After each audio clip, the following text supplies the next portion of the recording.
passengers. The navigation meeting will be starting soon.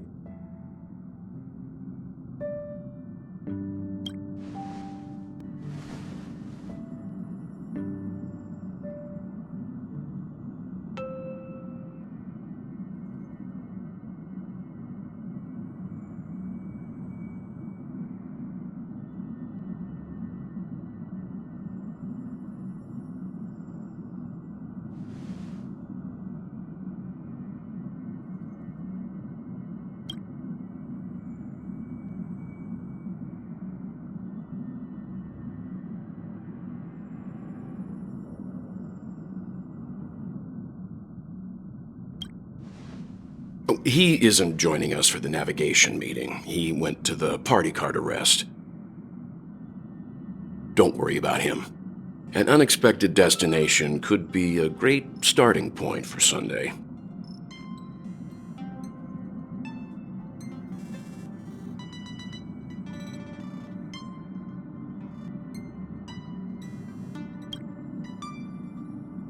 Laid back? That's not exactly a word I associate with him. Since everyone's here, Pom-Pom will start presenting our options. First up is the oceanic planet of Lushaka.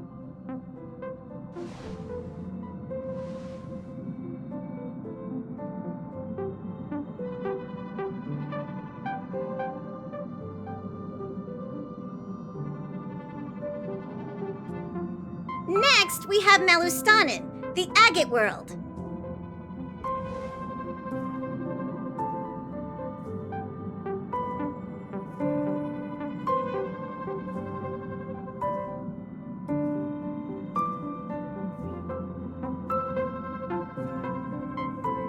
Given the Express's fuel situation, it's worth us thinking through our options carefully.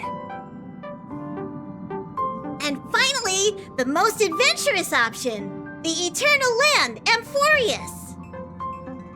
A planet not recorded in the databank, and a world even Achivilius never set foot on. But if this trailblazing expedition works out, it could solve our fuel problem.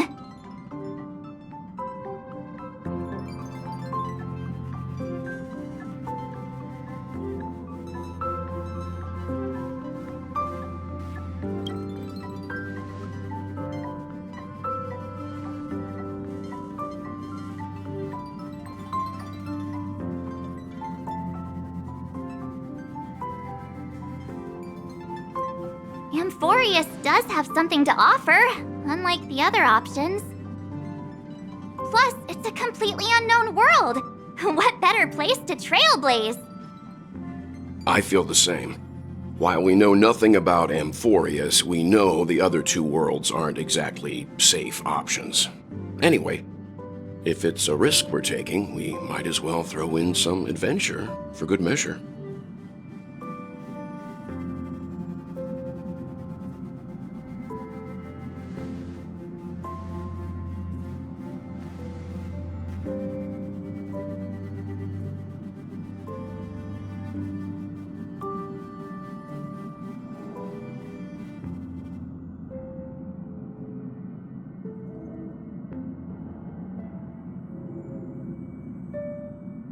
Looks like Pom-Pom's voting plan won't be needed after all.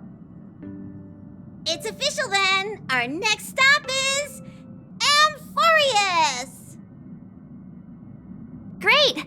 I'm looking forward to the conductor's jump announcement. I'll be in my room freeing up some memory on my camera. I'm going to have to snap tons of pretty pictures this time.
A world yet to be explored by the Trailblaze. No self-respecting nameless would turn that opportunity down.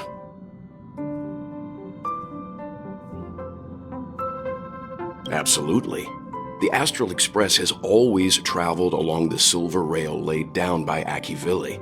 We don't normally get to venture into a world beyond the knowledge of the Trailblaze. But this time, we might just get the chance to add a brand new stop to the astral charts. I don't mind telling you, I'm a little excited.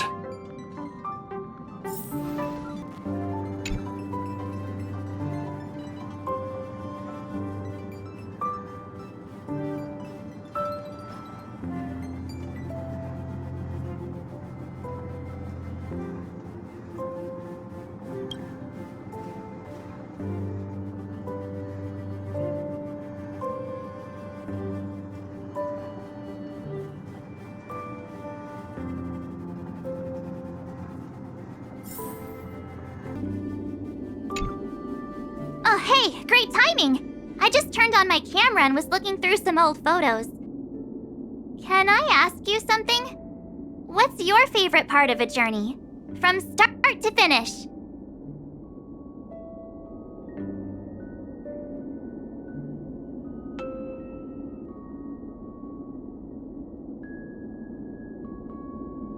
Then let's go snap some photos as soon as we arrive in Amphorius. Anyway, enough chit-chat. I better pack some extra batteries in case we end up somewhere without power.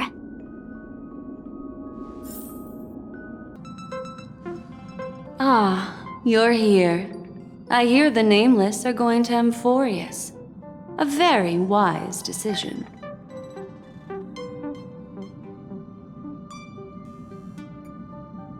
Memo Keepers traverse the worlds only to collect precious memories. Have you heard that before? It's my duty to salvage unknown memories, and the Amphorius that has been revealed by the garden's mirror is like a treasure inside a display case. Dazzling, yet out of reach. I need a sharp nail to break through that glass. And that's where you come in. Only through trailblazing can we reach the heart of Amphorius, cut through the thick mist, and bring the world's memories back to light. I trust you won't disappoint me. Looks like you've decided on your next stop.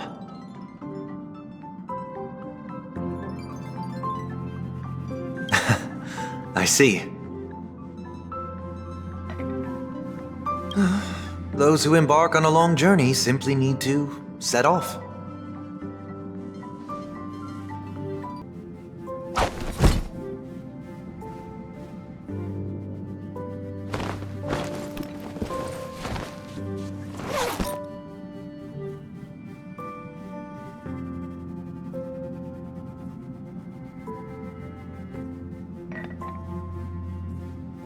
Attention passengers! The express is about to make the jump! Please be seated and hold on!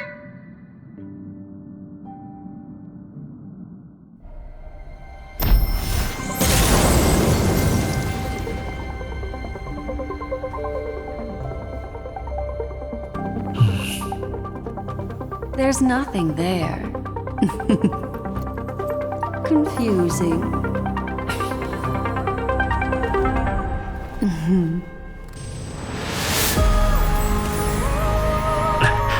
The answer lies hidden in the starry sky. Here it is, the isolated world that can only be seen through the garden's mirror. The eternal land, Amphorius.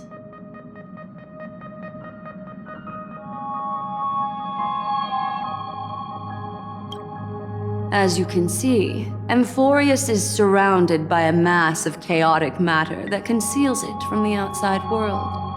Nearly. Conventional interstellar travel can't detect its presence, let alone pass by or land on the planet. Yet the garden caught a glimpse of this place, and along with it discovered ever-shifting traces.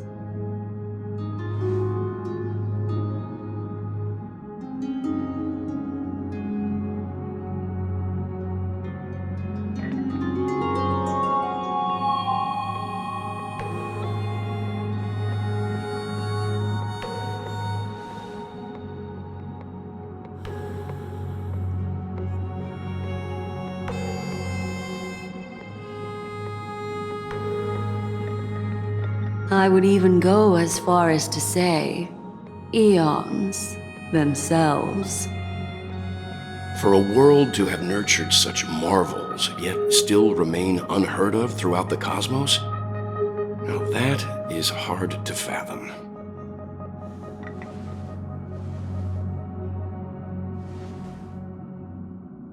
I can reveal the second. In fact, you've all seen it just now. It's the remembrance. I see. Then it makes sense that a messenger of the garden would be capable of unveiling Amphorius for us.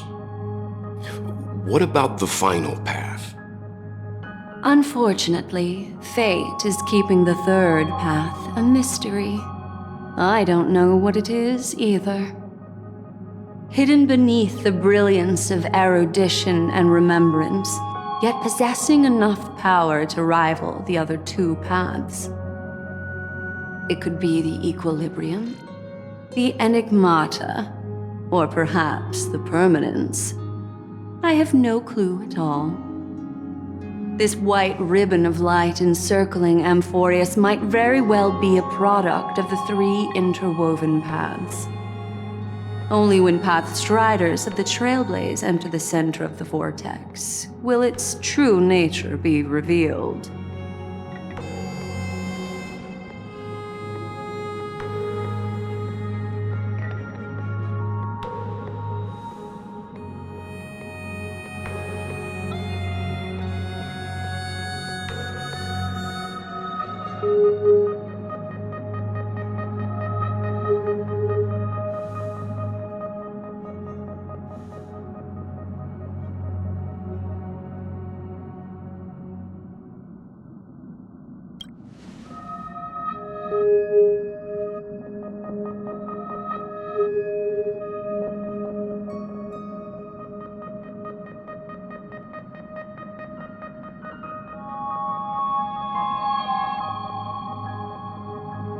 Wait, I think we might be missing someone.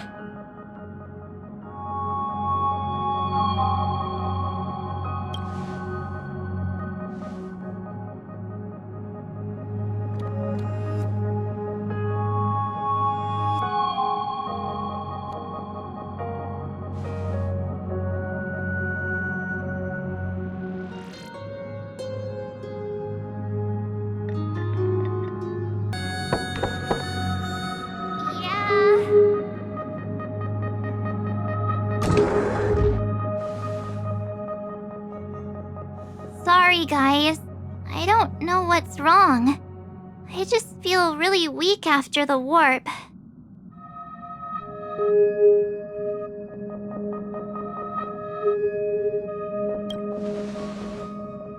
I doubt it. Pretty girls aren't supposed to get sick.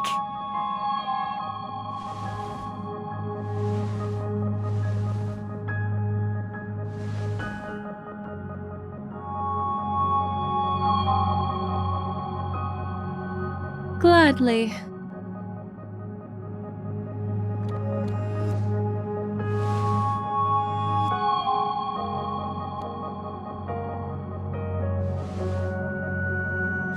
I'm seeing March 7th hit by a sudden bout of weakness in her memories, as if something was weighing on her. The onset of it far too quick to be any kind of sickness. Perhaps it's the effect of some external stimulus? Oh, why is everyone here? I should have cleaned my room. I invited Sunday to help with the diagnosis. He grew up in a star system rich in memoria. When it comes to mental healing, he's quite the specialist.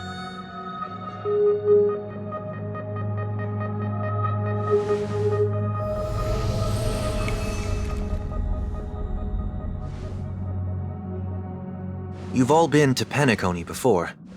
I presume you are aware of how some might find themselves in a synesthesia dreamscape after warping to Asdana. I'm guessing this is something similar. Miss March appears to be affected by a certain external stimulus. Perhaps a path, an eon, or even Amphorius itself.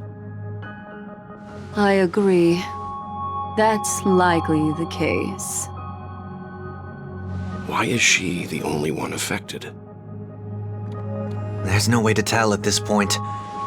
It could just be a matter of time before everyone feels unwell. Before we identify the cause, my suggestion is for Miss March to avoid venturing anywhere near Amphorius.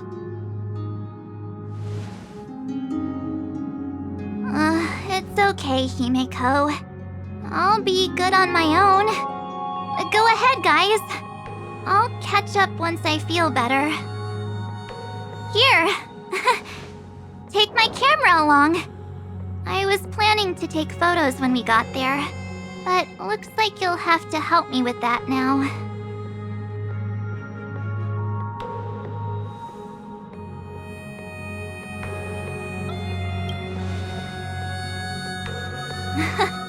What's with the melodramatic turn?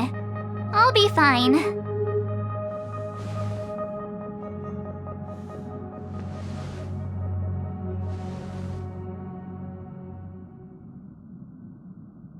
Yeah, you guys go on ahead. Don't worry about me. I'll be back to being my hyperactive and adorable self by the next time you see me. Now, don't forget about those photos, okay? I'll be checking the camera. Do you think March 7th's past could be connected to Amphorius?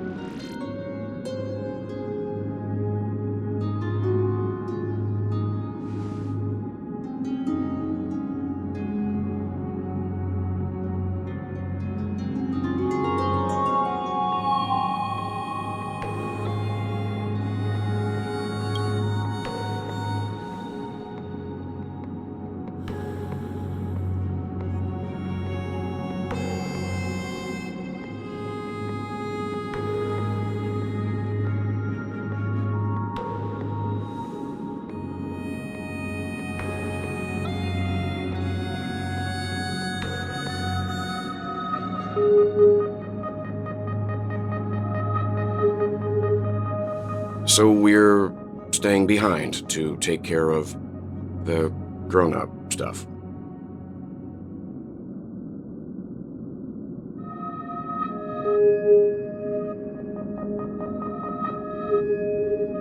Someone should be taking care of March 7th, too. I can do that. I'm fine with any arrangement you have for me.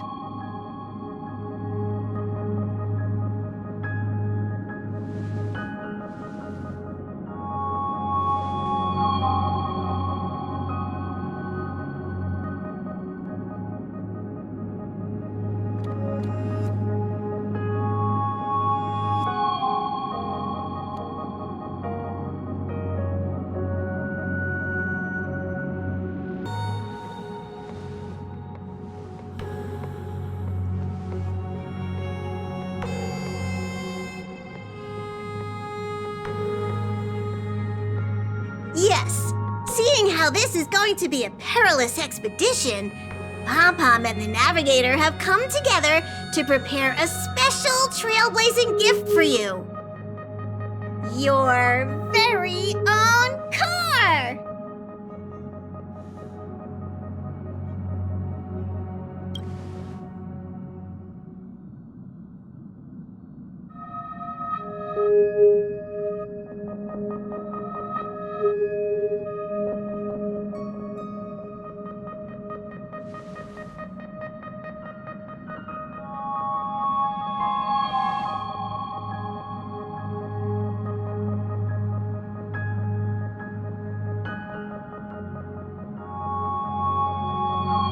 The car you're getting has its own thrusters, so just buckle up, and it'll take you into Amphorius and land you somewhere safe.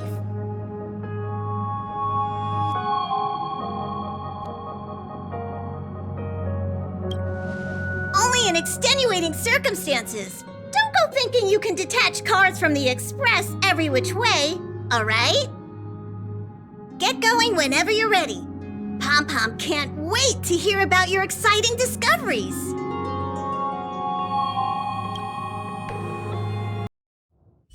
Car ready for detachment. 3, 2, 1.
out of it and click the shutter already.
Look out! You've got something interesting.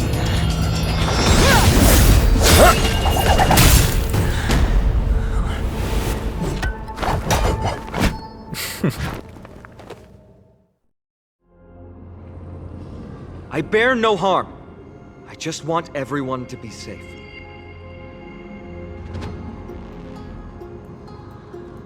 Roaming around a place like the Abyss with weapons in tow is a show of provocation. Those soldiers are minions of the Strife Titan. They're not known to stop until all invaders fall under their feet. If you continue brandishing your weapons, you won't only be putting yourselves in the crossfire. Their looming blades will come down on the heads of the innocent.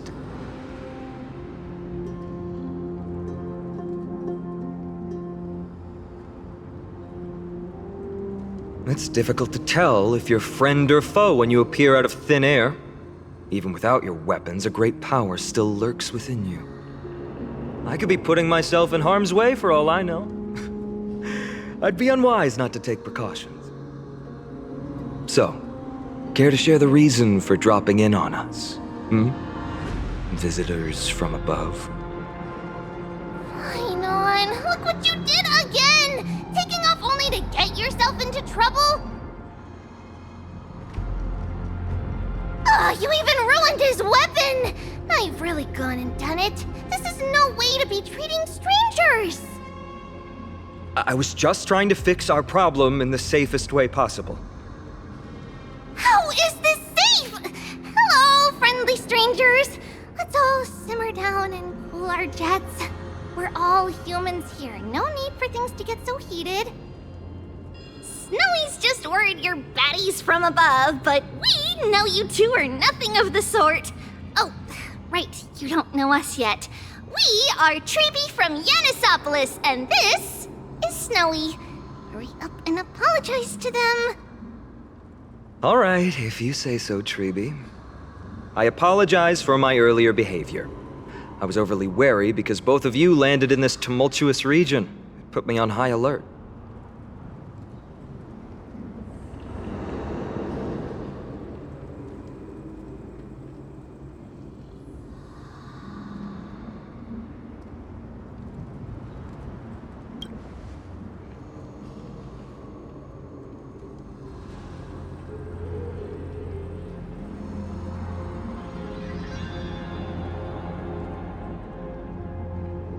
Not from above the sky, but beyond it. Wow, that's something else altogether. You're lucky you met us, then. She means you're lucky because we won't hurt you, but the same can't be said for others. let's talk somewhere else. You've seen it firsthand. It isn't safe out here. As you saw, there are still many refugees who haven't been freed in the temple. We're here to rescue and escort them to the holy city, Akima. They're the reason I had to be absolutely sure you were not here with ill intent, and why I wanted you to put away your weapons. If something were to occur, they would have no way of protecting themselves. I'm Finan, from Ides Elysiae. Sorry if I offended you just now.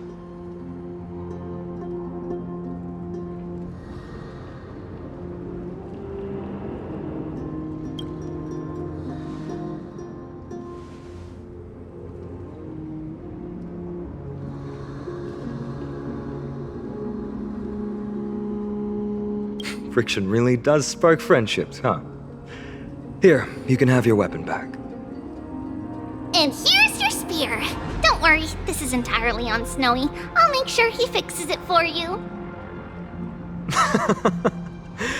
It seems I'll have to treat Cartonis to a couple of drinks again.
Virtus, you acted on your own to ask the Chrysos heirs for help? To bring us into their so-called holy city, no less. We are priests of Yanis, born as footless birds. How could we possibly endure being confined to one place? We've lost far too many to Nikador's forces, Mr. Noldus. I only want for everyone to settle down somewhere safe and to be able to sleep soundly. Lose your faith, and you lose everything. Do you seriously think you can seek shelter in Akima? Nowhere is safe with the end times looming. I've said my piece. Leave if that's what you want. Everyone else is staying in this temple, where we enjoy the protection of Yanis, the Gate of Infinity. Don't make this decision in haste, sir. I appreciate the concern, esteemed Chrysos heir. But please, respect that we have the right to choose our own fate.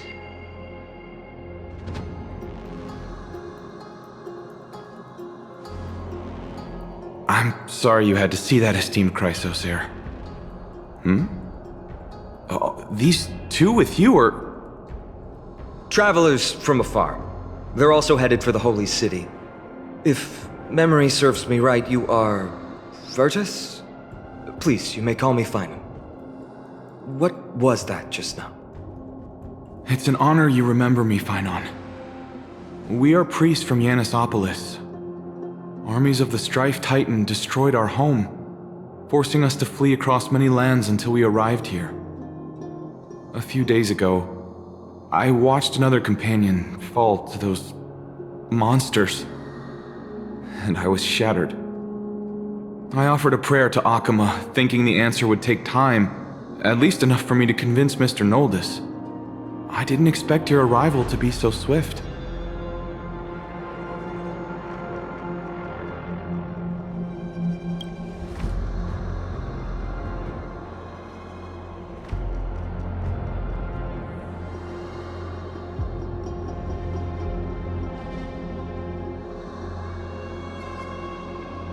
Excuse me, sir. Everyone knows about the prophecy. How is it that you... Virtus, right now, we must focus on convincing Mr. Noldus to return. The Abyss is swarming with fierce enemies, and they have no way to defend themselves, leaving them vulnerable to all kinds of danger. My friends, I have a rather bold request. The two of you are quite capable. Might I trouble you to fetch Mr. Noldus? Treeby will join you. She can also answer any questions you may have.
You two are truly honorable.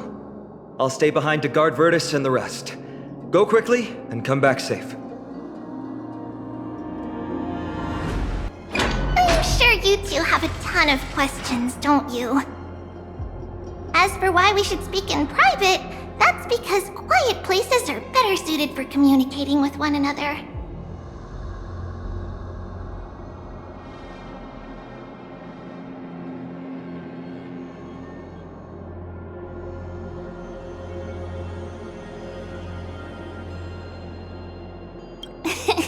Judging by your reactions, you aren't lying about being newly arrived travelers.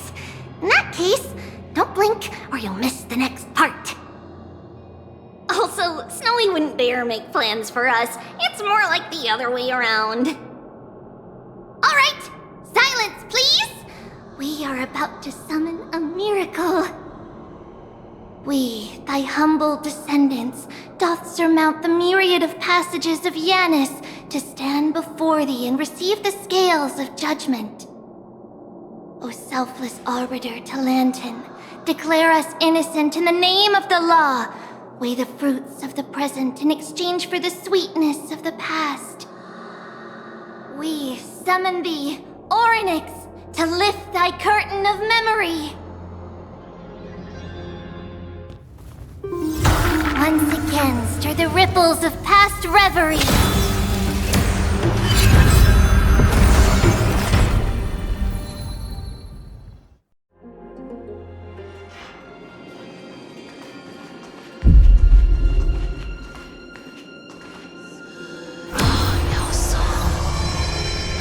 How is that possible?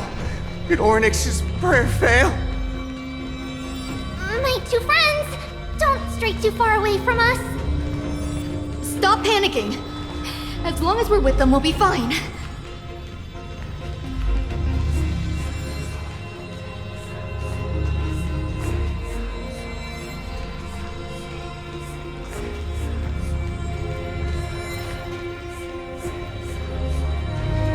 Amazing, isn't it? Now that we're here, we can speak in peace. Huh? But why does it feel a little too quiet?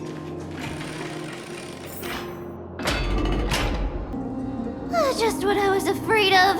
So much for a peaceful chat. The history lesson will have to wait, my friends. We must help Mr. Noldis.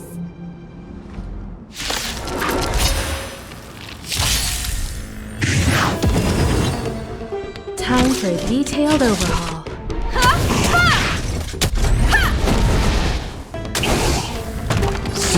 You both have impressive fighting skills.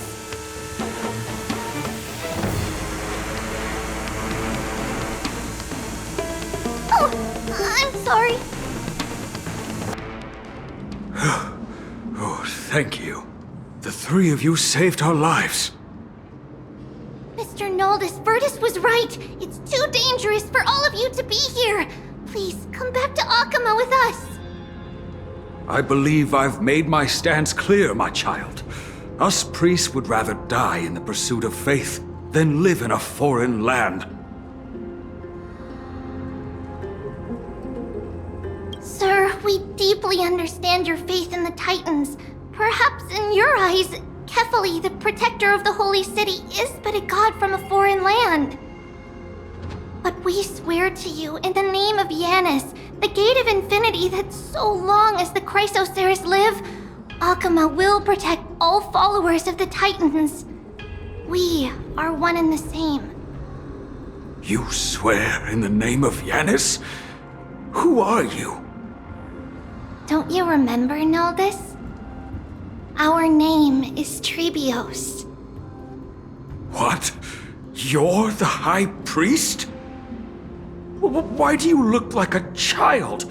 Oh no, to think that I, a mere tribal priest, dare lecture you on faith. Oh, how ludicrous! Please, forgive my transgressions. Noldis, we do not wish to force you, but please think of the people in your tribe. The young place their trust in you, just as you place your trust in us. If you stay, they will remain here too, doomed to fall under Nikodor's spear. If that is divine will, then I have no reason to disobey. High Priest, please guide us once again as we spread our wings on this long journey. Ah, Mr. Noldis. I'm glad you're all right. Virtus, I still disagree with your methods, but it doesn't matter now. Let us place our trust in the Chrysoceres. The Dromus caravan that's supposed to meet us isn't here yet, so let's all rest where it's safe for a while.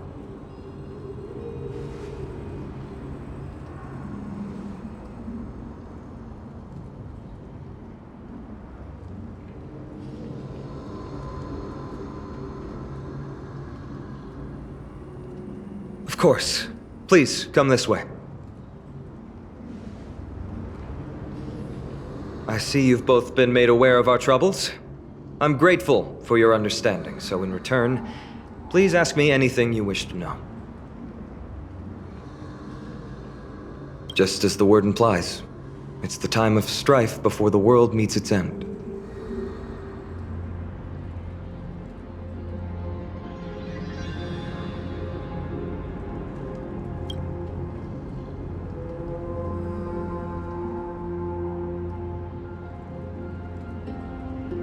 To be precise, it's the whole world that's coming to an end.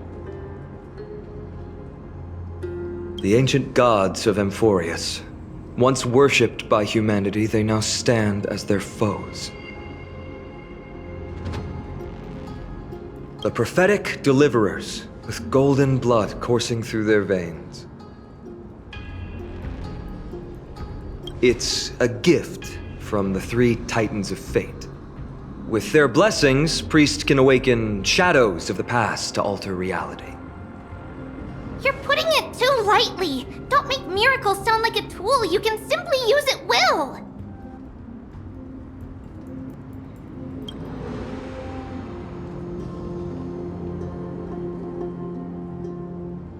I'm sorry. I guess I'm not good at telling stories. Yet a tedious and overly long explanation isn't ideal either. Let me think. Oh, right! Virtus and the others are priests from Yanisopolis. They should be adept at playing the lyre. How about playing a song for our two friends? There's a ballad that's been passed down in Amphorius since ancient times.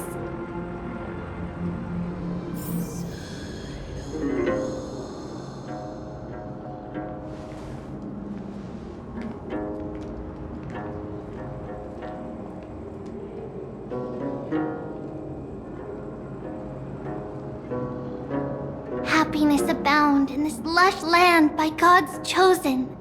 Giants raise their glasses in a toast, beheld by the 12 constellations.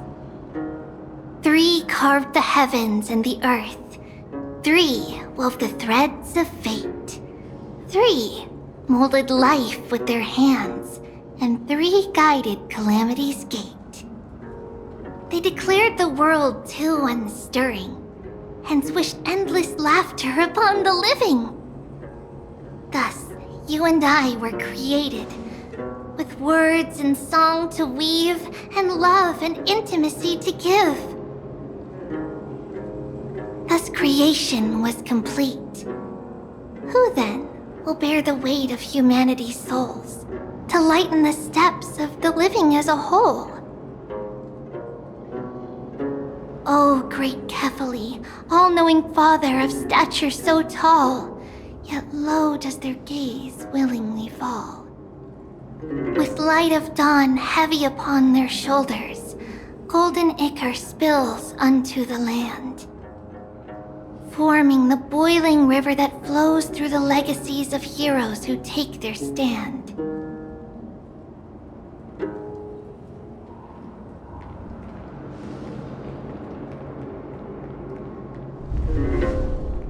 Huh?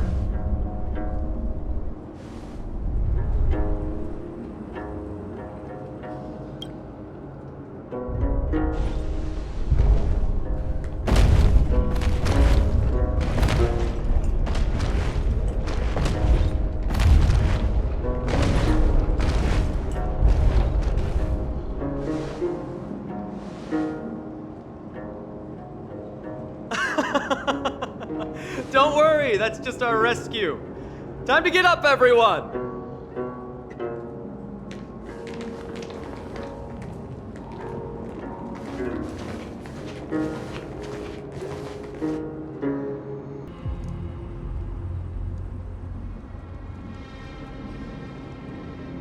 These large, mild-mannered creatures are called dromas. They're humanity's most loyal companions. We'll be relying on them to get us through the rugged mountain roads on the way to the Holy City. Dromas are very docile. Even first-time riders can steer them easily. Here, give it a try. Remember to hold the reins tight.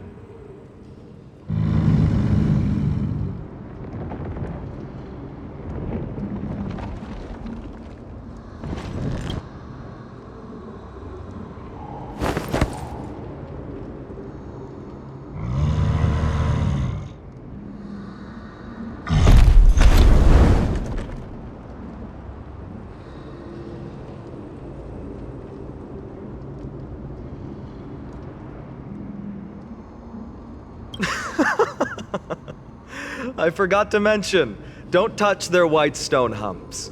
When the Earth Titan blessed these creatures, it said they also stuffed their ill tempers into these humps.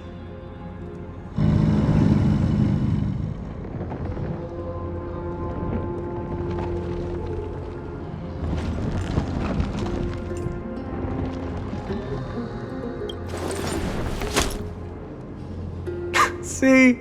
Easy, wasn't it? Everyone, how did you find our lyre performance earlier? We've been in exile for many days and haven't touched our instruments in a long time. I fear our skills have grown rusty, and we've made a spectacle of ourselves. No, not at all. Your performance was wonderful, sir. It's been a long time since we sat together like that and sang ancient ballads to our heart's content. I'm grateful to all of you for reminding me of those glorious and peaceful times. Looking back now, I admit I was too stubborn. Perhaps you really can save Amphorius from its doom, just like how the four of you heroes saved our very lives and faith today.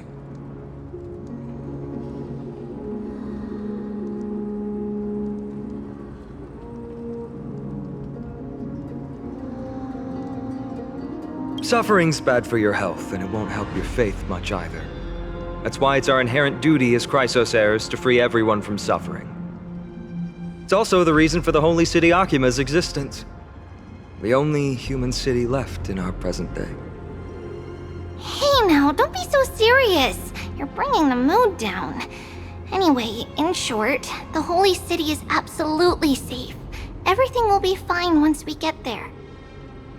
Is everyone properly seated? Oh, then we're off! Next stop, Akima!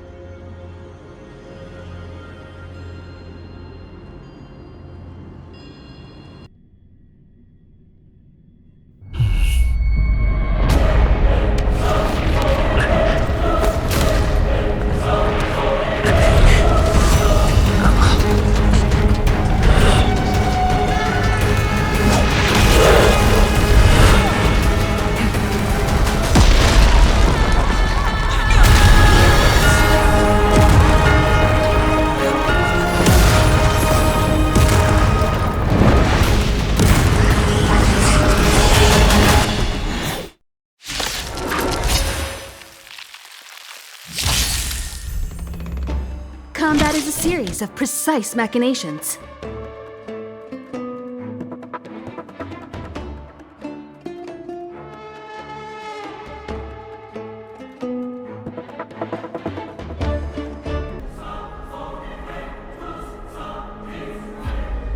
You both fought so bravely. Are you Chrysos heirs from a foreign land?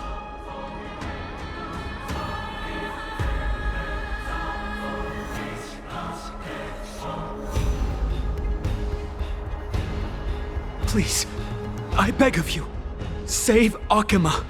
The Mad King Nikador has returned. Look, there's strife and conflict everywhere.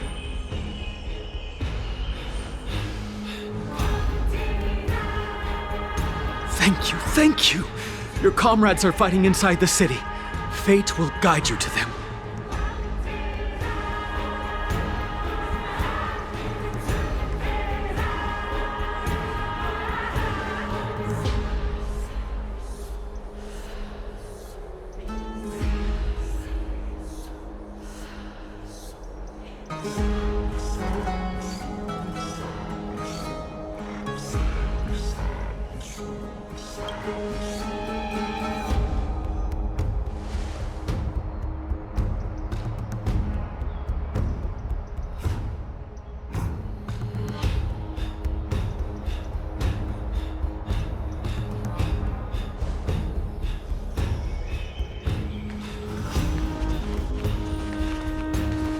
The main road's been blocked off.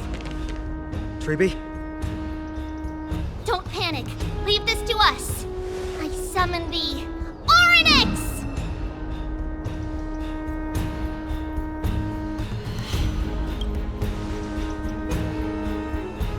Lift the curtain and stir up ripples of past reverie.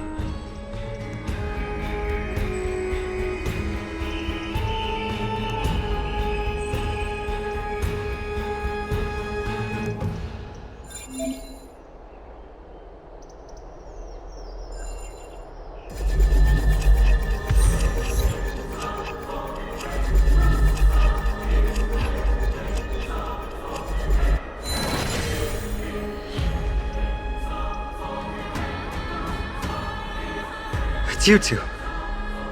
I'm sorry we got you involved again. I never expected Nikador to lead an army and launch a surprise attack on the Holy City at a time like this. They and Kefali have always been mortal enemies, but now they've gone mad like a vicious beast.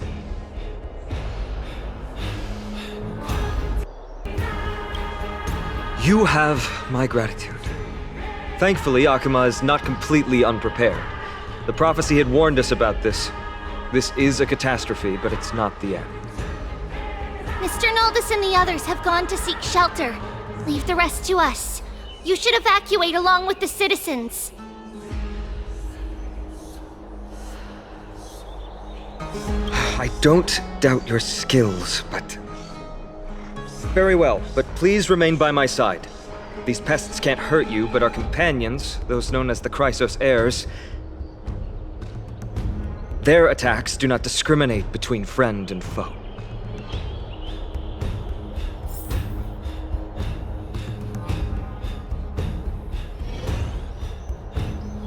Oh, Kefali, throne of worlds, please end your long silence and grant humanity protection.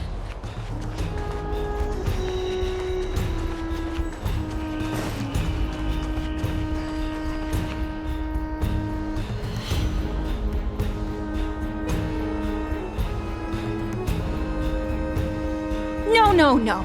It's very safe here. The prophecy has already revealed that the light of Kefali will shine upon all. Watch! No one will die! The heroes will protect the city! Leave them be. Just as Mr. Noldus reveres Janus, faith is all some people have left in a world teetering on the brink of collapse. To honor their faith is the sacred duty of the Chrysos heirs. Minions of strife, you shall not harm these people!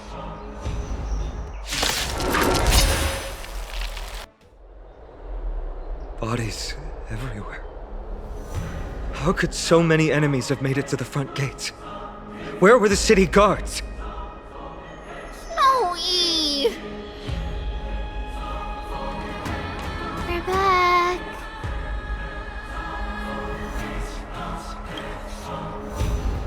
We are Trian. We are Trinan. We are Trivi. Wait, no! Now is not the time for introductions!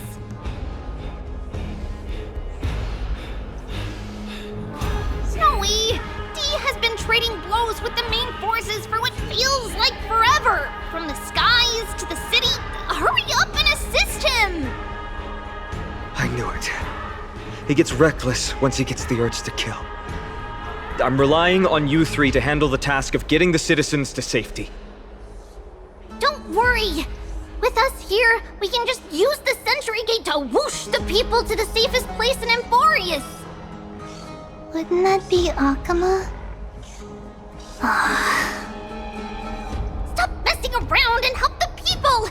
Anywhere is fine, just send them to somewhere safe! Don't worry. Although they are a little childish, the trio are experienced Chrysos heirs, and one of the pillars of Akuma. Therefore, they can definitely be trusted. Well, let's keep on moving then. Lord Finan! Oh, you're finally here. Quick, save the Grand Craftsman. He is surrounded by enemies!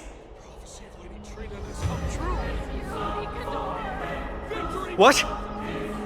Cartonus! Hang in there!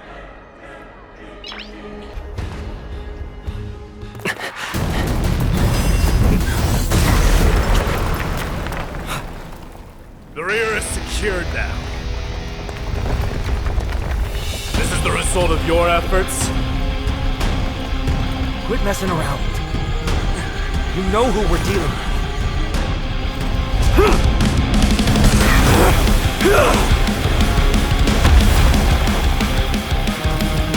Carelessness will be your downfall. Deliver.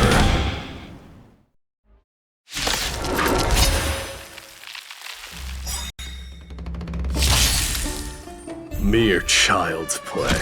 A true fight between us would shatter them with the aftershocks alone. Who are you? Enough, Mighty. Are you trying to destroy the Holy City? Cartonus! Phainon. I'm glad that you're okay. As for you, Mighty, if I'm not mistaken, shouldn't your responsibility be protecting the citizens? What is that supposed to mean? Who are you implying isn't a citizen here?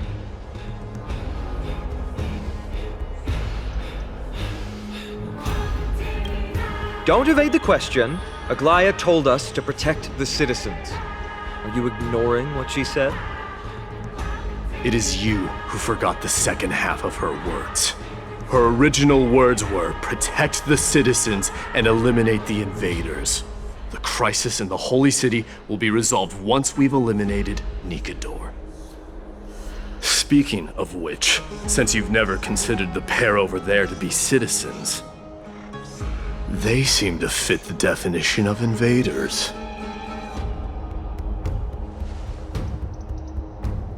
The three priests of Yanis share the same appearance and mind, and their senses are also interlinked. The Achaemins have long been aware of your presence and what you have been doing. You trust him that much? I suggest you think twice. Provoking your allies at such a critical juncture. Whose side are you on? From the moment we first met, I already told you that regardless of whether it's in the past or in the future, the people of Kremnos will never agree to make peace with the likes of you. As the successor of Kremnos, I, Mighty, am not able to act independently on such matters. Furthermore, things have escalated to a point where I must warn you, esteemed guests, that your host is anything but proficient in the ways of hospitality. Enough. The time for internal strife now is not. Still on the offense, the Mad King is, and must be stopped by the Chrysos heirs. I have not forgotten about what needs to be done. Stand down. I'm more than capable of taking care of what's ahead by myself. As for you, Nikador is in the Marmorial Palace. Glaya told me to stay out of it. So, go ahead. Deliver. I don't need you to tell me that. You. What's your name?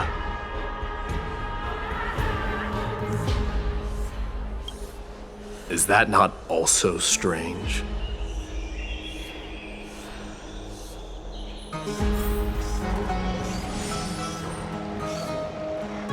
Well, that's the Chrysos heirs. Revered as heroes by the masses, but still imperfect mortals at their core.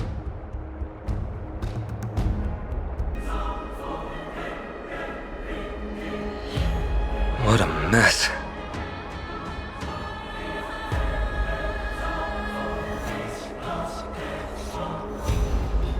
Yes, Treby acted with haste. This is Marmorial Market, the most important residential and living area in the Holy City.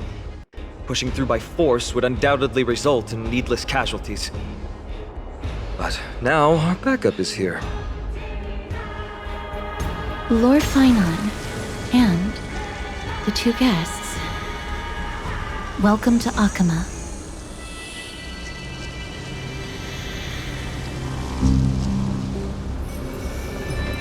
When I heard your footsteps, I thought death was already writing my final chapter before my heroic journey had even begun. Miss Castorus?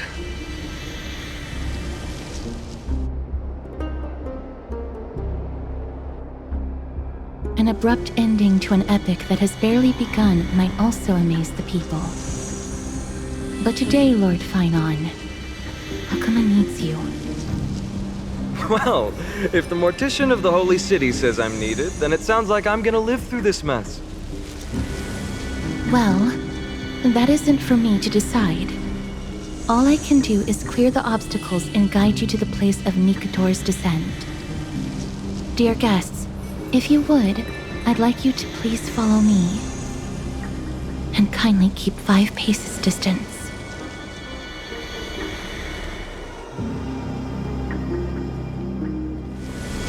In the face of death, strife will also cause hesitation to arise. I am the shadow of death.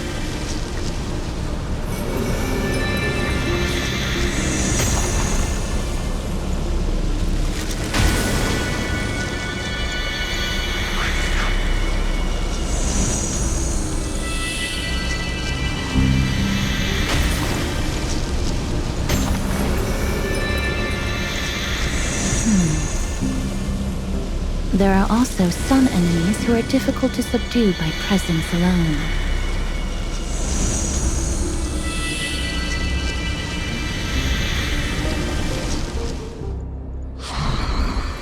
The scent of blood. Are you an attendant of the Hand of Shadow? No, I'm nobody's attendant. You can try to avoid and hide it. But you obviously came from the world of the dead. Akama, Chrysos heirs. What cowards! We live by loyalty and glory, while you live by weakness and deceit.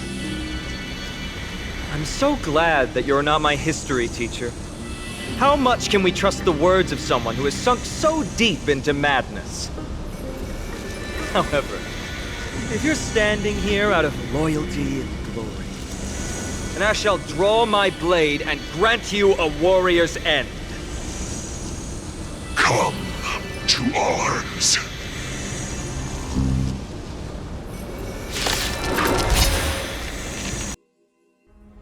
As you wish. Lady Aglaya once said that your time is extremely valuable and shouldn't be wasted on unnecessary conflict. I have the power to lay them to rest. I was about to say the same. It's pointless to waste your strength on these pawns. Let's go. It's time to face strife. Once there, you must turn into birds and fly toward the final battlefield. Miss Castoris, why aren't you joining us? I must stay here and ensure that these soldiers do not destroy the city. Although faith is more important to the vast majority, there are still quite a number of citizens who care more about their worldly possessions. I understand, but... There is no need for worry. The citizens have already been evacuated, and the only living things in the vicinity are the 3 of you. As Lady Aglaya instructed, no civilians will be affected by this. Do excuse my impropriety. Well then, I'll see you later, Miss Castoris. Then... could you all quietly leave?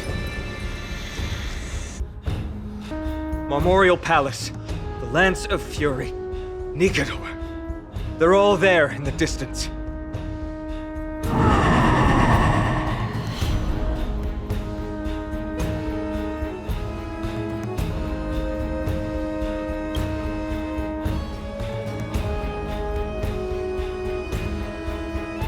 That battle cry once crushed all in its path.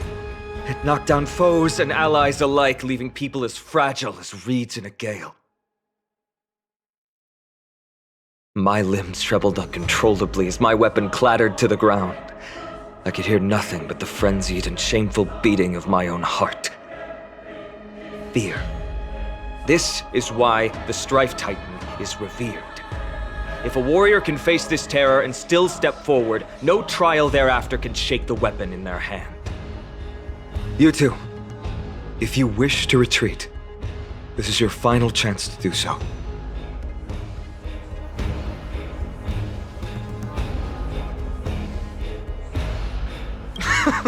Looks like the both of you have indeed braved many dangers.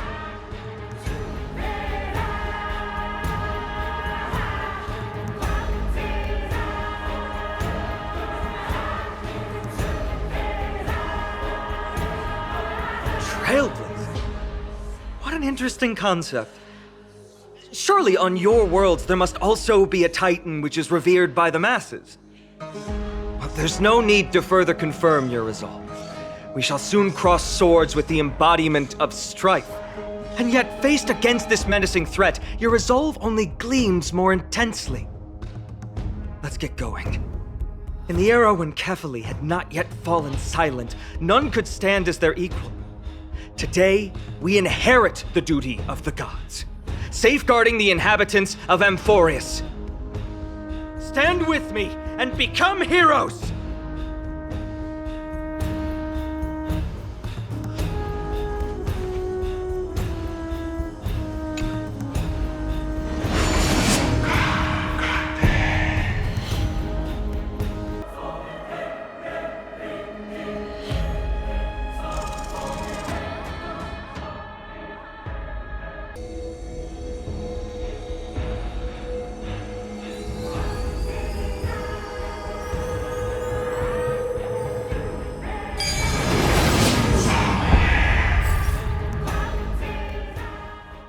Deathly silence is the proud resonance of Nikador's war drums.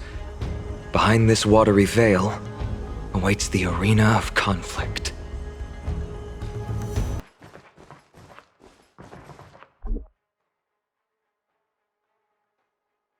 Stay strong! Recall your convictions and everything you hold dear. If you can't do that, then think of death. For doing so might actually keep you alive.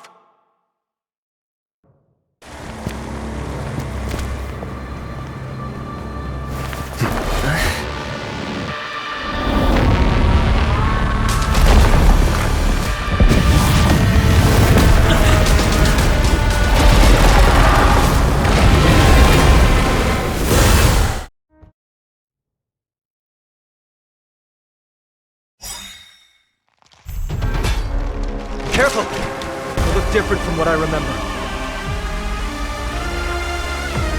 Weaker. So, more distorted? Live to fight! Fight you live! Cast aside all distracting thoughts. To me, I shall withstand their wrath! Firefly. Live to fight! Fight you live!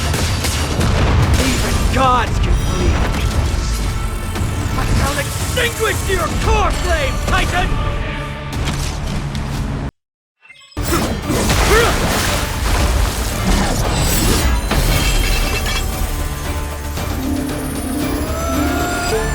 Move.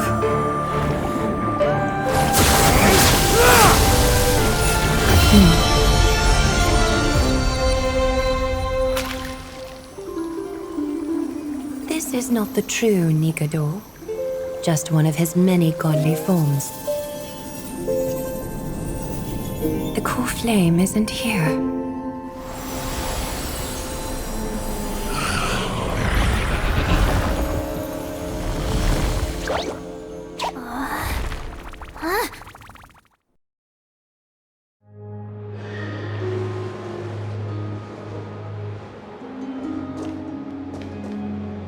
New allies of Okima, welcome to Amphorius. While this welcome banquet is far from elegant, it has helped to remove any misgivings that we had. From this moment forth, you shall be treated as distinguished guests of the Holy City and of the Chrysos as...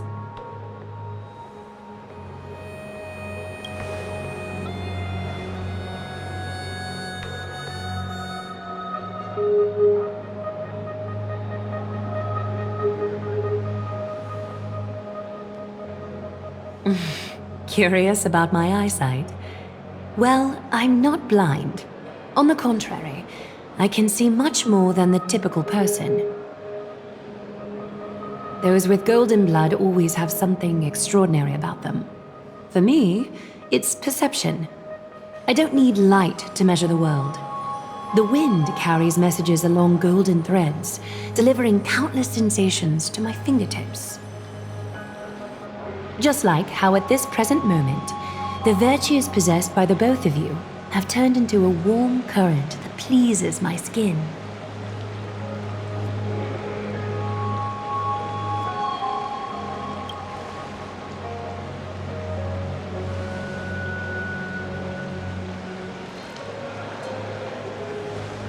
A manifestation of Nikador.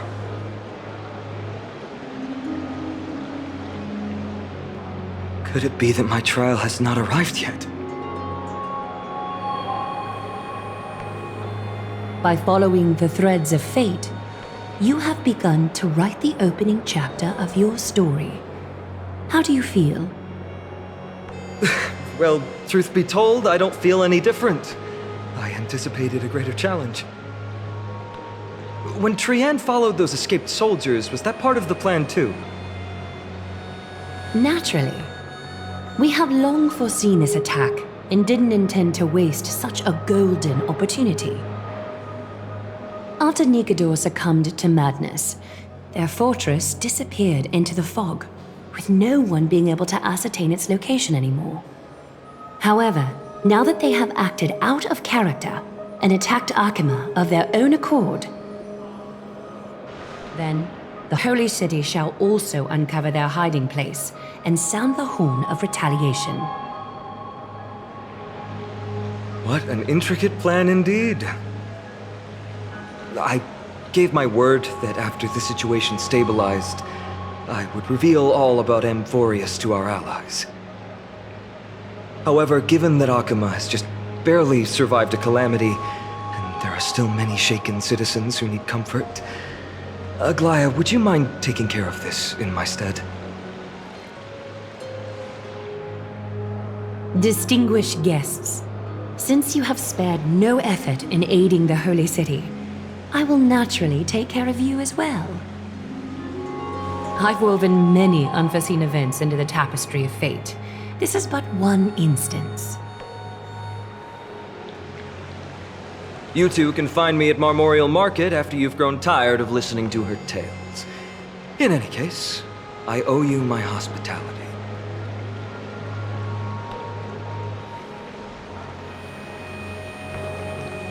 Now then, where should we begin?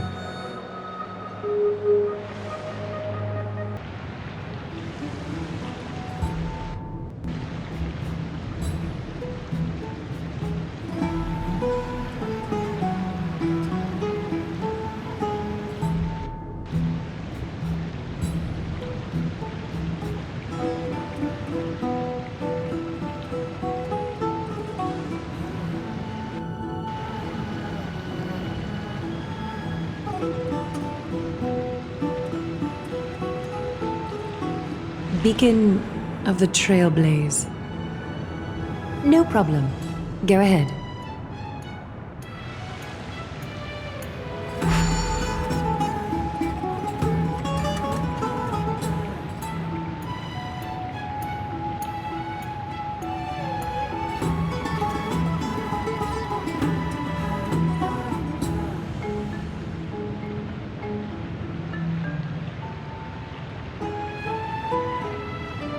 What an interesting way to mark the start of your journey. I grow more and more curious about your cause. But please, let me first properly extend my hospitality to you. The conversation we must have will likely be quite lengthy, so why don't we go somewhere more suitable for that? We're here at Marmorial Palace, Akima's public baths. Normally, this place would be much livelier.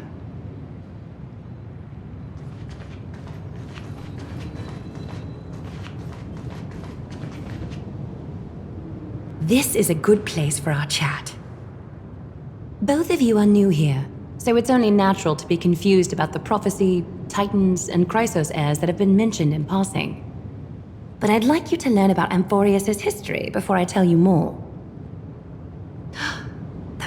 sprites are excited to begin. This bath contains spirit water that has been blessed by the Ocean Titan. It can guide you back into the distant past. Go ahead, step in, and listen to what the comforting ripples have to say.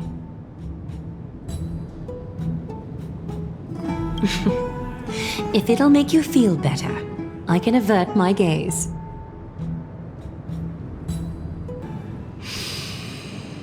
Quiet your thoughts. Feelings are far more honest than words and can better satisfy your curiosity. Close your eyes and feel the warm ripples of water embrace you. Feel the delivery of this account from the seas. The spirit water shall show you Amphorius' distant and recent past. Before everything began, the world was in chaos. 3 gods conceived space, time, and laws, laying down the cornerstones of life for all beings. 3 more gods formed the skies, the earth, and the ocean, creating a nursery for the seedlings of life to mature.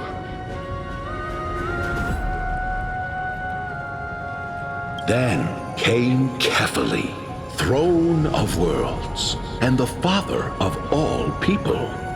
They walked the face of the earth, delighted by the creations of their fellow gods, though also lamenting at the bare solitude of the gods. And so, they made clay figures in their likeness, and allowed their golden blood to course through these creations, bestowing the breath of life upon them. The wise Circes soon came forth and peeled open fruits from a flowering tree, granting reason to these clay beings, allowing them to learn and reflect. Curiosity propelled the dignified Nestia to confer upon them an eye for beauty and a desire for love, teaching them to revere their beauty. With that, the first humans were born.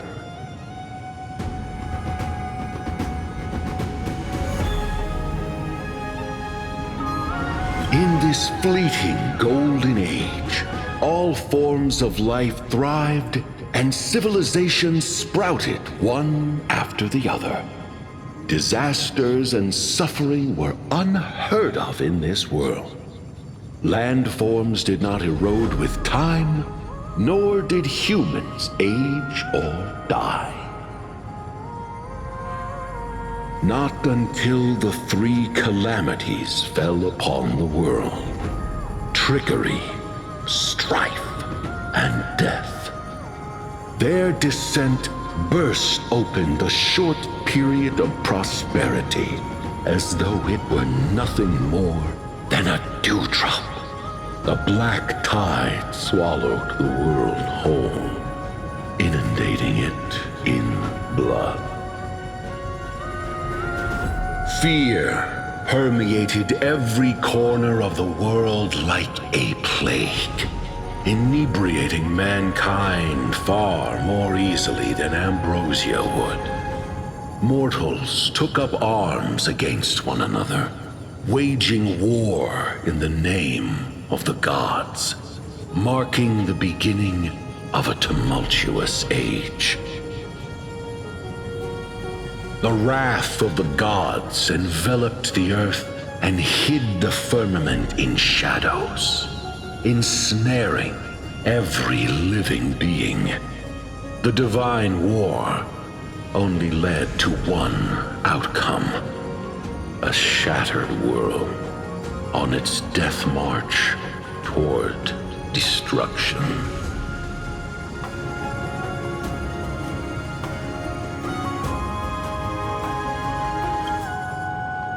Is something wrong? The sprite is only halfway through the story, but I seem to be detecting some distress and unease. I see. Perhaps the narration isn't engaging enough for you. That's why you find it difficult to remember the key events. That's fine. We can try a different approach. You'll be glad to know that bath sprites have mastered the art of catering to the needs of others. Take my suggestion, bath sprites. Please narrate the story in a style that this guest prefers. Okie doke, make yourself comfortable. Time for a history class on Amphorius.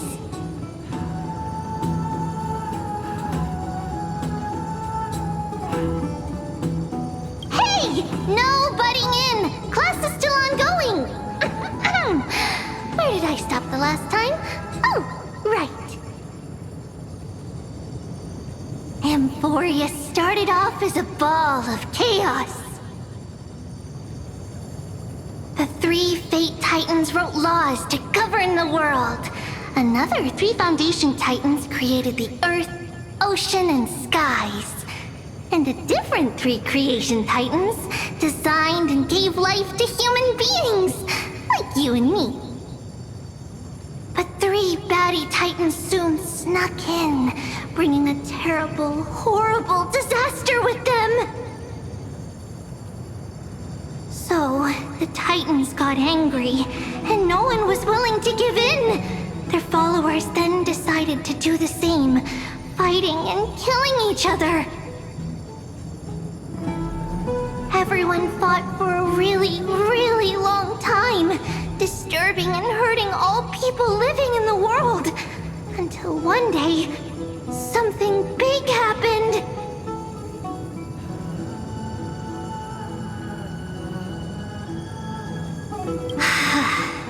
A prophecy appeared on Amphorius, something no one saw coming. The tripartite prophecy says there is only one way to stop this war. Assemble a band of heroes powerful enough to take on the 12 Titans and reignite their core flames. Only then will their divine wrath abate and peace return to the world.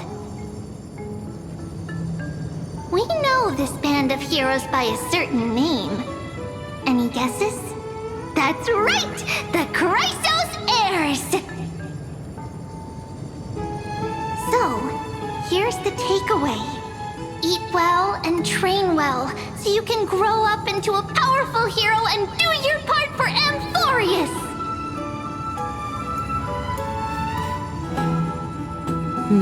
Is something else wrong?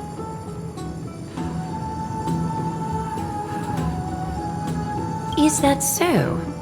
Looks like you're a bit hard to please. Trusting and perceptive at the same time.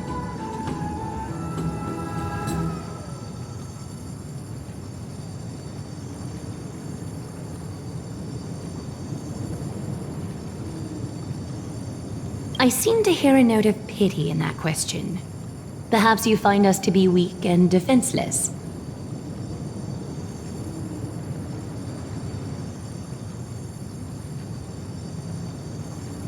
Rough patch. That's a mild way to put it. I suppose the things that are common knowledge to us are just a garbled mess to you. If we want to straighten out the threads of this world, perhaps I should explain things to you myself. We can move on to the problem at hand, now that both of you have some understanding of Amphorius' history. Come with me. Please, give me a moment. The way up from here leads to a bath that the Council granted exclusively to the Chrysos heirs. The bath is strictly off-limits to anyone other than the heirs. I'm willing to make an exception, considering your guests from beyond the sky. But if I were to bring both of you in at once, I'd be blatantly disrespecting our traditions.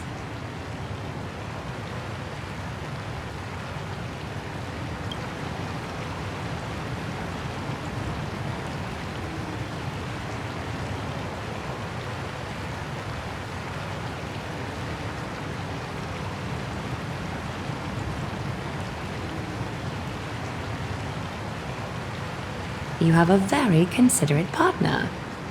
Follow me, then. Take a seat. Make yourself comfortable, then close your eyes. I won't force you, but people hope to regard one another with bare honesty when they enter a bath. Are you willing to trust me?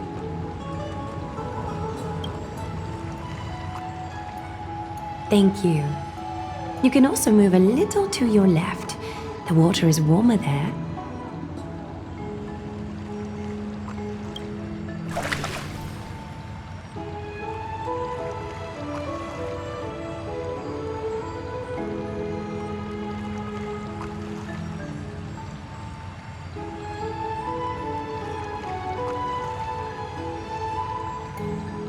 Now place your left hand onto the bench.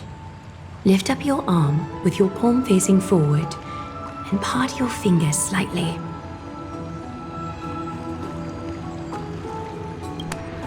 Yes, you're doing great. All right. It's about time I formally introduce myself. I am Aglaya the Gold Weaver, Dressmaster of Akima, and one of the Chrysos heirs of Amphorius. The trust placed in me is how I came to lead the Chrysos heirs in our mission today. My duty may be to weave lavish robes, but I most enjoy coming to these baths in my personal time. Garments are shields, after all, hiding both our bodies and what we truly think. This place, though, is where we can drop our cloaks of pretense. For the waters shall bring us closer together. You can open your eyes now. Look, we are joined together now. Trap? Hardly. Think of it as a ritual that allows us to communicate. The golden threads of Nestia entwine us, capable of sensing even the slightest quiver. We are bound to speak the truth to each other this way. You will learn the truth about this world from me, and in return, I ask for you to promise me something. Fulfill this pact between us, and you can expect your journey on Amphorius to be free of troubles.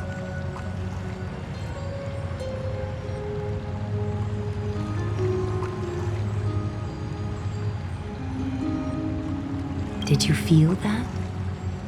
The golden threads are rippling.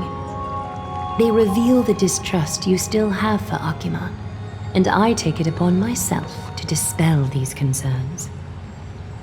You learned the legends of Amphorius from those bath sprites a while ago, but that was a sanitized version that spared you from the harsh and bitter realities of our history. The pantheon of titans that once ruled our world has become the very affliction that eats away at Amphorius. An unfathomable power changed something within most of these titans, inducing their rage and madness. Amphorius has since fallen into eternal night, the black tide engulfing our world. Akima is now the only city to still receive light, and we owe it to Kefali's protection. The Chrysos heirs gathered here are Amphorius' only hope. People hail us as heroes, as protectors, and as deliverers. They are counting on us to vanquish the Titans, reclaim their core flames, topple them from their thrones, and take their authority for ourselves. It is only upon reclaiming all core flames that the miracle of Genesis can reveal itself, granting a new lease on life to this broken world. This is Amphorius's flame-chased journey. A band of heroes dedicated to slaying the gods and reclaiming the 12 core flames for the world to start over anew. With the end times before us, we are expected to lead all of our people toward the summit. Akima needs as many allies as possible to aid us in the upcoming battles. The two of you may be just the reinforcements that the Chrysos heirs have been waiting for.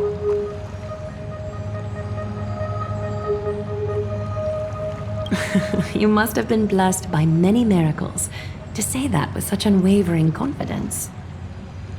I may be getting ahead of myself, but for Amphorius, I am willing to take a chance on you. I have laid my heart bare, and in return, I just want you to make a single promise. Promise me to never tell the people of Akima about the worlds beyond the sky, no matter what may happen. Akima is approaching its end. I do not wish to give my people false hope, not when we've been badly scarred by it before. Can you promise me that?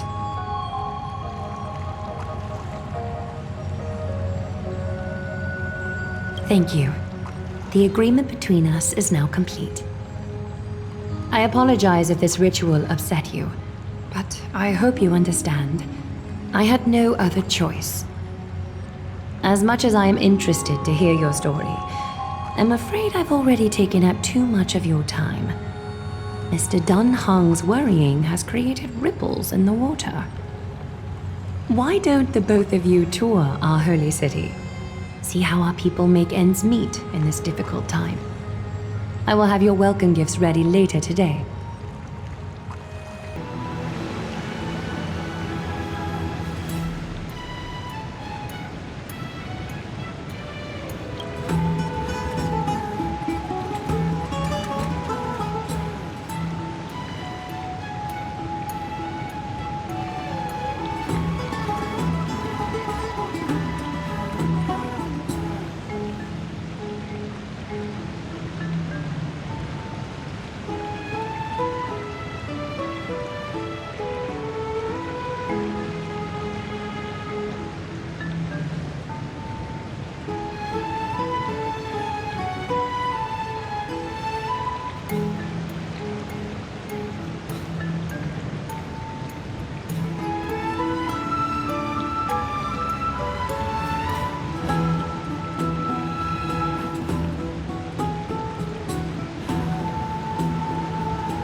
There seems to be...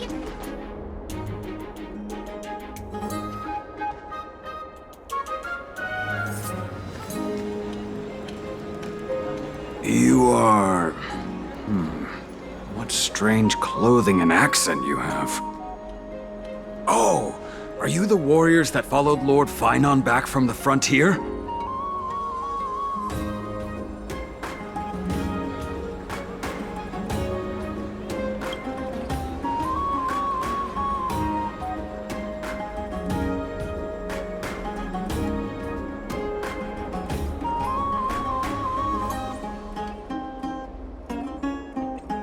Thank goodness. I hear you're both exceptional warriors, as masterful as the Chrysos heirs. Could you help us restore this column here? Nothing has been going right these days. First those minions of Nikador attack, and now this column collapses right outside our home. Can we really keep going?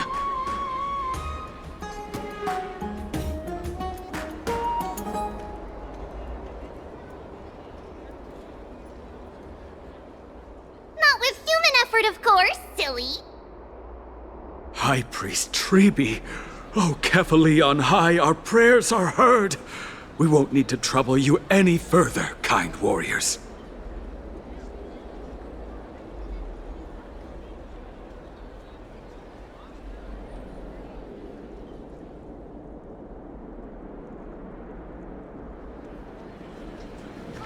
Huh?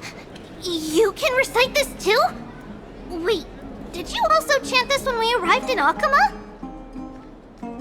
Maybe you also have the ability to learn Ornyx's prayers too?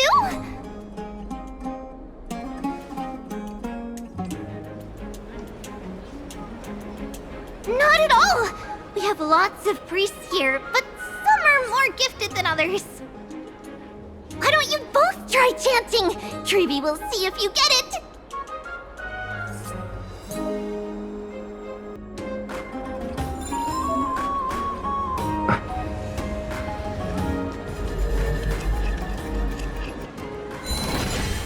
Wow! You got it on the first try! You're a natural.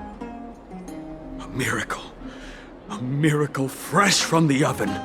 Go, bring word to the bard. Frontier heroes grace Akama. Feats abound right here.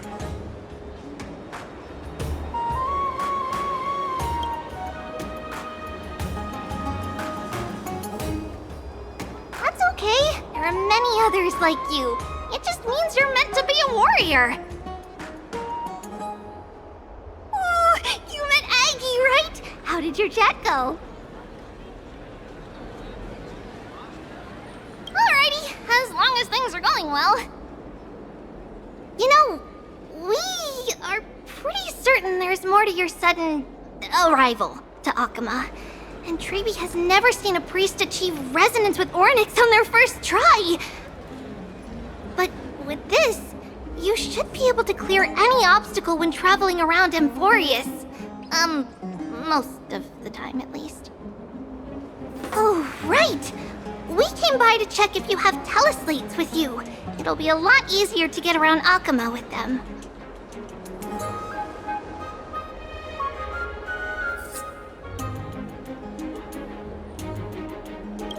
Yeah! We knew it! There are also Yanisopolis priests beyond the beyond Akama. Like the city you're from. Let's see. This looks different, but it works more or less the same. Maybe a little resonance will do the trick. All set! Now we can contact one another with our teleslates. Only in Akama, though. Messages won't send once you're outside Aggie's web of golden threads.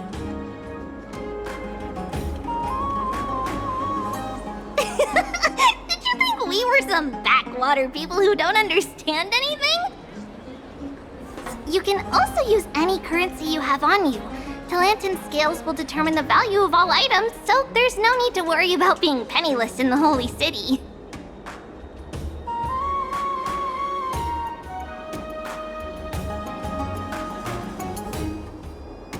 Huh? Were you expecting otherwise? Okay, time to get back to work. Have fun exploring the city! We'll see you two later!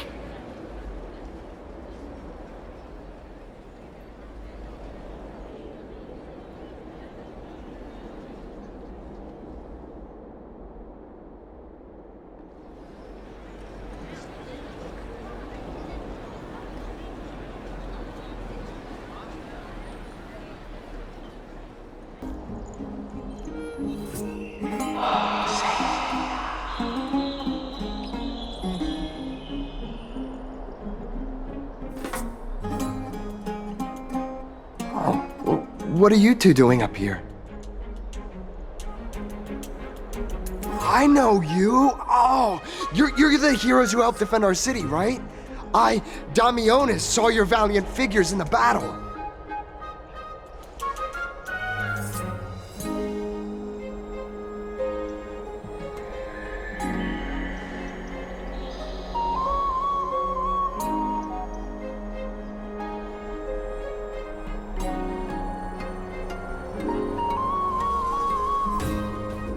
Oh, Oh, you mean to say take a photo, don't you?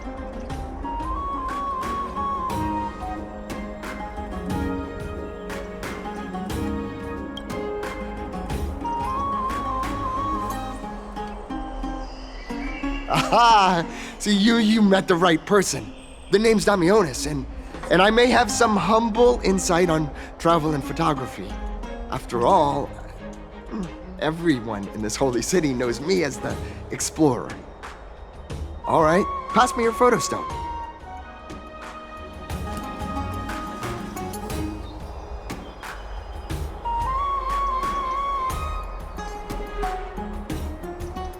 Oh, this is an entirely foreign make, but that's not gonna stop me. I'm guessing this here and that. Easy peasy, I know how to use this now. Huh. Oh, it's no biggie. Okay, strike your poses and look this way. And we're done. Here, have a look.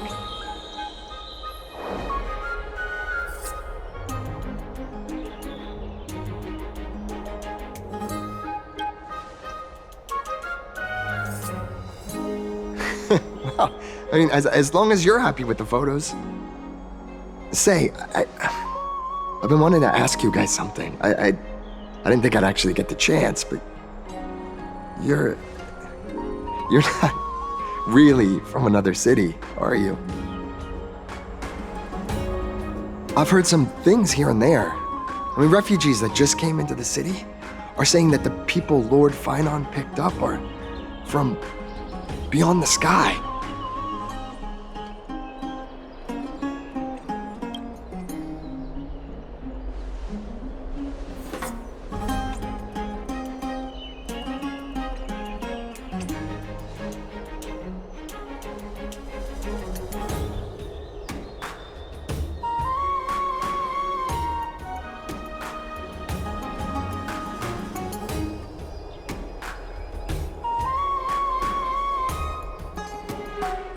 Thalassopolis?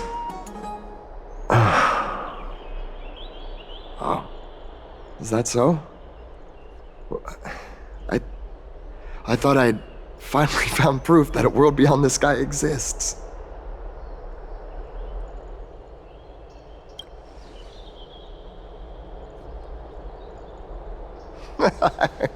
It doesn't matter. At any rate, thanks for your help, warriors of Thalassopolis. Akama welcomes you.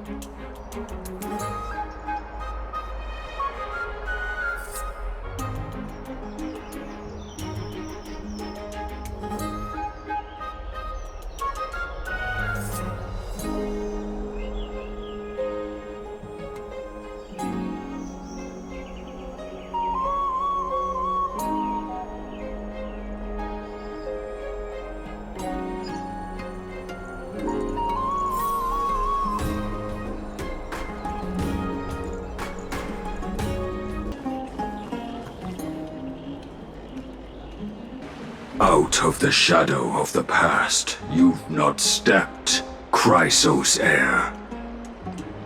The weight of the core flame, if you wish to bear, you must bury the past, suspend the pain.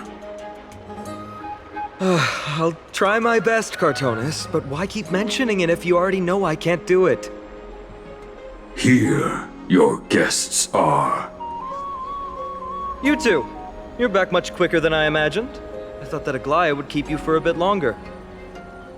Here you go. This is the compensation I previously mentioned. I asked the most famous Grand Craftsman in the Holy City to repair your spear. Once again, let me offer my sincere apologies for any offense I caused during our first meeting.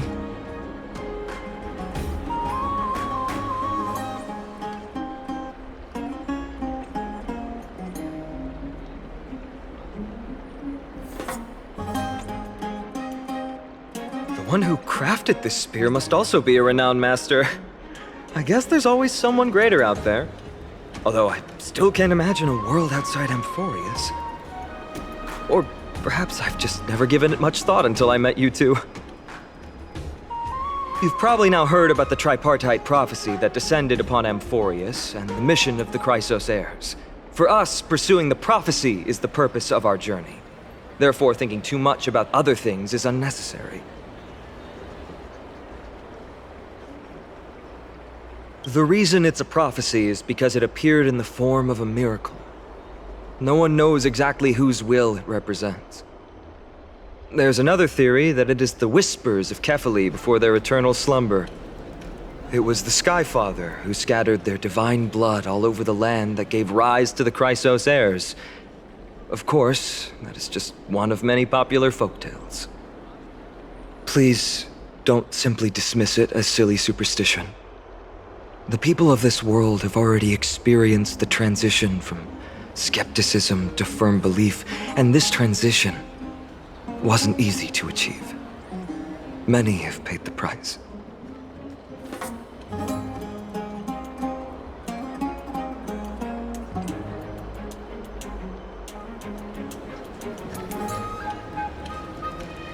Me? I'm still seeking that answer myself. But if the gods favor me, I believe that my core flame won't be far. It's Nikador. I'm a soldier who was taught how to fight at a young age. From the day I was selected by the prophecy, I've regarded the Lance of Fury as my goal. One day, I'll break the lance and take the core flame of strife. But discussing such a bitter topic is a bummer. I'm embarrassed since I think I'm the one who brought it up. Oh, right. Triby mentioned that you two also use teleslates. Why don't we exchange contacts? Please also accept these gifts as a token of my appreciation. Since the weather is great, why don't you two look around some more? I won't take up more of your time. See you later.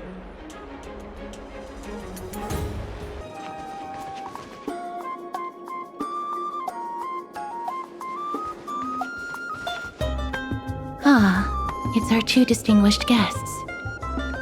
Welcome to the dwelling of the Dromeses. Well, I'm also just passing by. Yes, I enjoy the air here. It's rather sweet, full of the fragrance of life.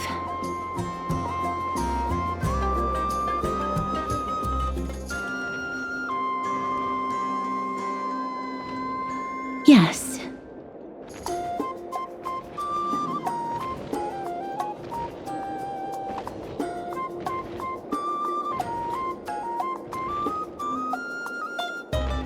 Thank you, Mr. Dan Hong.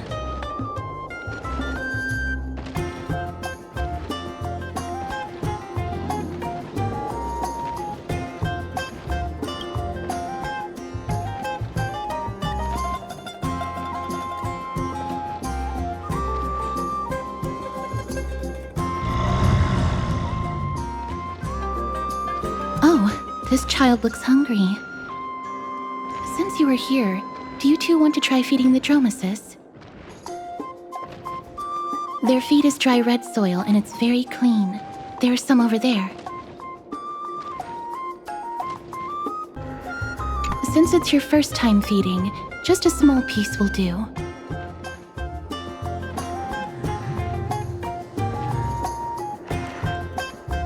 Of course, but it's very bitter and hard to digest.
looks very happy.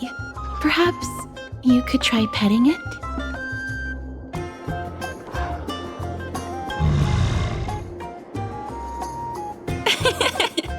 It seems to enjoy it a lot. You get along very well with the Dromus. It makes me envious. Me? No thanks. It's all right.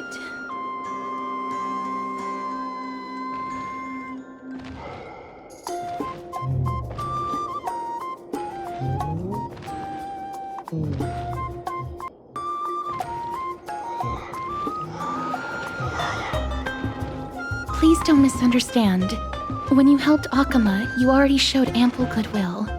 It's just that I am not too good with social contact, regardless of whether it's with people or with these children. So please don't take it to heart.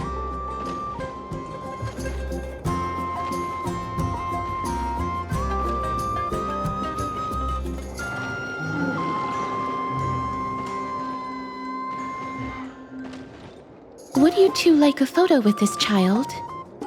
In that case, I might be able to help.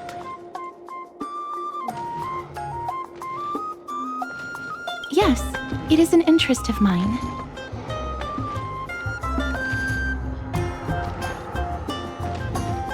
No problem. Please place the photo stone on the ground.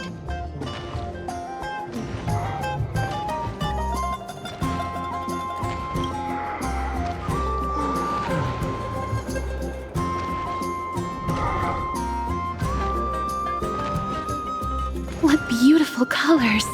It's very cute. The aperture, exposure index, and preset filter. Although it looks different on the outside, it actually has the same internal structure. There won't be any issues. All right, get into position. And we're done. I hope that you like it.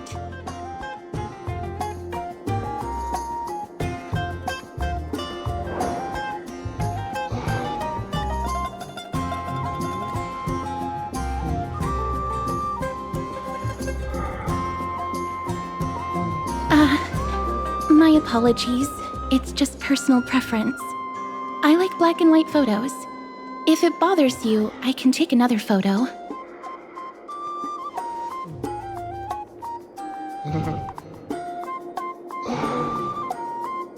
I'm glad that I could help. Then, I'll take my leave now. Please continue playing with the Dromuses.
Ma'am, this item of yours is new. Completely new, there's no doubt about it. That's impossible. This is an heirloom that's been passed down by my ancestors. Where's Theodoros? Get him over here to take a look. Although I'm not as experienced at doing appraisals as he is, I'm very confident about this. If you don't trust me, you can take it elsewhere for a second opinion. Or I can burn it for you. You'll be able to tell once you smell it. No way! You can't burn my family heirloom!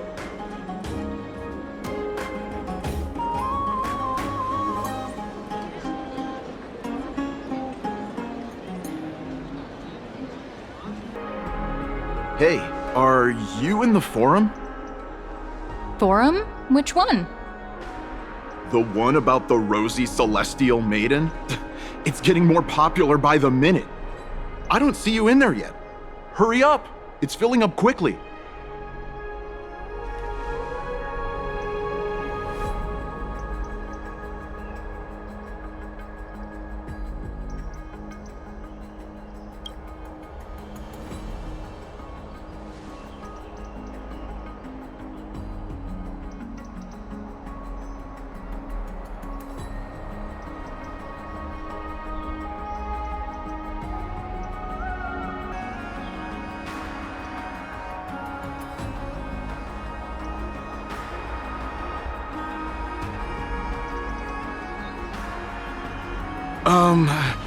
Your outfits, who exactly...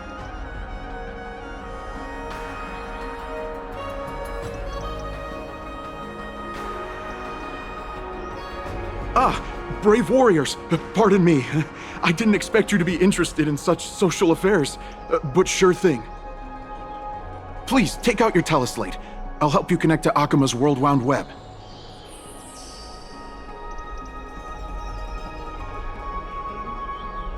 Got it.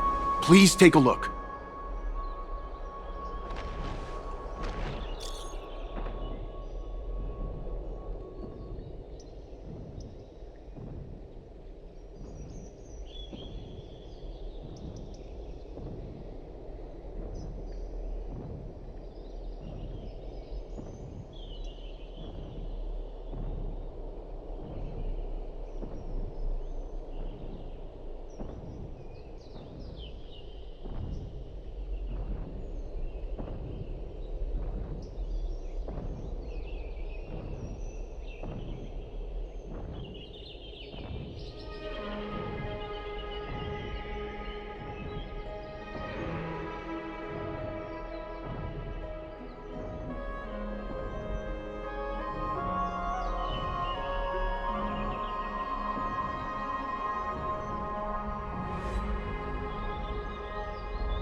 Rosy Celestial Maiden. Just from this name alone, I am able to imagine your beauty. You must be the incarnation of Nestia. Oh, you cause me to sink deeper and deeper, unable to get a hold of myself. Oh, beautiful Celestial Maiden, how can I ever win your affection?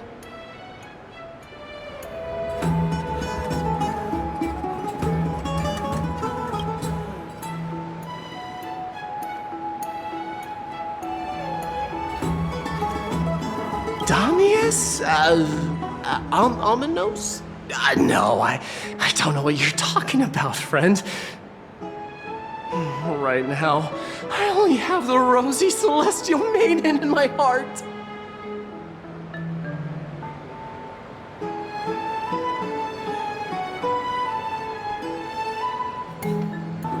Oh, rosy celestial maiden, you truly are a gift from the heavens, a daughter of the sun. Even Aquila cannot restrain you. Will you gently carve open the sky, if only to lead us out of this long, dark night?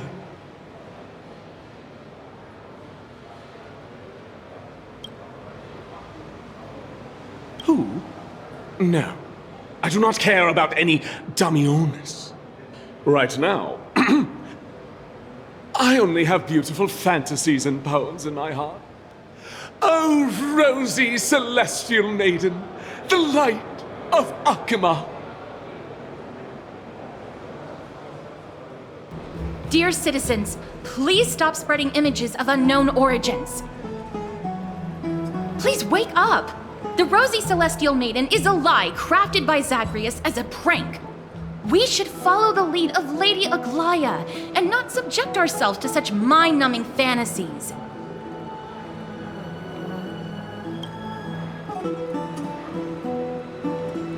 Damionis, that explorer who thinks very highly of himself. I've heard of him, but have never met him in person. Others have said he's completely crazy. Rosy Celestial Maiden, a world beyond the sky. What's that commotion? Stop! Stop chasing after me! Don't come any closer!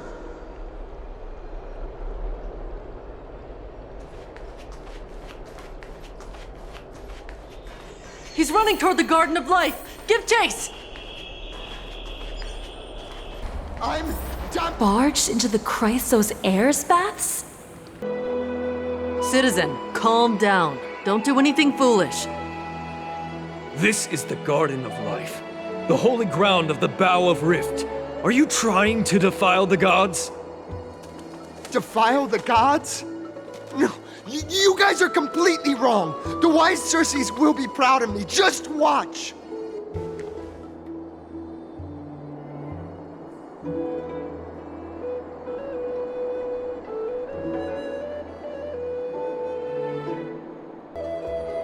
The wisdom of Circes should be shared equally by all. I, Explorer Damionis, shall put on these wings today and touch the sky, proving to everyone that a world beyond the sky exists. Wings? That's right. Right here, right now. That is a giant flying amphora! You're going to fall to your death! Ridicule me all you want. I shall prove myself and remove all doubts.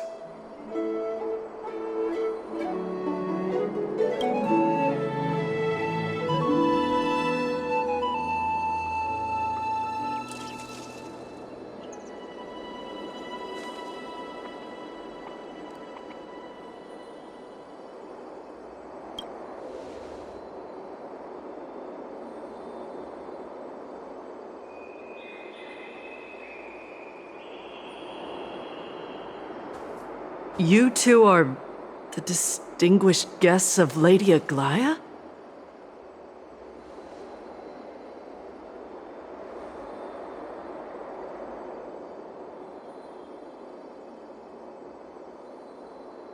My dear friends, I know that you must have your own reasons to hide the truth. I shall not make things difficult for you. But thank you for showing me the image from beyond the sky. Now I shall embark on this earth-shaking undertaking.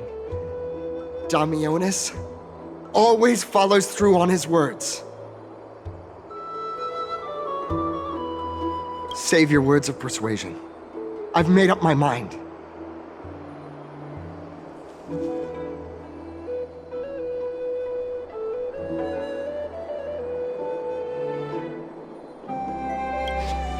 My friend, your tone has betrayed you. I understand that you're trying to persuade me to stay. A clever fool. That's how to describe people like him, right? I'm almost moved by his persistence. Save your words. Aquila, feel my wrath!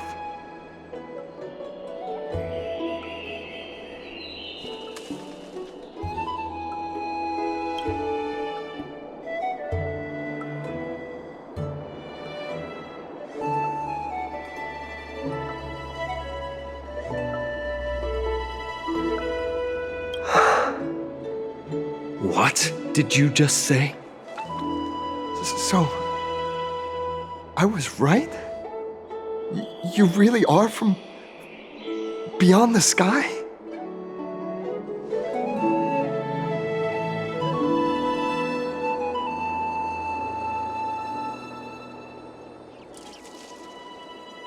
A pact? Ah! So that's why he called you distinguished guests of Aglaya.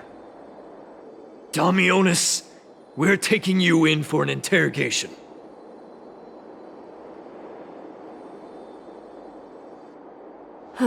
This is not going to go well.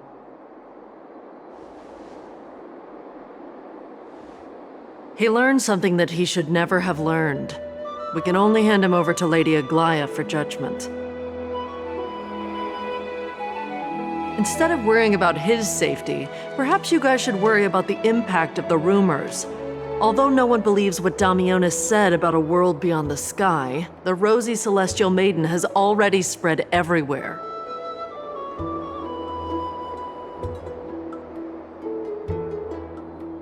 It's all right. I think there's only one thing you can do right now. Go to Varix Leo and share something even more interesting with him. That way, there's a chance that you can cover up the rumors. As for what happened earlier, you won't tell anyone else about it. So go now, brave heroes.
Look who came to visit this mighty lion.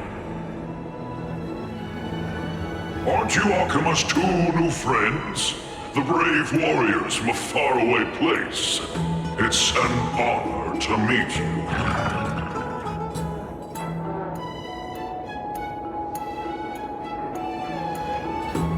Didn't anyone tell you? I'm the far-seeing eye and all-hearing ear of Akima. I see and hear every single thing that happens in the streets and alleys of this place.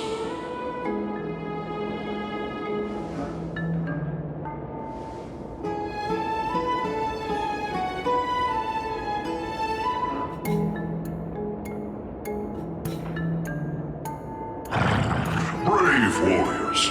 I'm afraid that I won't be able to help with that. Rumors? As long as the citizens like it, who cares about whether it's true or not? However, the way you two are trying to stop it from spreading further, could there be some other reason? How about sharing it with me?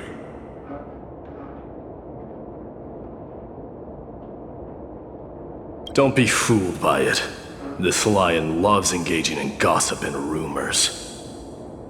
A few days ago, when people were besmirching my tribe's honor, didn't you also turn a blind eye?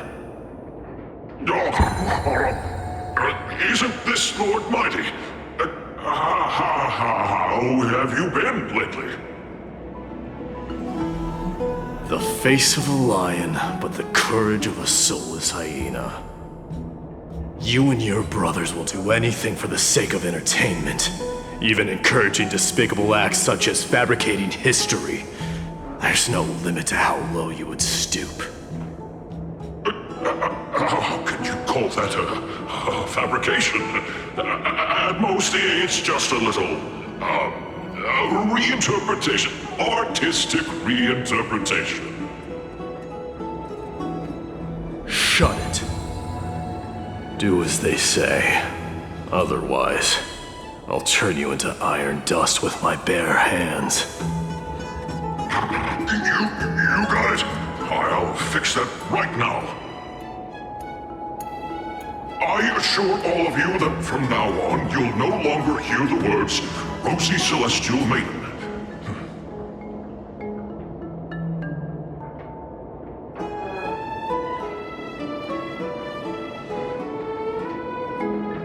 Don't misunderstand. I'm just annoyed at that lion head. Also, Finon seems to think highly of you guys. If you were to be disposed of for such a trivial reason, his weak and fragile heart might not be able to bear it. Pray for the best, outsider. Pray that this farce has not reached the ears of Glava.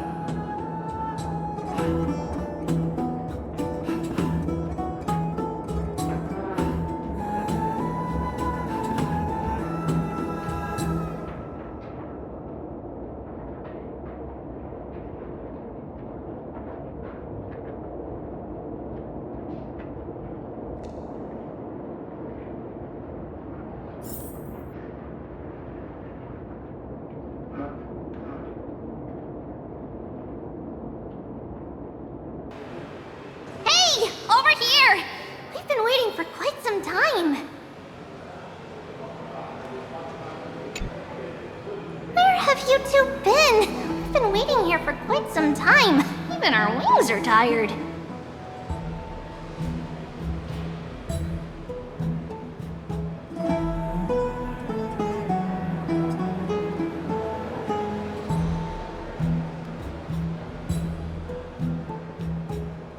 Wow, you guys are well informed. You even know about the World Wound Web?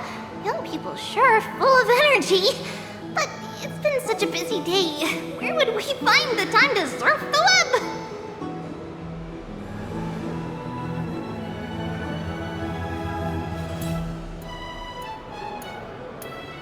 What a strange thing to say. Anyway, let's go. I hope Aggie isn't annoyed from waiting too long. Oh, right! You can see the abyss from here! It's quite a nice place for a photo.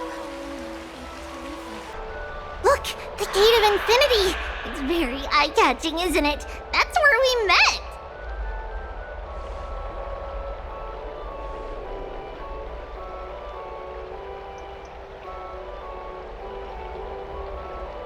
Oh well, the past cannot be recreated.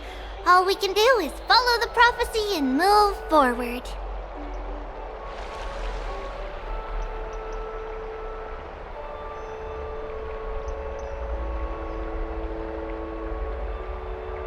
Those are two different concepts.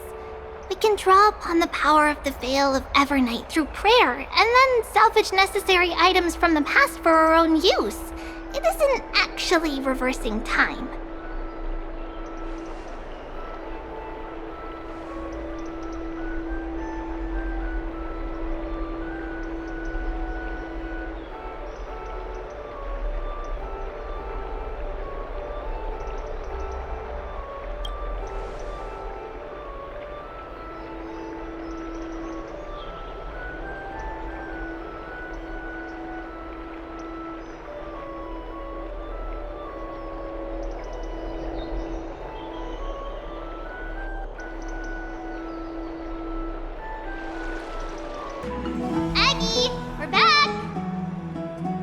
Thanks for your hard work.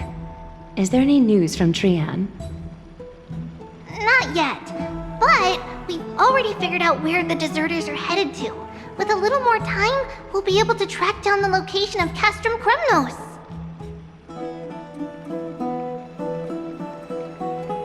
Oh, he's that candid with the two of you. Castrum Kremnos, both Nikidor's territory and their current abode, is a moving city-state enveloped in fog.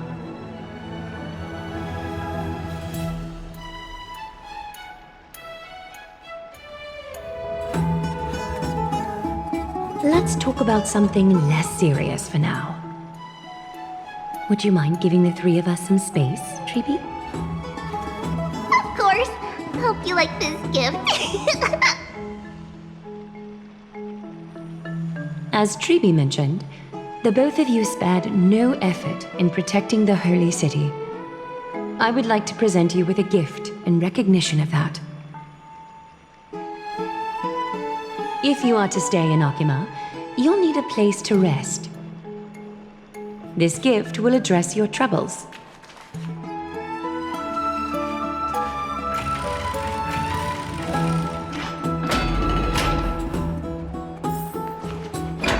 Welcome to your private bath chamber.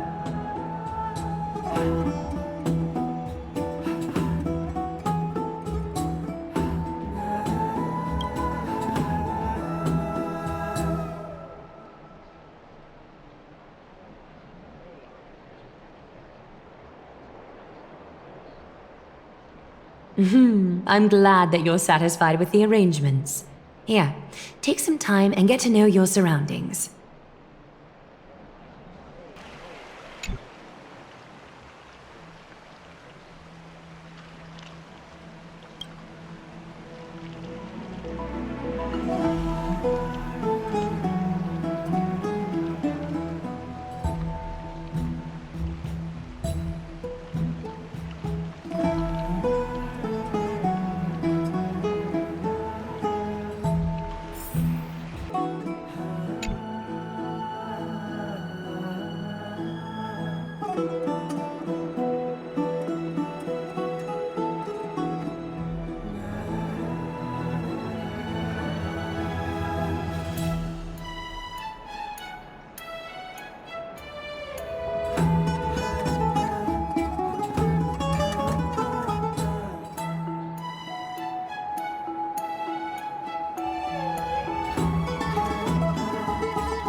Finished exploring? I still have one last special gift for you. Come this way. I'll explain it to you.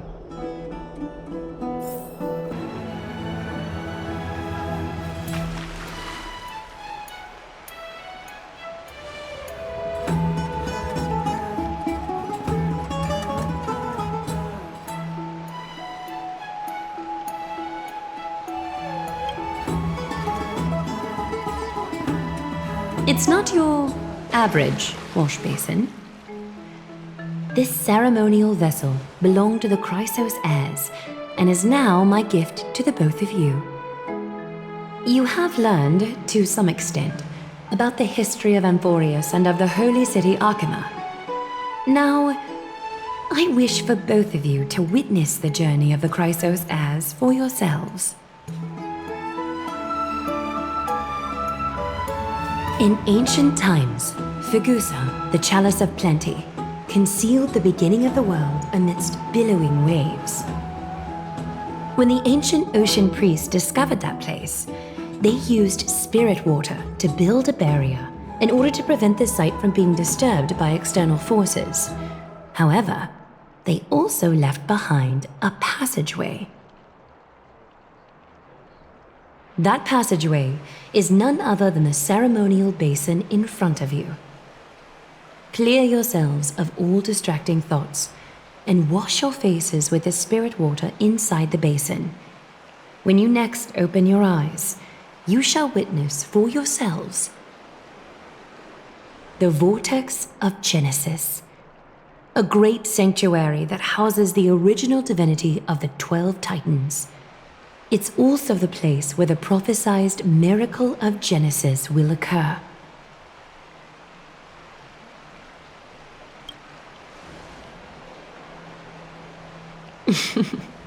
For your first time, I shall personally guide you into the depths. Close your eyes and hold your breath. Sever all other sounds and let my whispers fill your ears. Take a handful of the pristine water, lift your palms in front of your chest, and feel the water gently flow away through your fingers. Sink deeper and do this once more. Submerge your wrists in the spirit water. Familiarize yourself with its temperature, its touch. Spread your fingers, then lower your head and search for the palms of your hands. Feel the spirit water flow against your face until all of your senses are submerged. Floating, sinking, diving into the depths.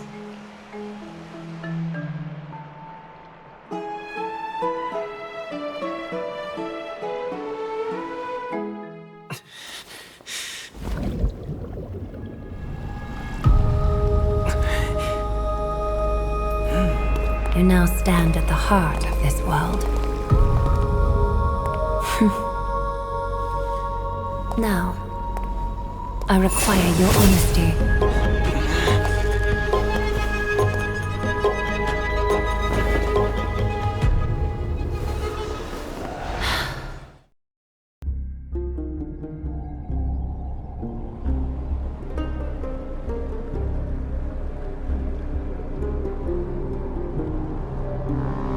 This is no laughing matter. It's an interrogation. While the both of you were roaming the city, someone was paying attention to your every move. Unfortunately, you have broken your promises.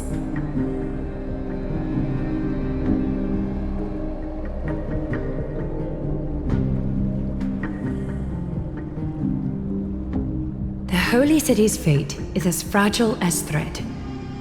I must exercise prudence in order to eliminate sources of potential disaster. I will grant the both of you another chance to mend our broken trust. The golden thread shall judge on my behalf. If you're truthful, you will live. Else, you will perish. We meet again, distinguished guests. Castorus will be your executioner.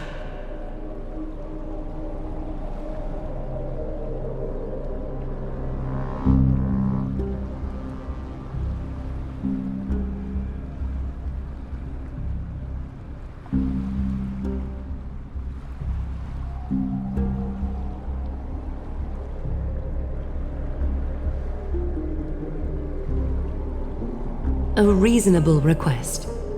It is indeed my oversight for failing to tell you everything in time. There have always been people in Amphorius who looked beyond the skies. Indeed, there used to be a usurper nation that spared no expense in constructing skyships with the desire to break through the blue sky and reach the stars. However, Aquila's divine punishment fell the instant the fleet of skyships took flight.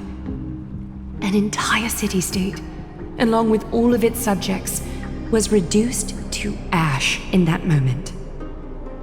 It's not that Amphorius is unwilling to head toward the stars. Yet, anyone who even thinks about breaching the firmament would undoubtedly infuriate the gods, causing this land of the living to burn, and an entire nation of mortals to perish. The Eye of Twilight is only one example of this. This is forbidden territory which can never be ventured into.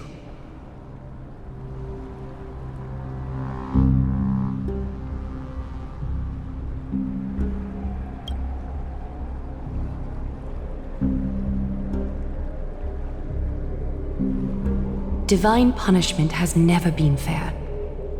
As Okima's guardian, I must do the same.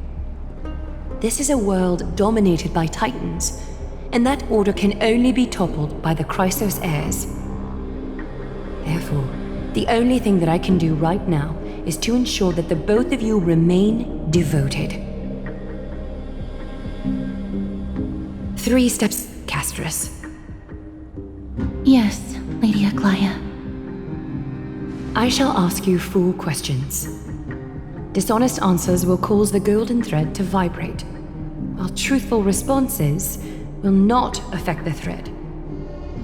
The number of times that the thread trembles is the number of steps forward that the executioner will take. If she isn't standing behind you after all 4 questions have been asked and answered, the both of you will have passed this test.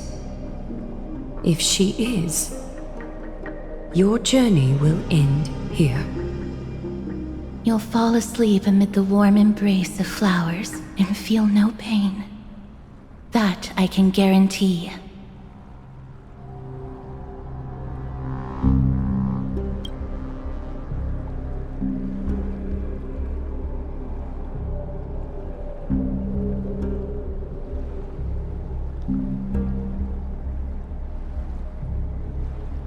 Well then, let us begin. Question 1. Outlanders, why have you come to Amphorius?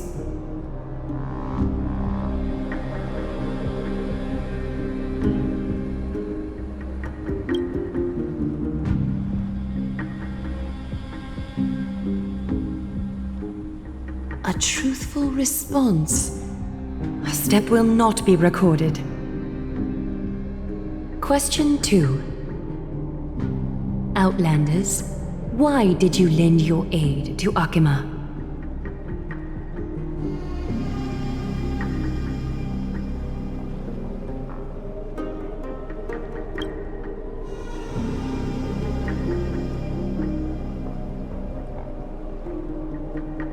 No fluctuations detected. A step will not be recorded. Question 3. Outlanders, if the current situation changed dramatically, could you eventually point your blades at Akima and its citizens?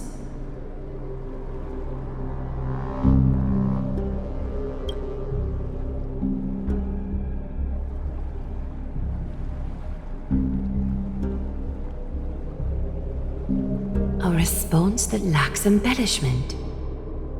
You have no misgivings about the friction or suspicion that your answer might cause. A step will not be recorded. Final question. Outlander. An unknown but surging power exists within your body. Are you willing to use it to aid the Chrysos heirs in slaying the gods?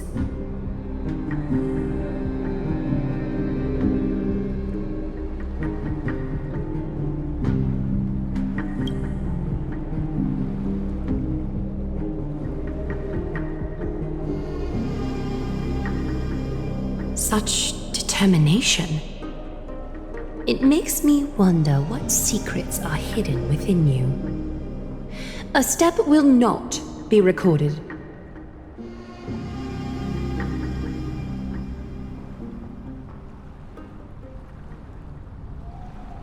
All 4 questions have been asked and answered. You have earned a second chance with your honesty. Both of you may continue to stay in Akima, and its citizens will continue to view you as distinguished guests. However, you must promise that today's farce will not occur again.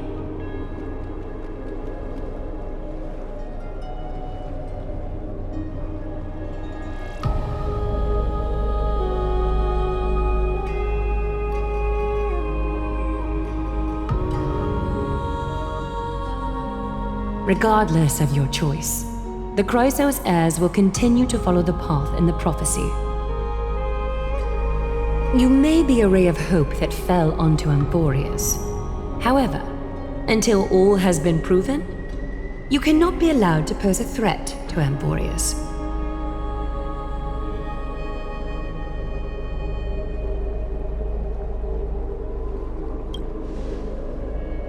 For the Holy City, I am willing to bear all the traits that others despise and use every heartless yet effective trick in the book.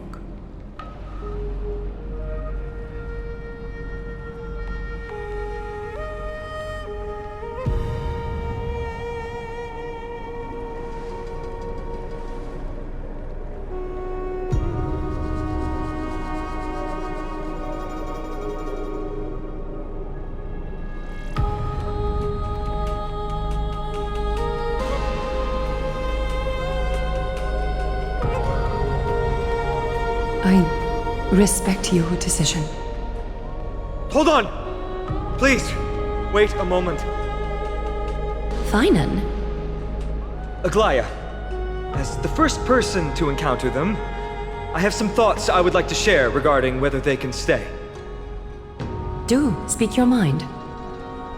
When I first met them in the Abyss, I was wary of them as well, and never let my guard down throughout our journey back to the Holy City.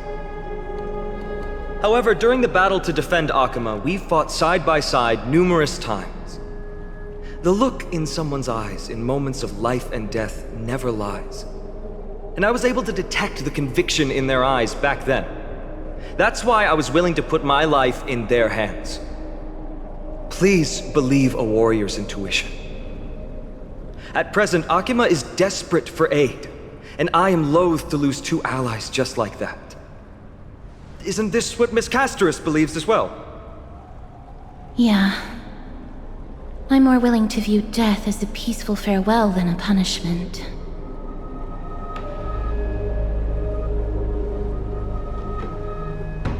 So 2 Chrysos heirs are willing to vouch for you.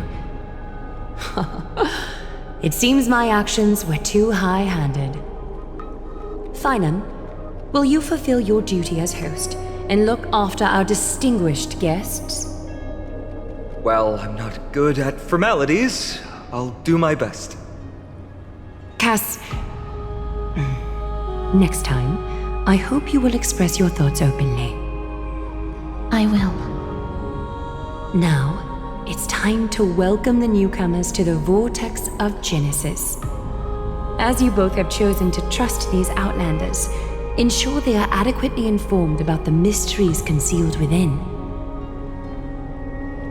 Sorry, should have gotten here earlier. Please, hear me out before you make up your mind.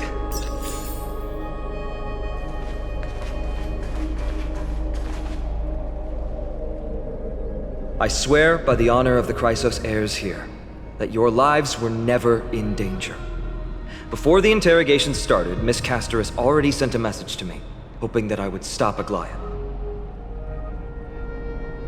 Only a select few can sway Lady Aglaya, and Lord Finon is one of them.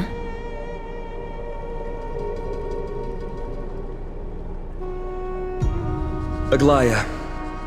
She has long sealed her heart in ice for Akima's sake. Maybe this is the price of being a demigod. Standing among mortals, yet still so far from them. One more thing to explain. Let's not worry about that for now. You'll soon find out that Amphorius' deepest secrets are all hidden here. Well, first, kindly look upward. What you see right now is the astral zodiac of the Vortex of Genesis, divided into 12 parts that record the flame-chased journey of the Chrysos heirs. The 12 vacant signs symbolize the 12 titans of Amphorius, while each illuminated constellation represents one core flame that mankind has restored to its rightful place.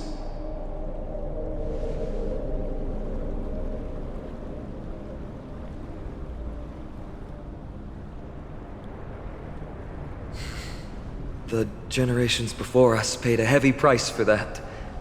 The journey of the Chrysos heirs once faced immense hurdles and made no progress for a very long time. It was Aglaya and Tribi who rallied the Chrysos heirs from all over the world once again, leading us to re-embark on this prophesized journey. And they are the only 2 demigods in the Holy City.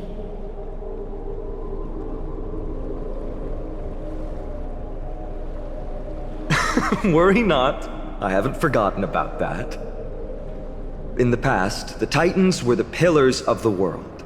Yet the prophecy's revelation is that these 12 pillars must be shattered and the world's order reconstructed. But here's the problem. After the fall of the old gods, someone must hold up the broken pillars and fill the vacant seats until the coming of the miracle of Genesis. Otherwise, the entire world will collapse before the prophecy comes true. Aglaya and Tribi have already laid their own gods to rest, making them now both human and divine, as well as the bearers of Amphorius' fate.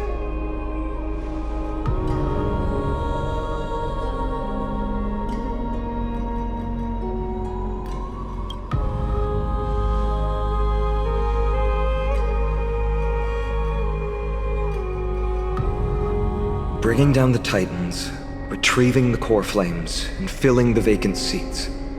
This is the mission of the Chrysos heirs, and I'm following in the footsteps of those 2. Mission? Huh. When it comes to the 12 Titans, no words can describe them more vividly than the whispers within the constellations. Why not step forward and listen to them for yourselves?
So, did you hear it?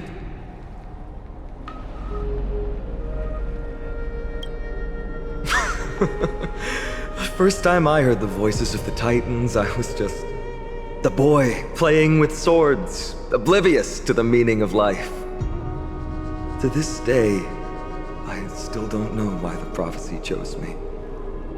But I'm grateful for it. Without this journey, I might have already become a wandering soul on the battlefield. All right, that's enough of my story. I want to extend a heartfelt invitation to you. Join the Christos heirs and aid us in hunting down Nikador and retrieving the core flame from the Titan of Strife. If you still harbor doubts, I'll do my best to provide you with answers.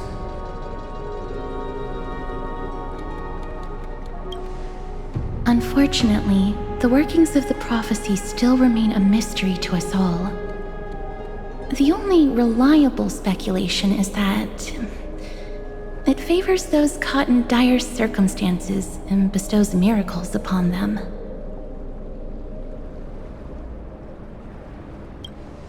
Legend has it that the first Chrysos heir was born millennia ago.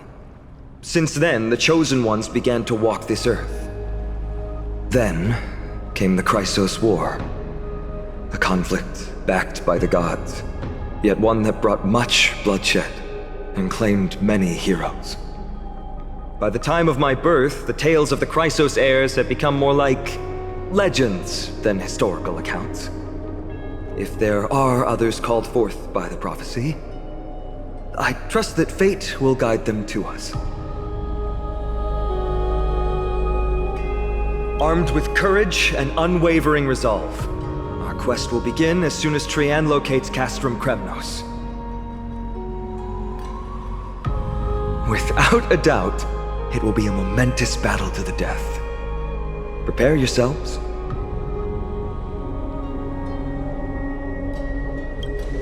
The path ahead is bound to be perilous, and I won't impose my will upon you.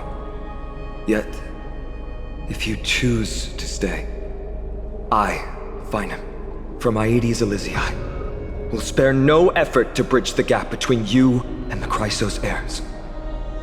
Thawing the ice in Lady Aglaya's heart won't be easy. But I will do my best as well.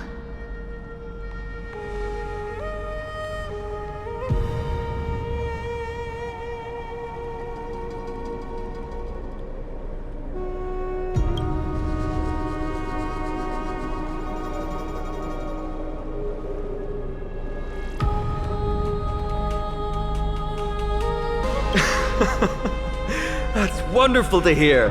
You truly are the hope of Amphorius. I've always believed that the journey of the Chrysos heirs is not meant to be the saga of a select few, and that we must unite all potential allies, especially heroic figures like you. Once we triumph in the battle against Nikador, that should dispel Aglaya's doubts. Lord Finon, our guests seem quite weary. Should we have them return to the bath chamber for some rest?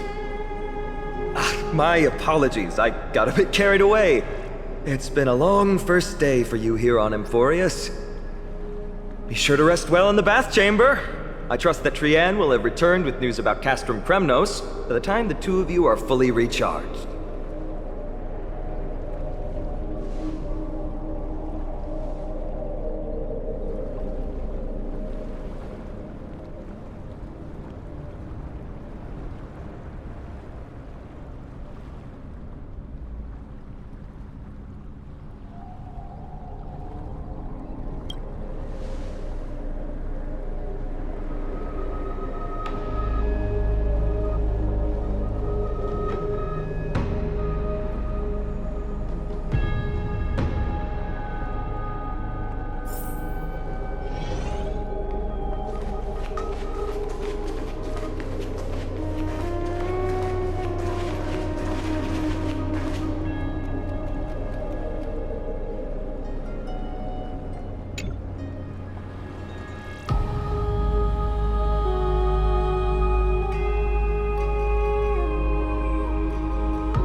Aggie, this campaign is going to turn out fine, right?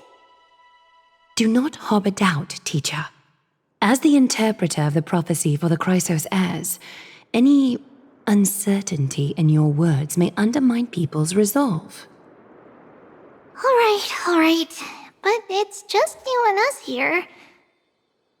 By the way, Aggie, I was actually wondering, when you were in the vortex earlier with them, were you actually going to... Certainly not. Phew, that's good to know. Why even bother to ask? If you were truly convinced of my intent to harm them, you would have intervened. You sure don't miss a thing. We're just curious. What is really going through your head, Aggie? Initially, my plan was to use the threat of banishment to test their resolve and perseverance.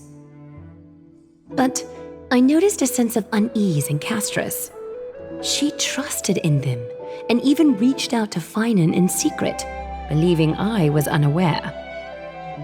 Therefore, I took advantage of the situation and changed the threat from banishment to execution to see if the two could remain firm under the most extreme pressure. Simultaneously, it might also strengthen their bonds with Finan and Castris. Do you have to go to such lengths for the battle against Nikedor? That's going to make it a lot tougher for you to gain their trust. That's not important. You and I will eventually step off the stage and leave Anforius' fate in the hands of others. That's the future you foresee, isn't it? Yeah. The prophecy of deliverance is nothing if not ambiguous. It urges us to defy the gods, yet refrains from providing a clear glimpse of what lies ahead. Right now, it is people's faith in the prophecy that unites them around the Chrysos heirs. Should a time come when their faith is shaken, all will crumble.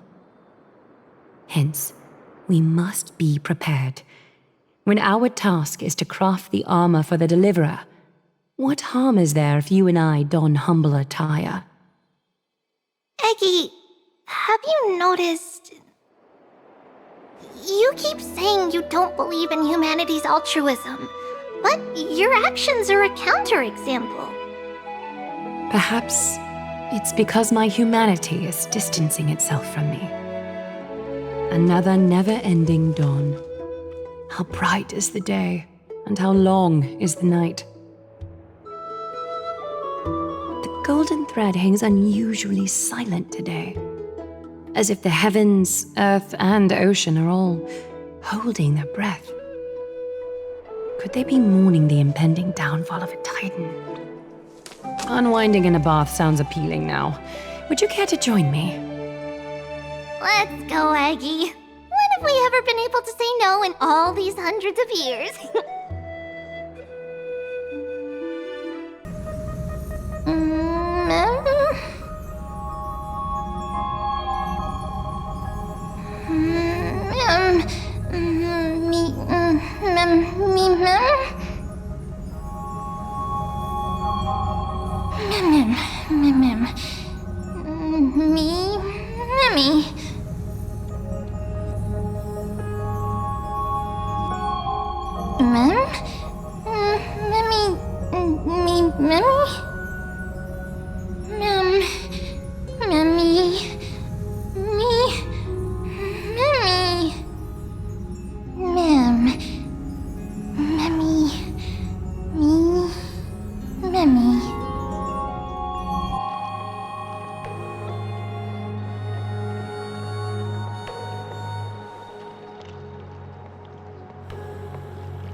Hey, great to see you here. Entrusting our fates to two strangers? Is this madness or folly? Maybe both. You should really make more friends, Mighty. Heroes, your attention, please. Trian has returned with news. For the first time in many years, we have dispersed the fog around Castrum Kremnos and verified its location. The awaited moment has finally arrived for the Chrysos heirs. Our path forward is now clear. Vanquish Nikador, the violent Lance of Fury, and bring the core flame of strife back to Akama to fuel the prophesized miracle.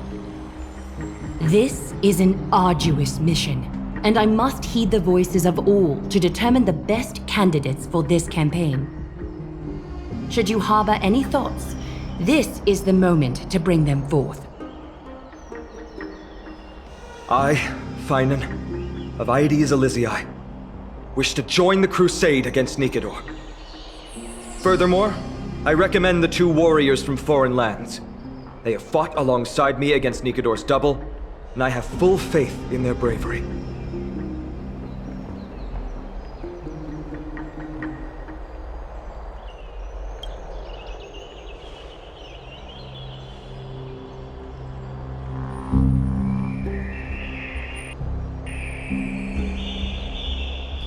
I, Mighty from Castrum Kremnos, volunteer to join. Nikador has become corrupted over the years. His pride waning, but his might endures. Victory only lies in assembling a full-fledged army. I'm willing to join as well, to help guide departing souls and ease everyone's burdens. I concur with your opinion. Though his divinity has faded, Nikador remains a formidable adversary. Yet, I cannot jeopardize all of your lives in one single battle. As we speak, the Hand of Shadow remains missing. The Eye of Twilight is still coveting our land, and Circes and Orynyx present significant threats, despite their lack of overt hostility toward humanity. Even with two demigods protecting the Holy City, the risk is too great. Hence, Castris, you must remain here. Your place is not on the front lines, and the battlefield is best left to the warriors. I understand. As for the two foreign warriors, select one to accompany you, Finan. Placing both esteemed guests on the front line would not be proper. He excels in wielding a range of weapons, and his flaming lances quelled the enemy's advances multiple times. Mighty and I are both better at offense, so from a tactical standpoint...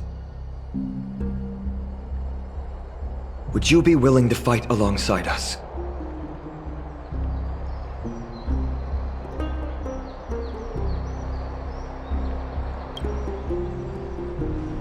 If you have no objections. Aglaya, the three of us will take on the mission to hunt down the Titan. Mydemos, Castrum Kremnos was your home. Your people were once Nikador's followers. Yet, you've chosen to turn to Akima and dedicate yourself to the prophecy. Do you swear, upon Kefali's body, to make this mission of the Chrysos heirs your foremost duty? When Nikador succumbed to madness, they stopped being a god to my people. I will use my wrath as a human to strip that god of their authority. As for the core flame, and that soon-to-be vacant divine throne, if that is the object you desire, you can have it. I have no interest in becoming a replacement god. How generous! But I'm not the type to accept charity, so I'll definitely be the one who deals the final blow through Nigador's heart.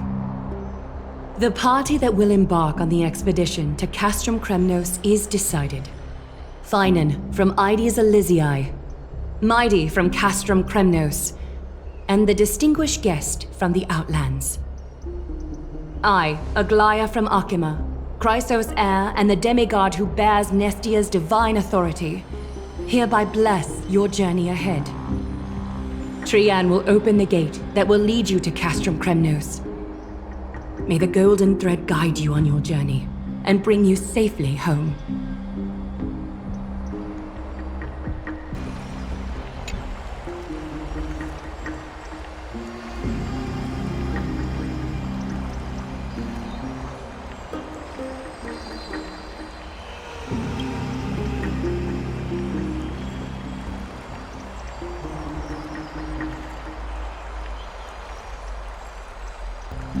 Please, come back victorious. I'll pray for you. May your steps be ever quicker than death's relentless pursuit. It is by the will of the gods that you stood on Akima's side in the end.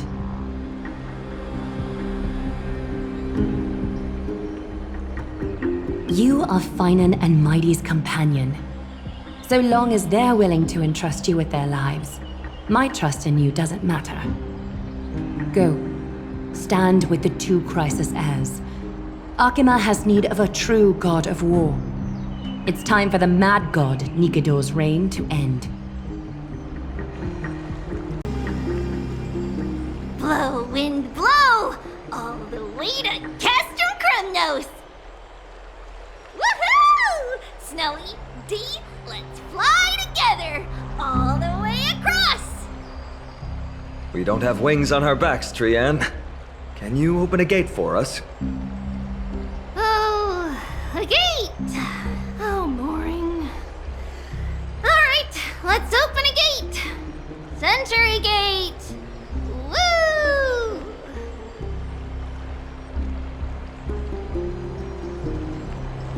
It's true, Trian is very playful, but she's the best gatekeeper in Amphorius. Her Century Gate never fails.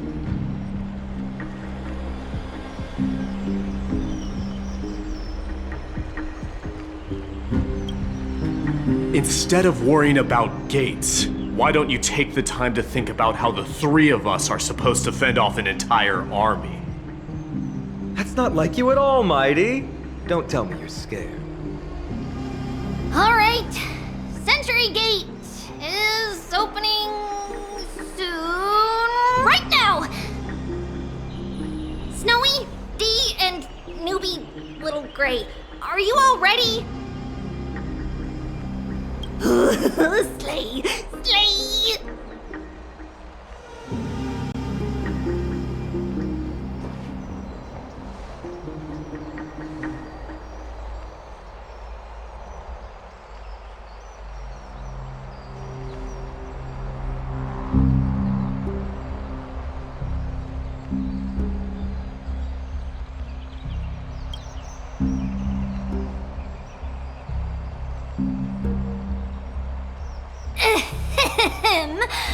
Stand still and listen up. We, Treeby, Trian, and Trinan from Yanisopolis, messengers of the Chrysos heirs and the demigods who bear Yanis's divine authority, give unto you our blessings. May fate show you benevolence and seal away all paths that lead to dead ends, and throw open all gates that lead to victory.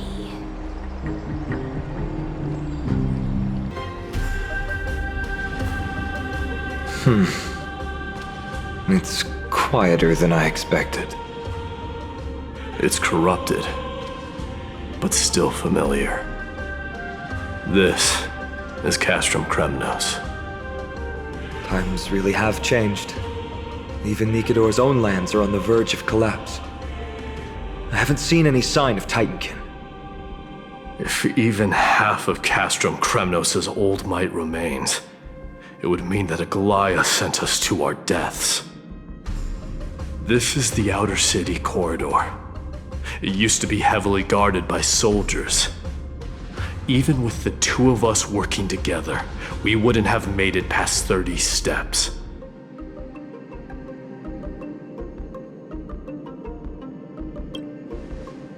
Think whatever you want. Yeah, Kremnos used to be the place every warrior longed for. Kind of a shame you didn't live in that era full of strong warriors, eh, Mighty? If all the heroes of the past hadn't fallen one after another, I wouldn't be the only worthy opponent you have left. Are you scared? It's still not too late to run. No, I'm just thinking about the warriors who also braved this very corridor in the past. They all ventured towards the city of the Lance of Fury, all just to set their names in gold. The fortress may be in ruins now, but what we're about to do is no different from what they were striving for back then. Let's go. We'll take back the core flame of strife, or die in Kremnos. Those are the only two paths to glory we can choose from.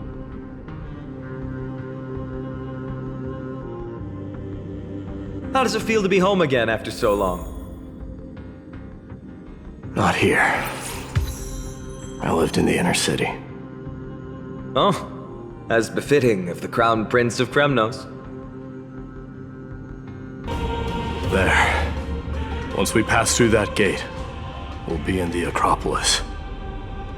We'll finally see some soldiers roaming about. They're minions who succumbed to depravity. Smashing them to pieces would be the greatest mercy. It seems enemies aren't the only things stopping us. This bridge has fallen into disrepair. I suppose even Kremnoan craftsmanship can be unreliable sometimes. Sorry to disappoint, but the Outer City was built by convicts. No wonder it's so fragile. Maybe these people were taking their grievances out on you. Doesn't matter. There's no shame in resistance here, whether it's from an adversary or a convict on death row. Except now, it's stopping the people trying to kill Nikador. It's moments like this that make me miss Treeby's power. Oh, Treeby taught you how? I have to say that the ability to perform miracles is innate. Without a priest's resonance, an ordinary person would fall into a coma after chanting the first few words of the prayer. But since you volunteered, please be my guest.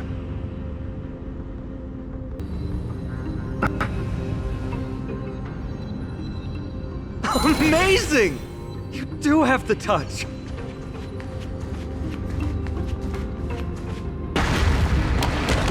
And it's broken again. I guess even a Titan's power isn't enough to stabilize this bridge. Just like the soul of a criminal. Fragile.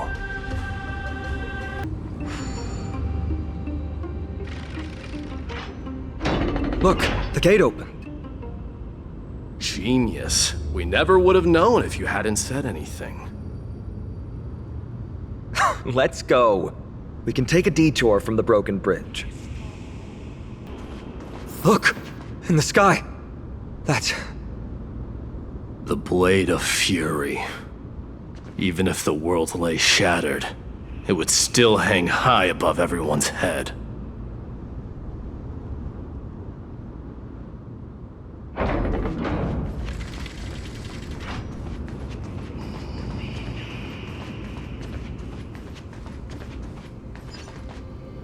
It's magnificent. You haven't seen it at its most magnificent. That's the giant sword Nikador used to destroy Aquila's heavenly kingdom long ago, followed by one city-state after another. It's not just a weapon. It's the faith of the Kremnoan people. Souls who died heroically on the battlefield will further temper the blade in Nikador's hand, becoming a part of the God King's power.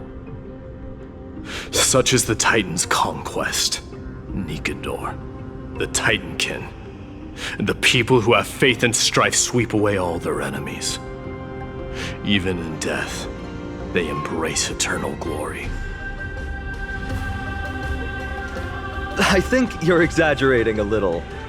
I can think of at least 3 losses suffered by Castrum Kremnos in the Chrysos War just off the top of my head. There's no shame in losing to those who conspire and plot in secret. Those weak and despicable individuals are the ones who should be ashamed. True. Better to die in battle than return even in glory. The Kremnoan people have always been straightforward. They spend their whole lives running to the battlefield. No wonder Zagreus loves teasing you. But that's all in the past. Guess what I'm thinking, Mighty? Probably nothing good. Keep it simple. This isn't just an expedition. It's also a battle to determine a victor. Since we're already here, why don't we have a match and fight to our heart's content? Just you and me. Let's recreate the original Kremnos festival. Show me what the grandest fighting competition in Castrum Kremnos was like. Let's gild this expedition with another layer of glory, and compete to see who can kill the most crazed Titankin. How about it? What's the prize? The privilege of delivering the final blow to Nikedor. Interesting. I accept your challenge.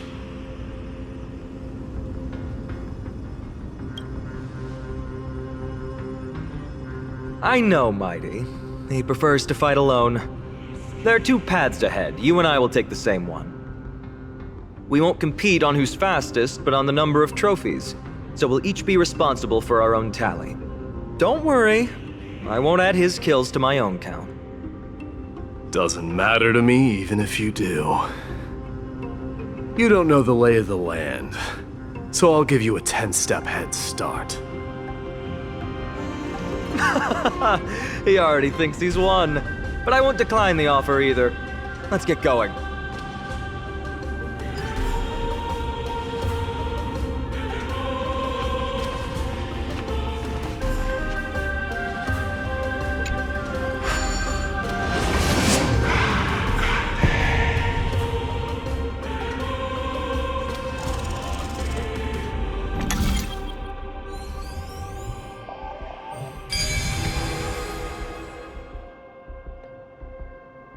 Made it.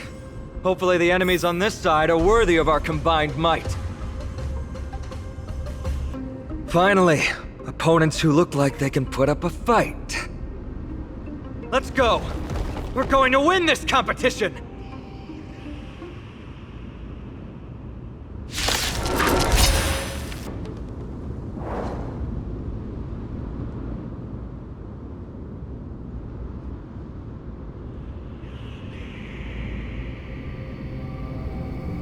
That's 2 down. Not a bad start.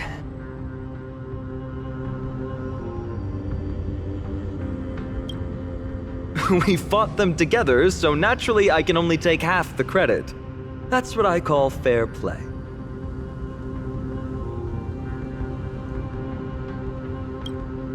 Don't worry, Mighty is strong, and so am I. Did you see the look in his eyes?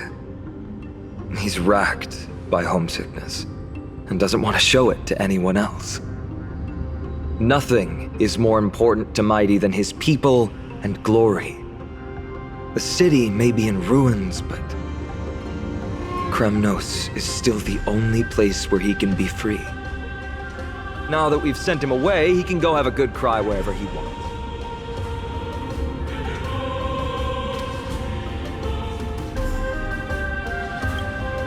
He's both my friend and my foe. It's always been this way. Working with him always brings out my competitive side. Why are you just standing there? Giving up already? What do you know? We're talking strategy here. Let's go. The competition might not be the real goal, but I still really hate losing. Whoa! That's impressive! Following an iron chain onto the path leading to the giant sword on the other side? This is more like it!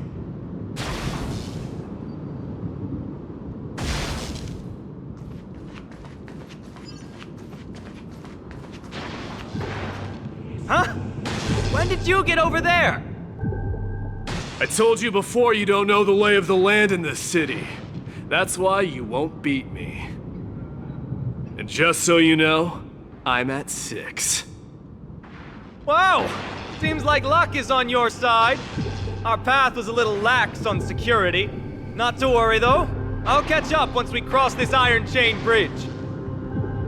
Assuming you can get across. Do you see the lightning bolt striking the chain? It doesn't look like ordinary lightning, which means mindlessly running across would spell certain death.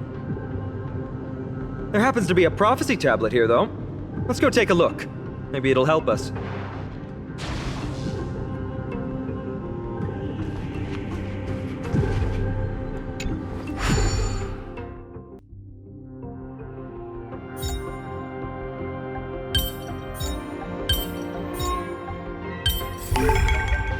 That's how it works.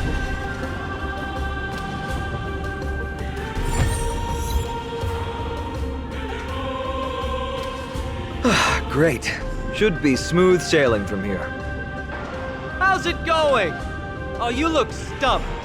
I'll be going on ahead, though. Mere lightning won't stop a warrior cast from Kremnos.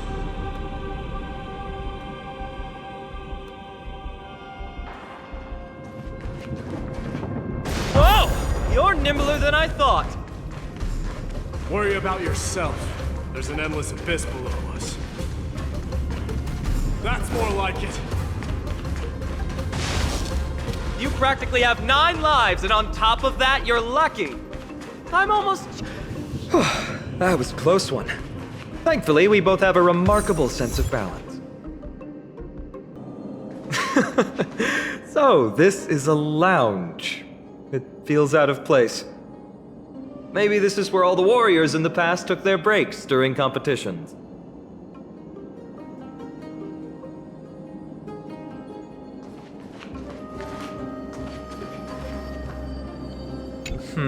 Just regular old bits and pieces. Nothing that stands out. There's a thick layer of dust. Guess no one's been here for a long time. They must have been left behind by Mighty's people when they departed. You've likely seen them in Akima, but it's hard to tell just by appearance. They look the same as anyone else, they just have traditions that are slightly different from ours.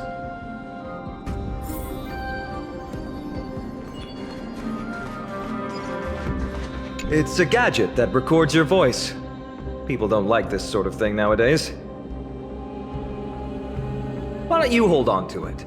It makes a sound when you shake it. Should make for an interesting collectible. Give you something to show for your trip, in addition to the photos.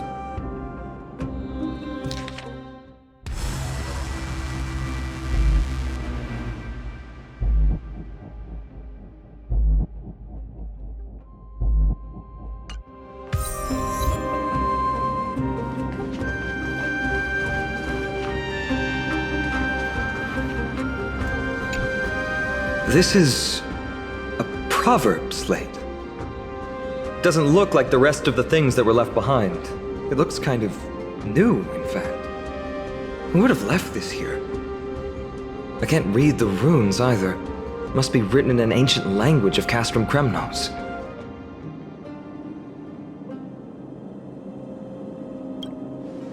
What does that mean? All right, give it a go.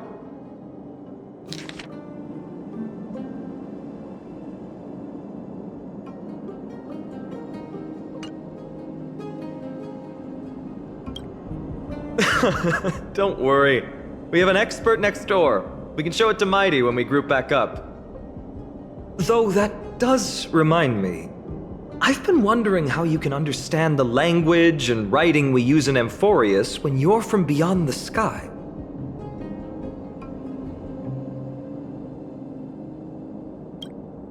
Did Amphorius have more dealings with worlds beyond the sky than we thought? But nothing like this was ever recorded in our historical materials. Maybe your arrival will overturn many things we thought we knew. Well, we've turned over every nook and cranny. It's time to move on.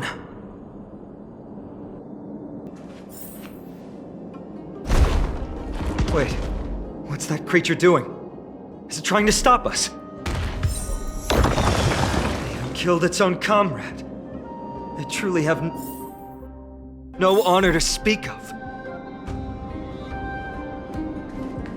The road ahead is blocked by the iron ball. Can you call upon Orynyx's miracle again?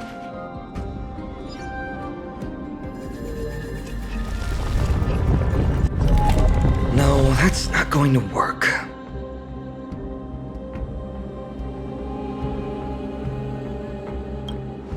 It's not your fault. Castrum Kremnos is Nikador's territory, after all. The environment is cutting off your ability to resonate with Orynyx. In principle, there should be an instrument used by time priests somewhere in this fortress. Ah! There it is!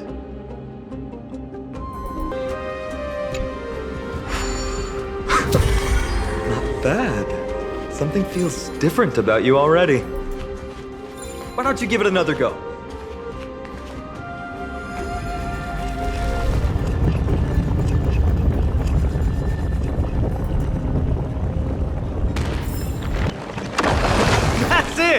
Nice work!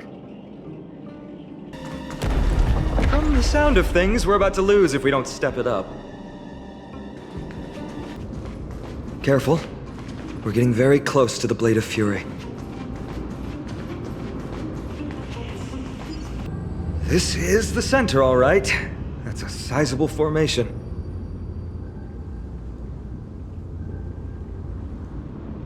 My thoughts exactly. You have the heart of a fighter, my friend.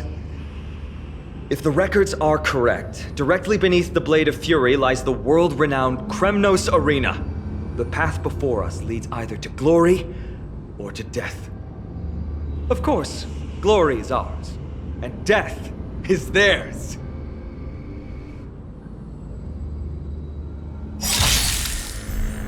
Approaching now are the duo of gladiators whose names strike terror in all who hear them.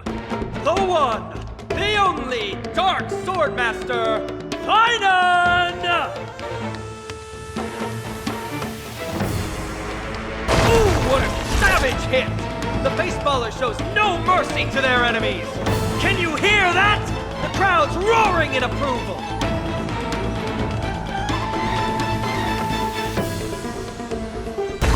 Marvelous teamwork! These two gladiators! Oh my God. These illusions of yours are seriously getting on my nerves.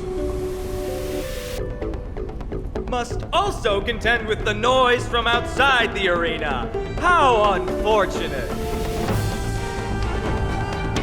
Don't lose momentum. With their exceptional strength and perfect teamwork, these two gladiators have bested every opponent! The glory they've been striving for has not come as anticipated.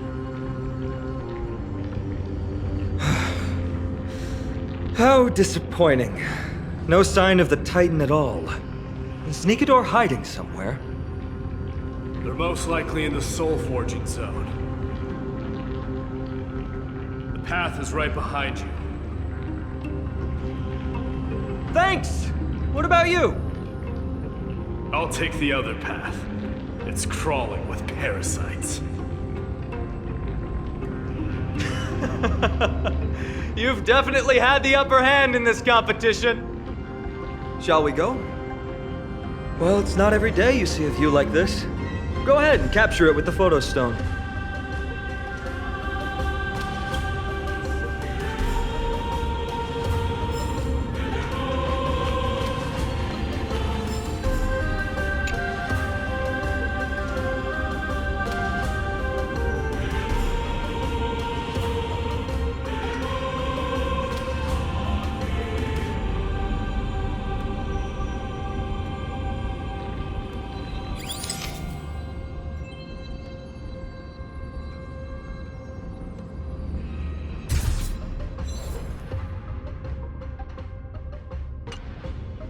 So, that friend of yours, her name is March.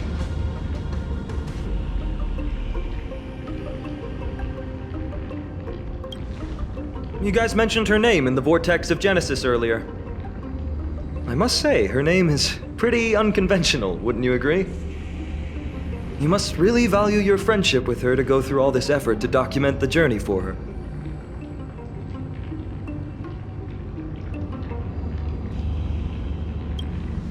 Yeah, I can tell.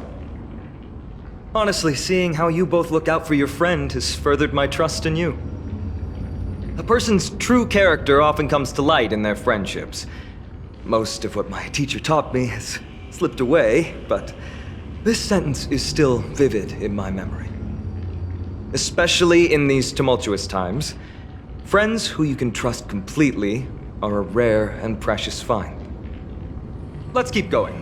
We can't let Mighty Mouse get too full of himself. The prophecy tablet might be able to unlock that closed gate.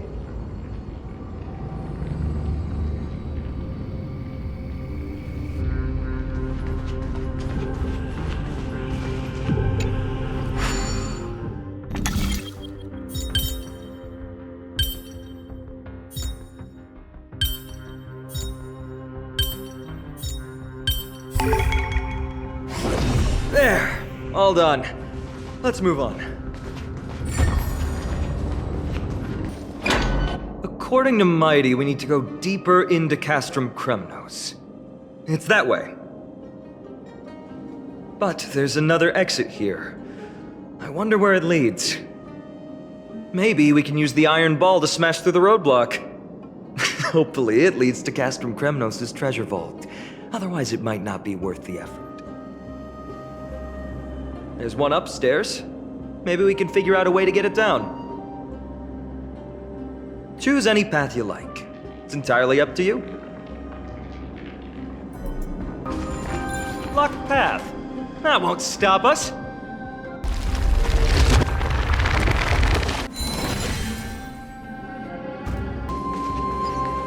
Why is the staircase blocked? Weird to think that people lived here. Well done! Go claim our rewards. No one else in Kremnos will have any use for them anyway.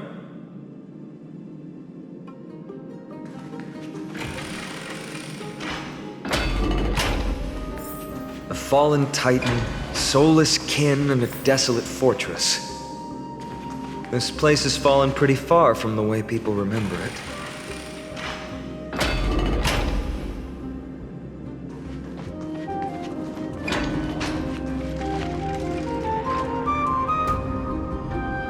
We meet again. What's your count so far? 30. That's not too far off. We still stand a chance. I just remembered! We came across a slate with inscriptions in an ancient language of Castrum Kremnos. Could you help translate it? Is it beyond your knowledge, amateur historian? Sadly, yes. You are my only hope now. You just keep having fun. I've got better things to do.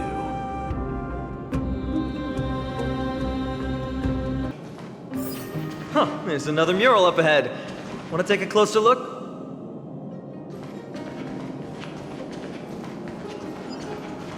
Looks like they're creating Titankin. Maybe this is what soul forging means. Crafting a body from rough stones, and then infusing it with a god's golden blood to bring it to life. No wonder Castrum Kremnos keeps winning battle after battle. With this method, they can create as many soldiers as they want. How did you beat us here again? But there are still plenty of enemies around. What's wrong? Already tired? I gave you two this final chance on purpose. If you're not interested, fine. Well, how generous of you! This is the stockpiling zone. We must be getting close to Nikador. That's right. But by the time you arrive, he might already have fallen by my hand. Then we must act quickly. We can't let you die right before our eyes, can we? We'll be meeting up with Mighty soon. Want to clean up this area and increase our trophy count? Victory or defeat. It all comes down to this.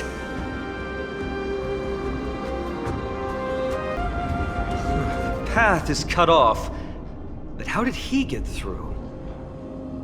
Oh, did he set up this roadblock on purpose?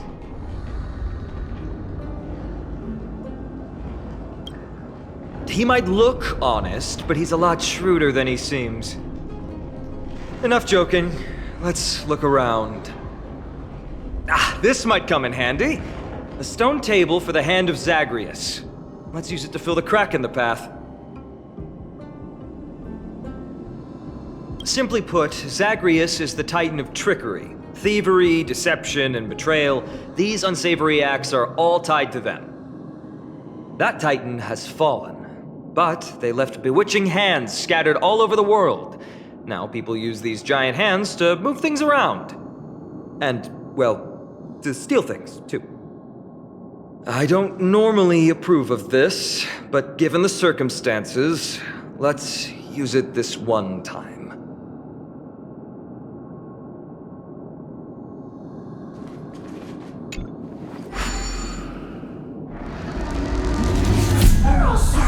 We need to find a solution to mend the broken path.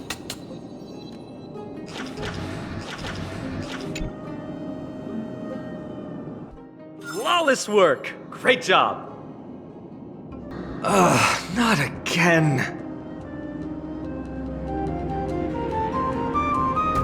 This time, we might be able to use it to blow away the barrier.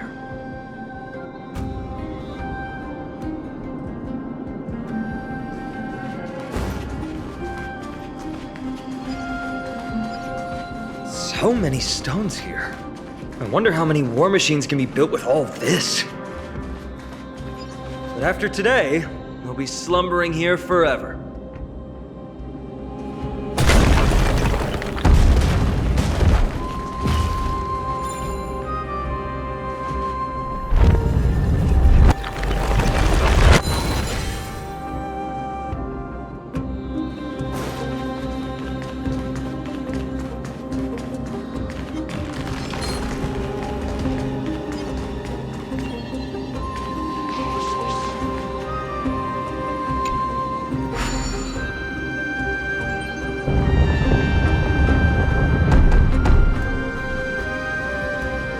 This should work now. Let's just hope no more strange mechanisms get in our way. Look, someone's getting impatient.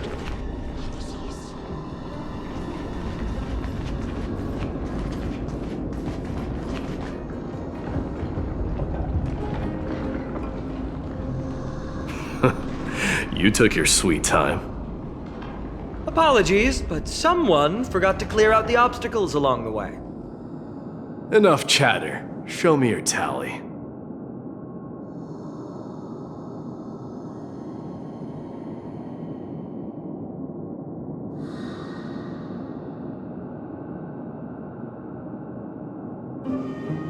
Haha! Looks like we won! Well, I'm a man of my word. You can deliver the final blow. Wait. On second thought, the stakes seem a bit too high. Deciding who gets the glory with just one competition might be disrespectful to the gods. Let's change the stakes. You can just share half your spoils with us. As for Nikador, we can take him down together. The real question is if we can pull it off. Well, here's your spoils. They're right up ahead then? There's just a faint scent, but I'm certain they're here. We're about to cross paths with strife.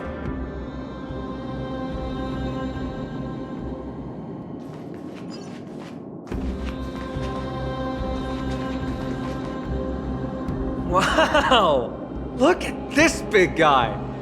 Could this be Varix Leo? Show some respect. This is Chrysius Leo, not some rumor-spouting gossip monger.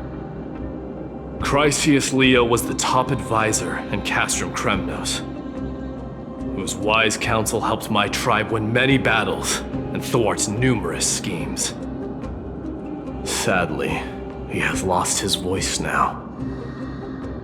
If only the Chrysos heirs could benefit from his wisdom. Mighty Moss. Crown Prince?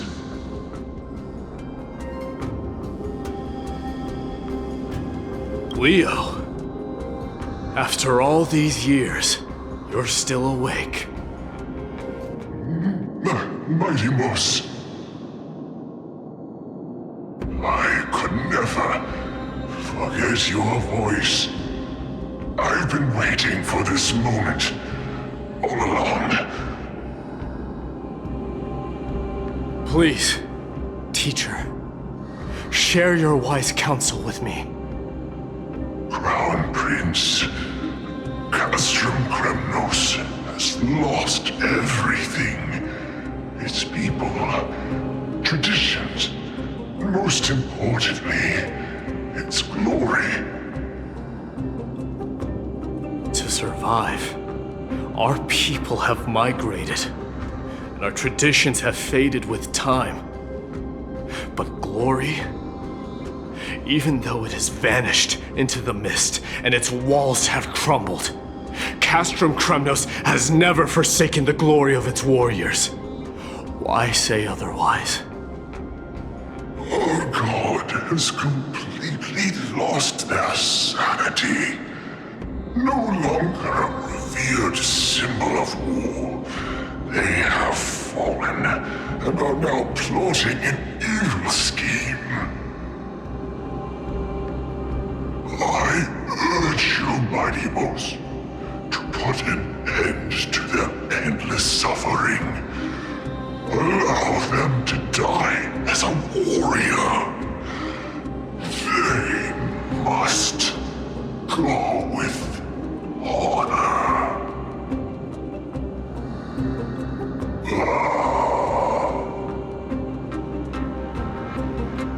Teacher. Teacher. Answer me! As your crown prince, I command you! Mighty, let him rest. He must be exhausted. Perhaps those were just the delirious words of a dying lion. I shouldn't overthink it. Let's keep going. Hold on. This is the slate that I mentioned earlier. We couldn't decipher it. Maybe it's connected to the scheme the old lion mentioned. Hand it to me.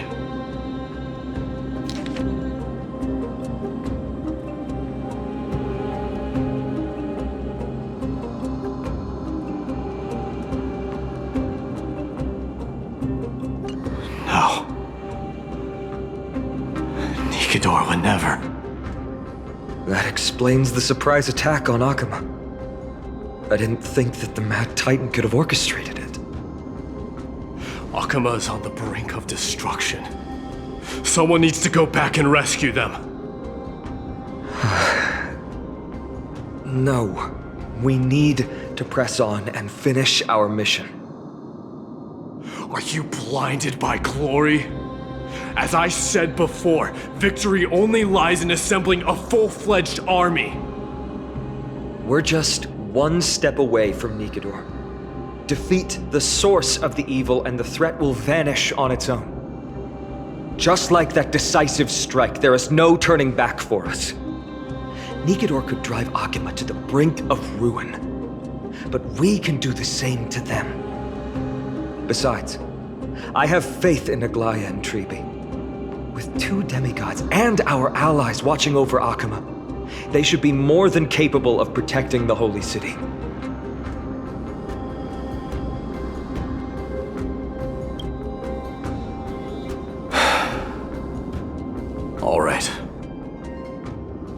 trust your judgment this time. Let's hope we don't end up in an abyss of regrets. Nikador, has your divine body truly been hollowed out by the hands of madness?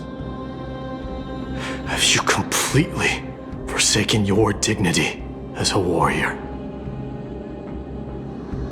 The sweltering heat, the Titan's wrath has set the air ablaze.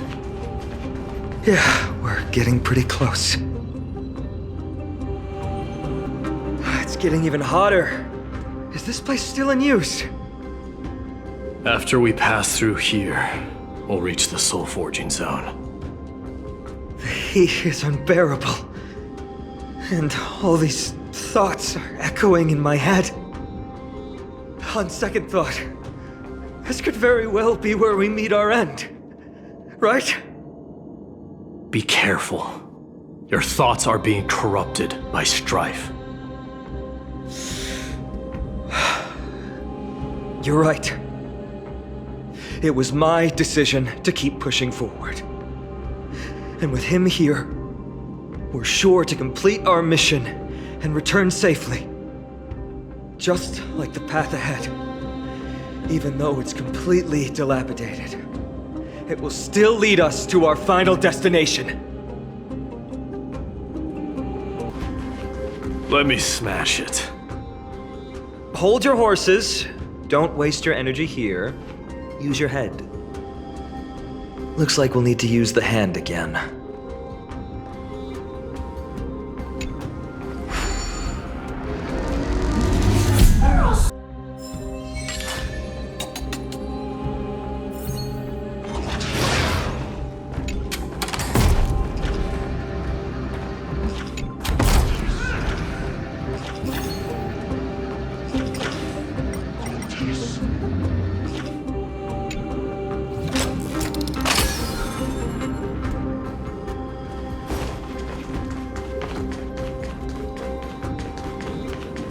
Look out!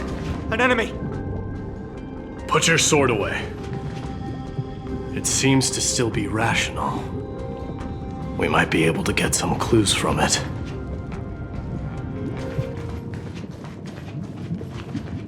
All hail Nikador, my master and guide.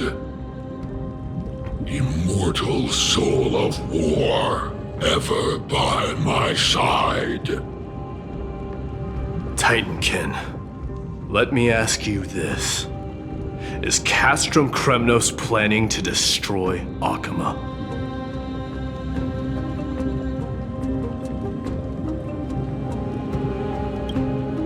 There aren't any other options. All hail Nikador, my master and guide. Immortal soul of war, ever by my side.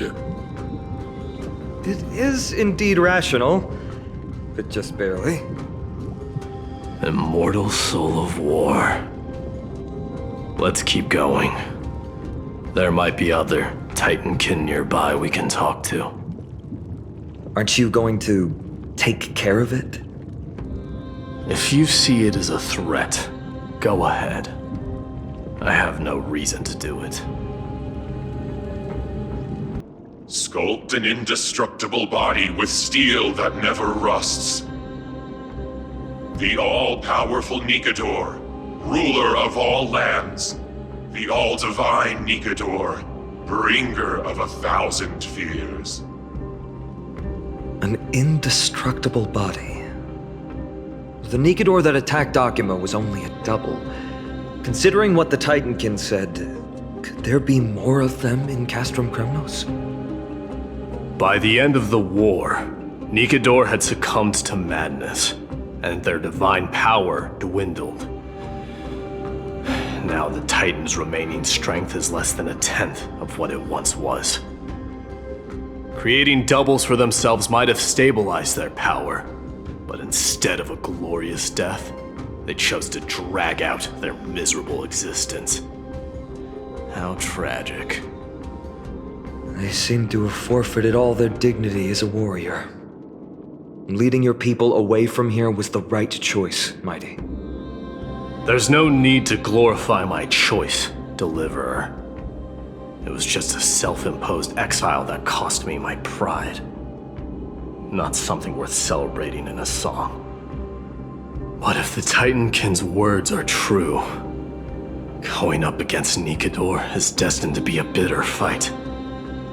Speaking of indestructible bodies, you're quite the expert in that area yourself. You talk too much.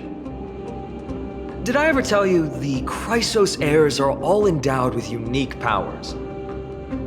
Legend has it that Mighty, the invincible Crown Prince of Kremnos, has a talent for defying death.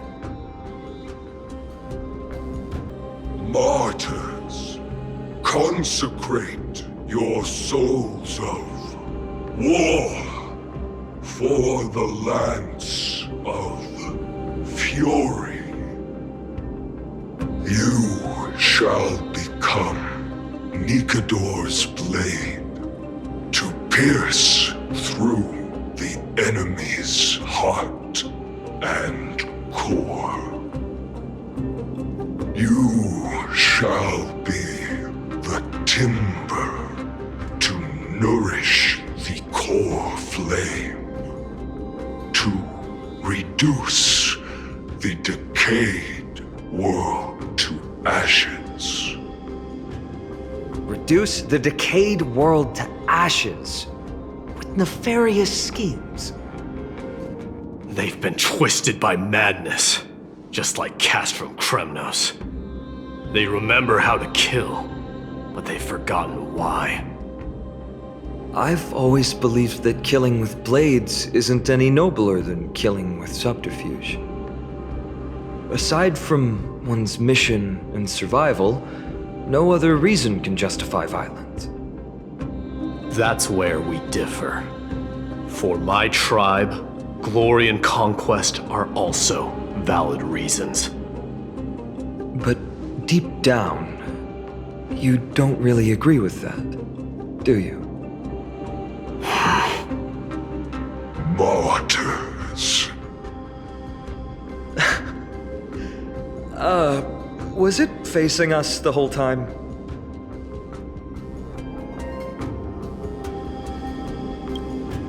Ready your arms.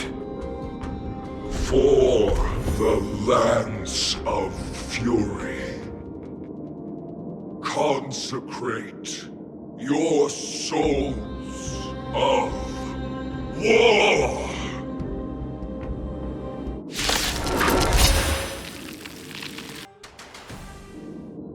I've given up on figuring out the logic of these minions. They're just pure chaos. No matter. You and I will soon bring this madness to a close. Are you ready, Deliverer? Always. Bearing the core flame of strife has been my deep-seated desire. We're so close to the fall of a Titan. It feels unreal. Don't think of them as a god. It's just you, me, and them. Warriors in a fight to the death.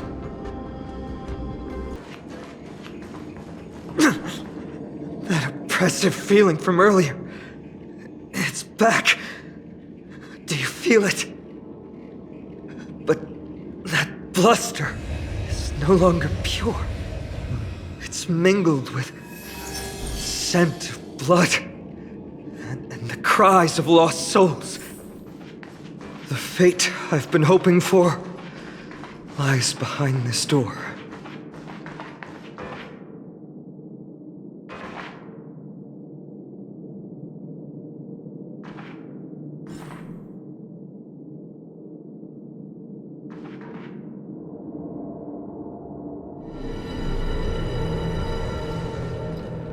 Remember, you insisted that we come here. Now, show us that cursed resolve! But how can I pretend that this is just an ordinary battle? My mission and purpose all depend on this. Can you forget the suffering of your people and your corroded homeland? Never. But I've learned a method you probably wouldn't understand. All that anger and regret I feel right now, I've learned to control them and hone them into a razor-sharp weapon for my use. It has a simple name: intent to kill. You really are a beast. But right now, perhaps it's best for us to submit to the beasts inside.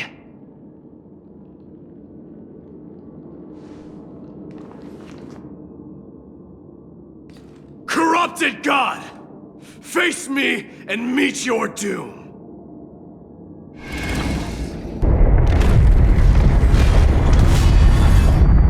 I am a son of Kremnos, and a Chrysos heir of the prophecy. And I now offer you the fairest deal. I trade 1,000 scars and 100 lives of mine for your glorious death!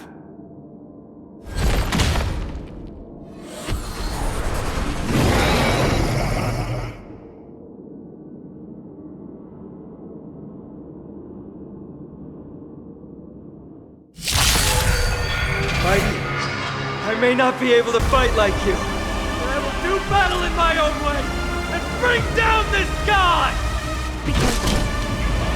I'm on guard. Stop hiding behind those pathetic doubles! We'll crush you!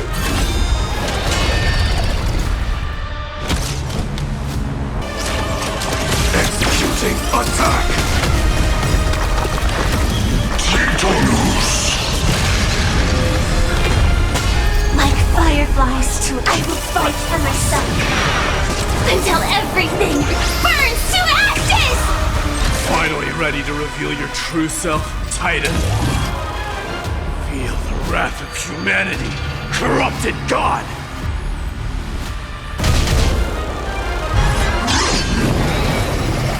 Attack detected. Recalibrating.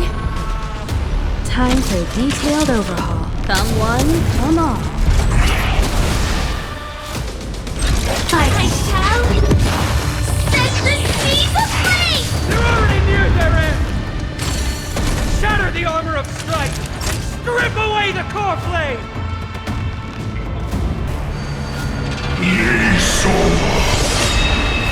Gorgeous!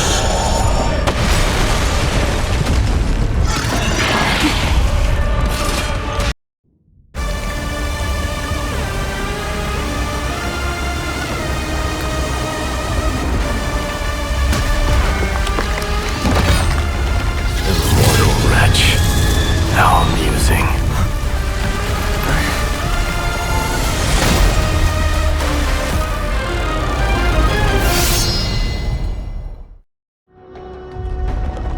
Souls of war are amassing in the skies above Kremnos, surging toward the Blade of Fury! They have no intention of winning the fight. Instead, they're using death after death to temper their blade. Even with 100 deaths, they've resolved to pierce through Kefali's body! All their honor is gone. How did the god of our tribe fall so low? Deliverer, here is your moment. I'll hold him off here and keep him from wielding the Blade of Fury. You need to head back and notify the two demigods. Are you out of your mind, facing the Titan alone? I'm staying too. Friend, please! Get lost! Do you have to make me say this? I must stay here. Not for Akima's safety, but to settle the score with my god. Even if immortality is a curse, it shouldn't be used so despicably.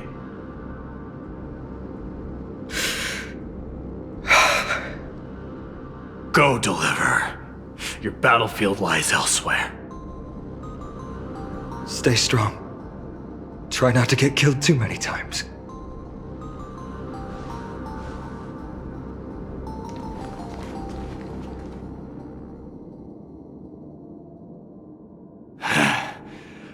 Finally, some peace. You and I, two warriors rejected by death. Is there any contest more fair than this? Come forth, the king who has never claimed his throne, against the god who has fallen from grace. How perfectly matched we are!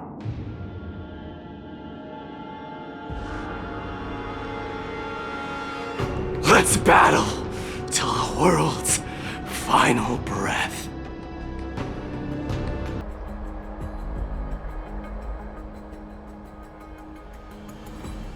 We're back. Tired and dizzy.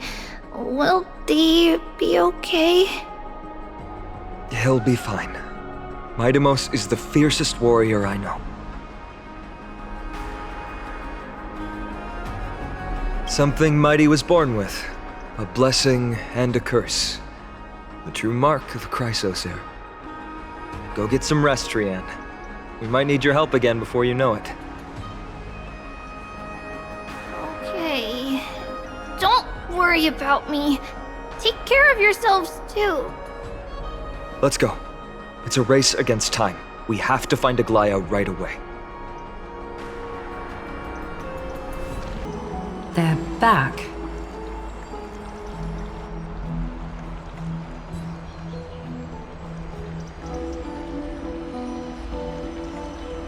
Aglaya! Wait, where's Treeby? She began making the necessary preparations the moment we got your message. The city's citizens are enjoying themselves like it's any other day. Do you not see this as a crisis? Akema would be in constant turmoil if we were to raise the alert each time danger befell us. Silently eliminating threats and sparing them from living under the shadow of fear, that is the duty of the Chrysos heirs. I don't see things that way, but now's not the time for arguments. The Blade of Fury has its aim trained on Kefali's heart. We need to stop the Mad Titan, or the entirety of the Holy City could be reduced to ash. But Nikedor has crafted an indestructible body for himself, one that can't be entirely destroyed. Mighty is buying us time. We need to cherish every second he's fought for. You're willing yourself to stay calm, Finan. That's commendable progress. Castrum Kremnos has been shrouded in the fog far too long, leaving us unable to discover the mystery behind Nikedor's undying body. We can only hope to learn the truth from one Titan. You mean... Lord Finan, I will join you in the audience with Orynyx. Let's hope they can restore the visions of the past and reveal the truth behind Nikedor's defiance of death. You have no clue either, Miss Casterus? Strife and death used to be inseparable. Nikedor valued honor in their glory days, so they would never have betrayed their allies back then. But their pact was broken when Nikedor descended into madness. From what we know so far, and the pursuit of an immortal body, Nikedor betrayed death. There's one other thing. We found a slate in Kremnos that mentioned an infiltration. Don't worry about that. Treeby and I will do our best to protect the people of our holy city. Focus on getting to Orynyx and using whatever means possible to learn the Mad Titan's secrets. Treeby is waiting for you outside the city. Go with her to the Abyss. I will pray to Kefali that you will find success.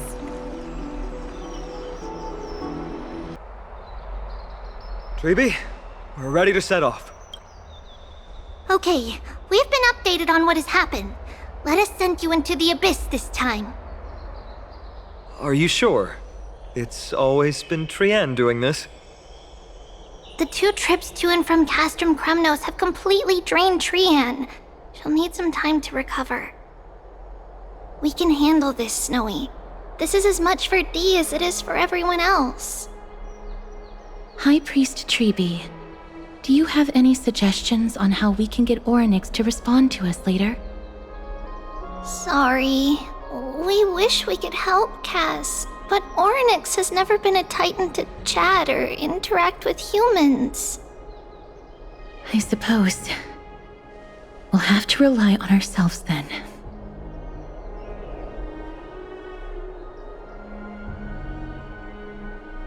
It's one thing to use their powers and another to be aligned with us in war. If that Titan refuses to be on our side, we'll have to resort to a fight. Orynyx isn't an evil Titan at heart. Let us hope things won't reach that point. Time is of the essence, everyone. We should get going.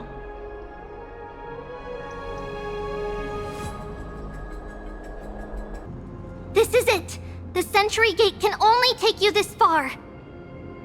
Although the Temple of the Three Fates has been abandoned for a long time, the magical barriers woven by the priests still linger around it. Approaching with Yanis's power recklessly could be extremely risky. We understand. Thank you, Treeby. We have to go back to Akama to help Aglaya. Snowy and Cass, we trust that you know how to summon us when you're done. Here, keep this with you. This token is proof of a Yanis priest. Hold it up to the Gate of Infinity, and you'll be able to walk through unimpeded. Take care, alright? May Kefali light your path forward.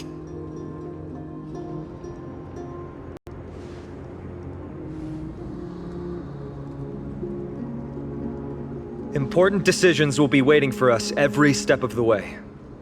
What we're about to do will not only determine Mighty's fate, but also that of every single resident in Akama. The Temple of the Three Fates is behind the Gate of Infinity, and Orynyx is at the very heart of this temple. We're going to have to find Orynyx and convince them to help us in our battle. May everything go well for us.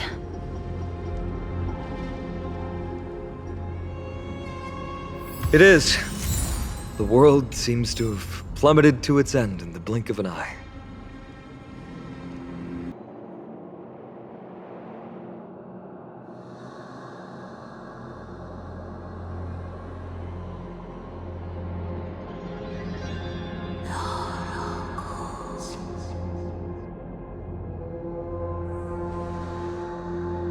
I believe that was a Titan speaking. I believe it was Orynyx. I have to listen closely to what they are saying.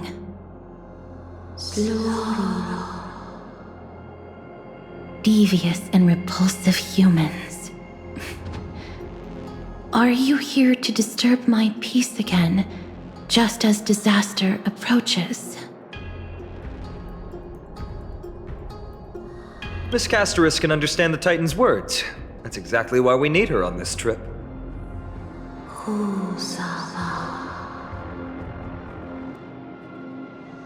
Cease your efforts, and let yourself be swallowed by the confusion of time and space. Orynyx is turning us away. It seems like we've hit an obstacle on the very first step. Could the Titan have created this chaotic scene we see in these ruins as a barrier to hinder us? We'll overcome any obstacle, no matter what they throw at us. Treeby gave us a demonstration when we had to pass through here the last time. It's up to us to recreate these miracles now.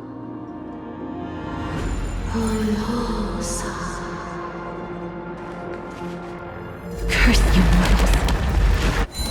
Curse your pride and your merciless ways.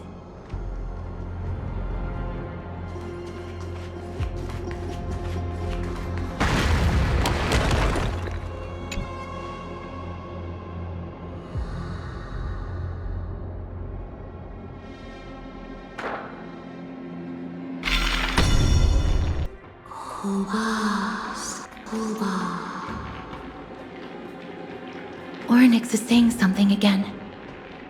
Who are you to command me? Does your inhumanity know no end?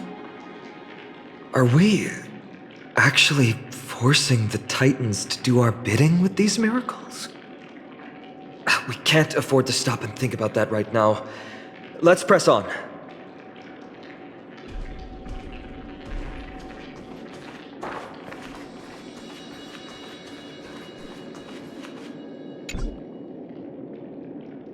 Perhaps this gate only opens in the right time dimension.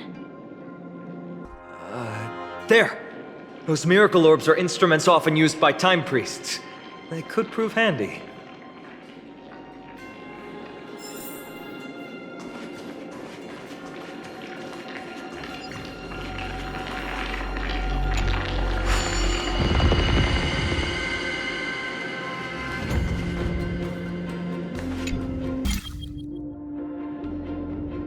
Look! An inverse time dimension is reflected by those orbs. Let's summon another miracle. Perhaps this time we'll make it through.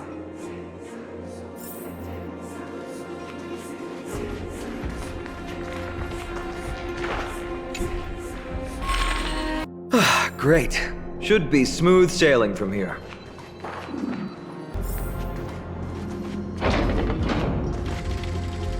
The distorted time and space.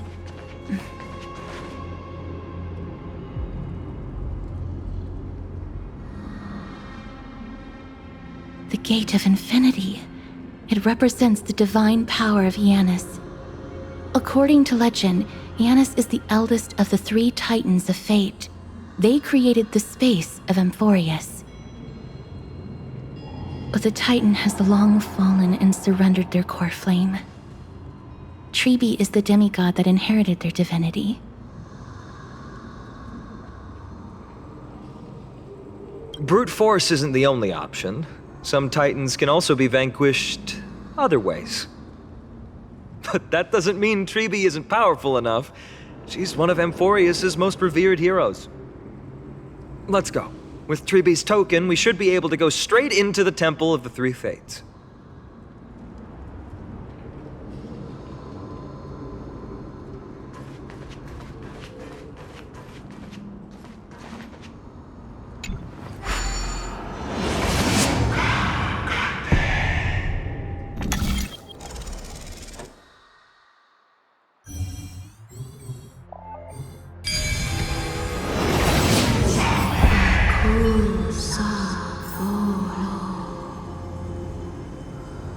Please pardon me.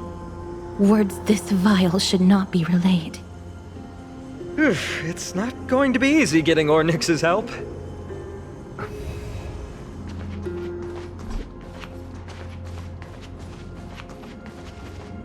This temple has been forsaken for so long that we have no way of telling what dangers await us behind this gate.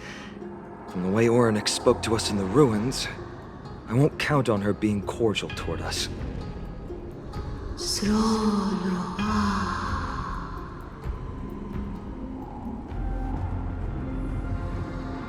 Venture no closer. Keep out.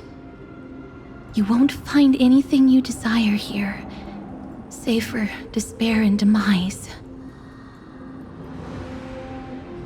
Is that you, Orynyx? Forgive me, but if you refuse to help us, then despair and demise will be all that's left on this world.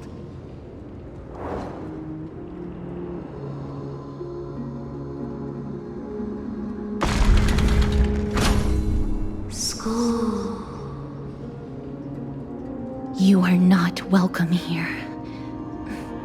You have no right. You'll never pass my challenge. A challenge? Great. At least they're willing to speak to us now, even if they're only making things difficult for us. Push onward, my friends. But watch your step.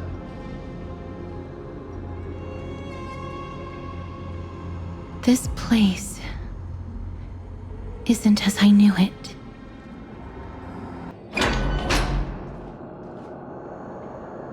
The scales of justice.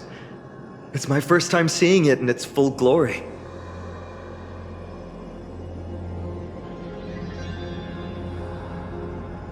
Talantin, the second of the three Titans of Fate. They were said to have created the laws that govern our world. Talantin surrendered their core flame, though the Chrysos heir taking over their legacy is nowhere to be found today. At least the laws that govern our world are still in place. So that demigod must be performing their duty still, no matter where they are.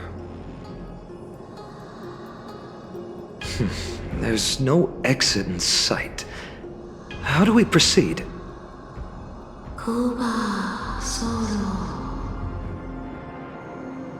Leave. Leave. Stay away from my sister's property. Leave. There are also people who describe the three Titans of Fates to be siblings. I think they mean Talantin's scales.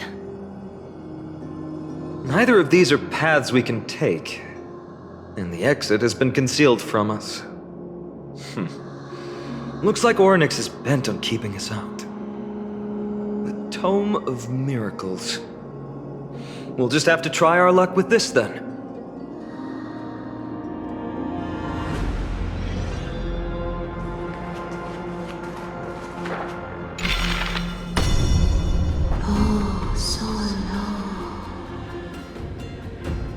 Hurts. It hurts so much. Does performing a miracle really subject them to that much pain?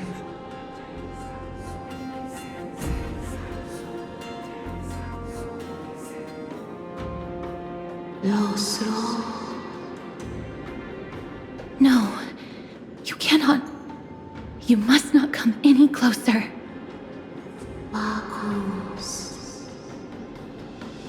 The scales are as much an entrance as they are a challenge. The scales. Are they expecting us to balance it? I believe so. Are you alright, Miss Castret? I'm fine. It's just... I can feel Orynyx's misery. Being able to understand the Titan's words is as much an affliction as it is a gift. Let's get this over and done with.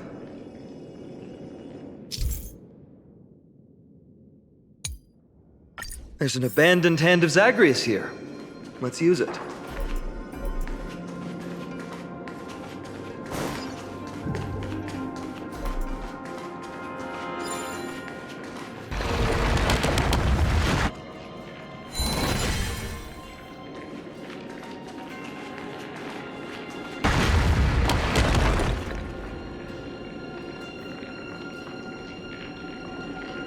What do you mean, Mr. Dunhong?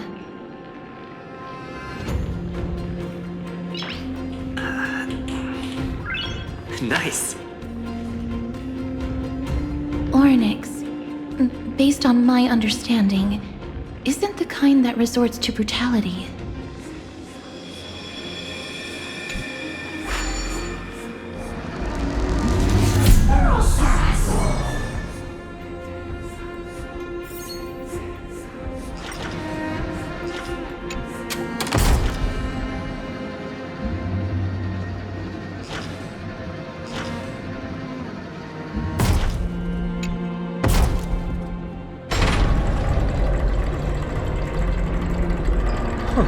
Does this mean we've passed the challenge? Orynyx, we completed your challenge. Can you let us pass now?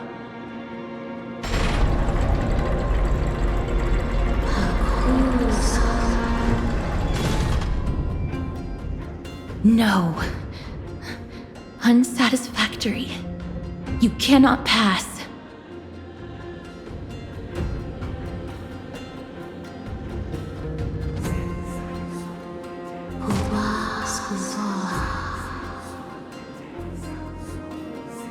Another challenge must deter the mortals. Are they just stalling for time? We don't have the time for games.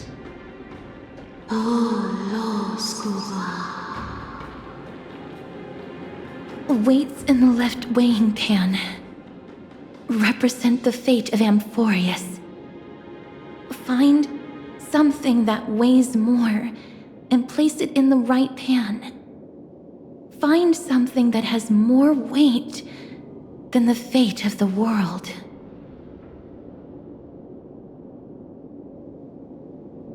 They seem somewhat fickle, much like a child. Something that has more weight than the fate of the world. That's a baffling riddle.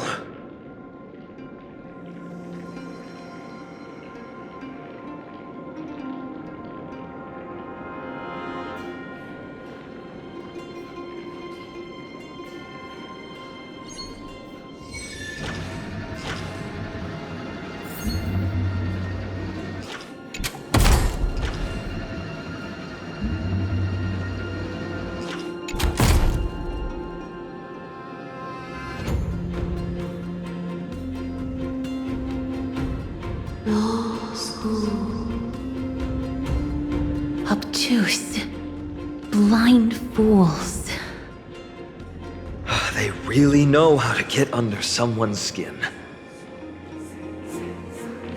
Look, behind that gate. Isn't that the exact same type of weight? If we can use it to balance the scales and add more weight to the pan, we might be able to solve Ornyx's riddle.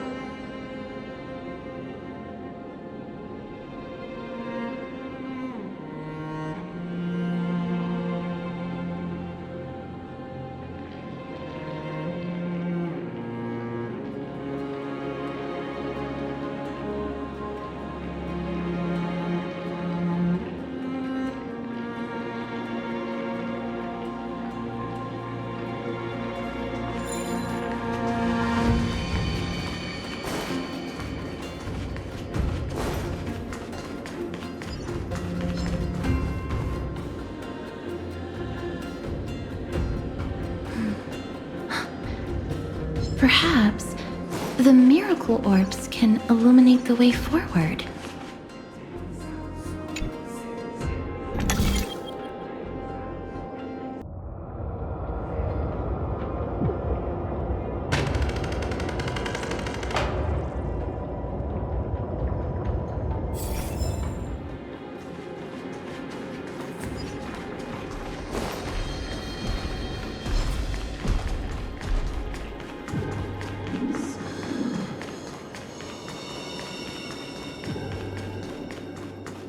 There, a prophecy tablet. It could be the key to unlocking the way.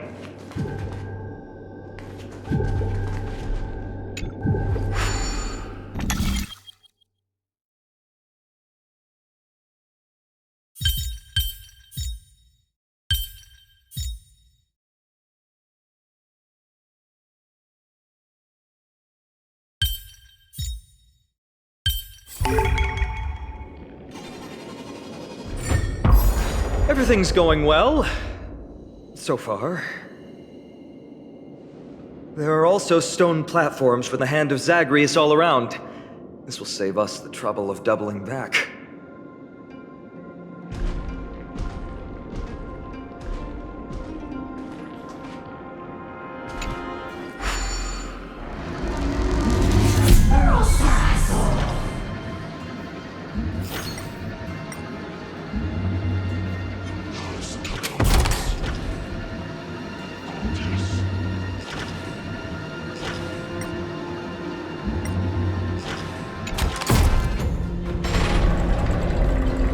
Worked! Now the scales have once again been balanced.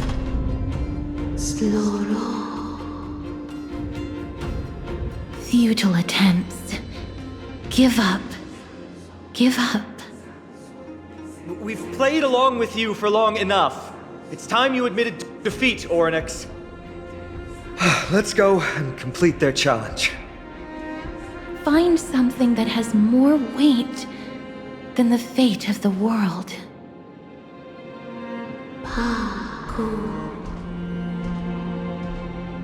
You think that you've won?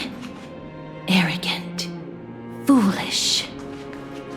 Titan, Are you still trying to hold out?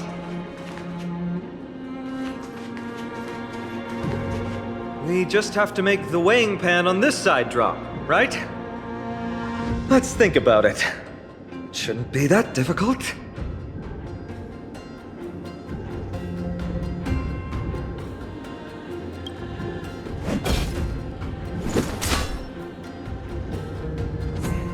It didn't even move an inch.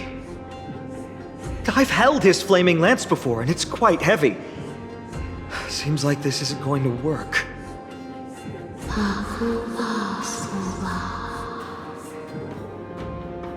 Orynyx is mocking us.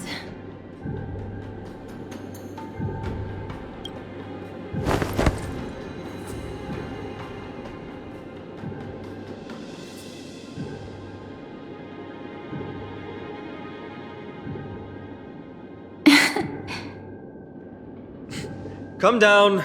Seems like this isn't going to work.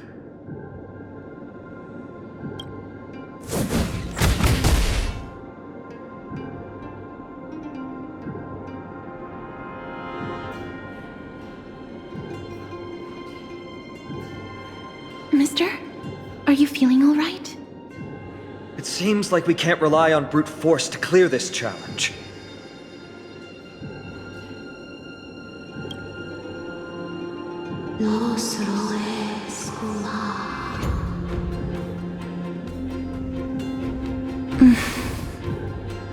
What did they say, Castros? Orynyx is frustrated because we're treating their challenge like a game.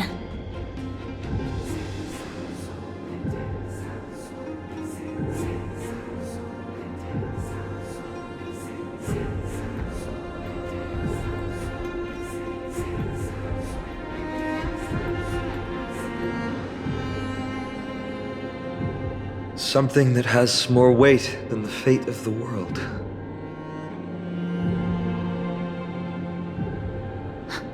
No, Lord Finon. There must be some other way. A more comprehensive way. Even if our time is tight.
That was an unexpected solution. Thankfully, we had you two here with us.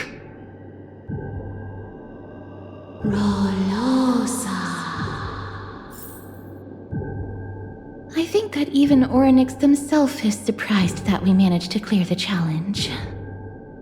At least they kept their promise and opened the path for an audience.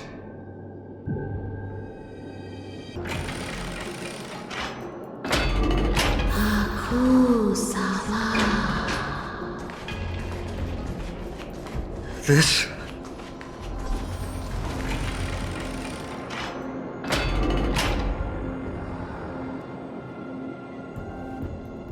Maybe people who have led wonderful lives would enjoy such an intrusion.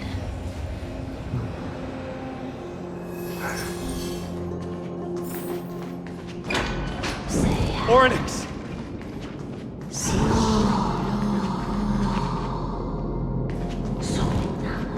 Leave. Leave.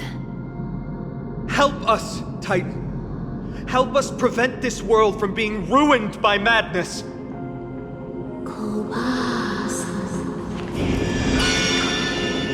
Refuse. Refuse.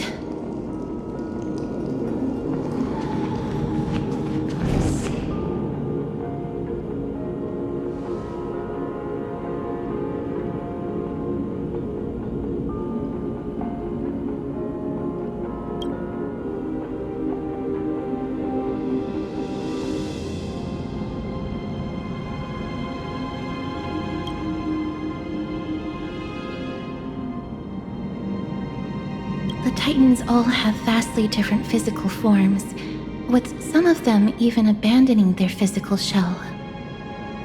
I have crossed the myriad passages and been judged by the scales. It has deemed me innocent and granted me fruits.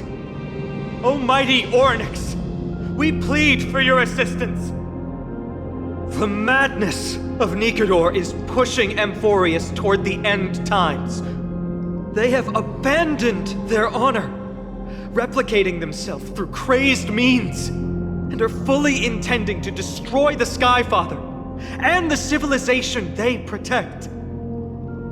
Please, reveal to us the past that has been shrouded in fog, and guide us to a way to quench this madness.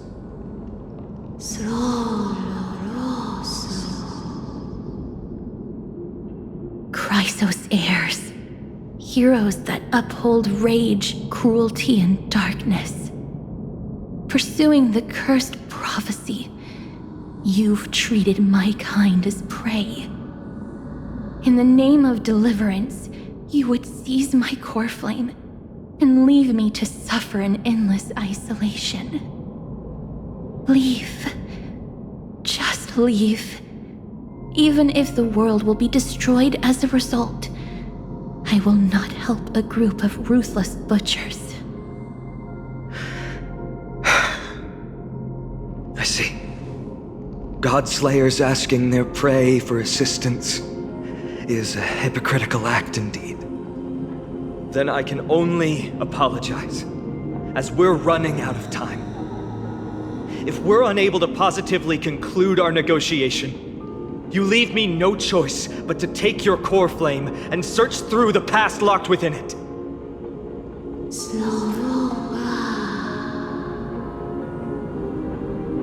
Phainon. Castorus, our hesitation is just cruelty to Mighty. How many lives must he have lost already? My apologies, Orynyx.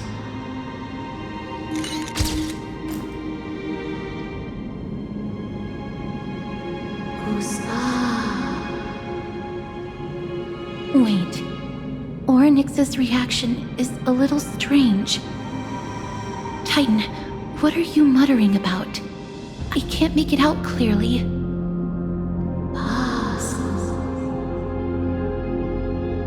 Mother. Mister, could you please step forward? Orynyx seems to be calling out for you.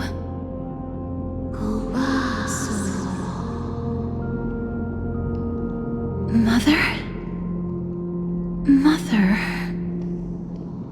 What exactly is going on? Is that you? Is that you? Mother encountered you. She misses you. Follow me. Please follow me. I see you. She also misses you. We want to see everything about you.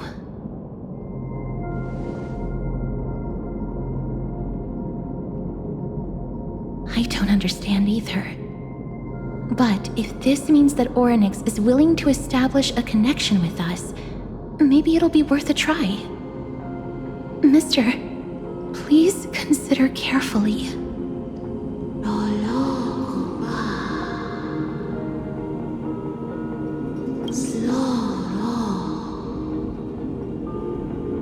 Come with me. Follow me and join me as we look far into your past.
Mim mim. Me mim. Me. Mim. Me mim. Mim mim.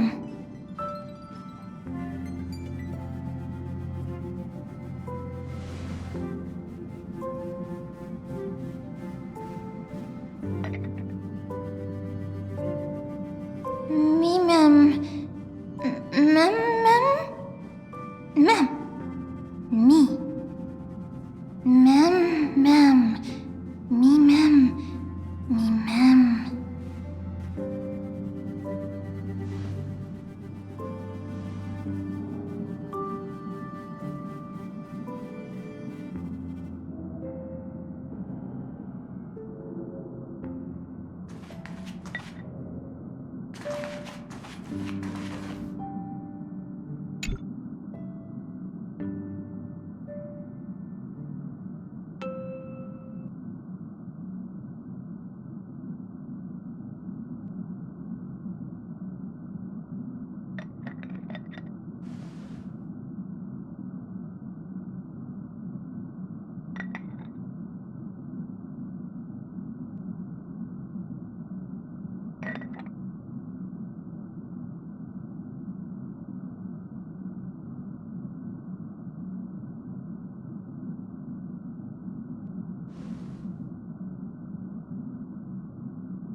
Three of a kind.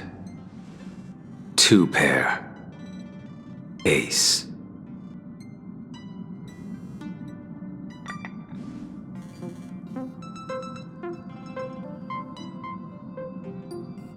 It's just a passphrase from the past. No matter. There won't be a need for us to use it.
What's up? I'm in a raid and don't have time for small talk. Oh, I've only just joined recently. If you have any questions, can't you just ask Kafka? Anyway, online games cannot be paused, so if you don't mind...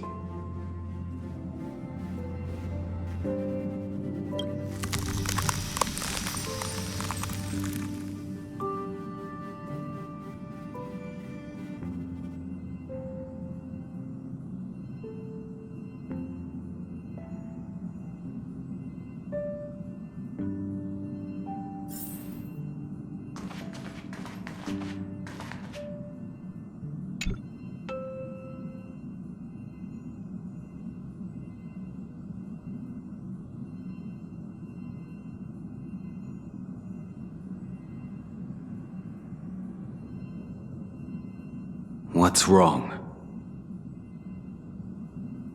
Guided by the script, we've assembled here to temporarily accomplish a common goal. That's all.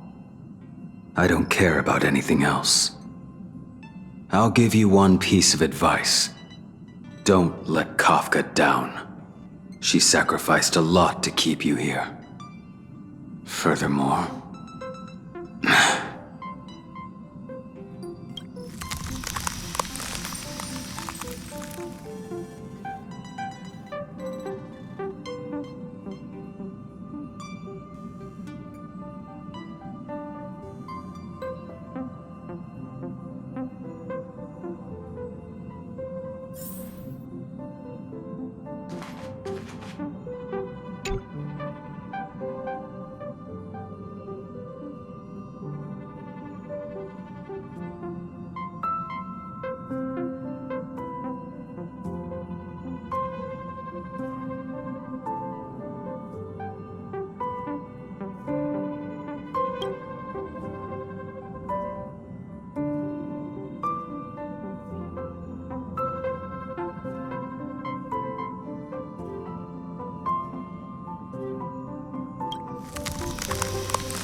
Mem.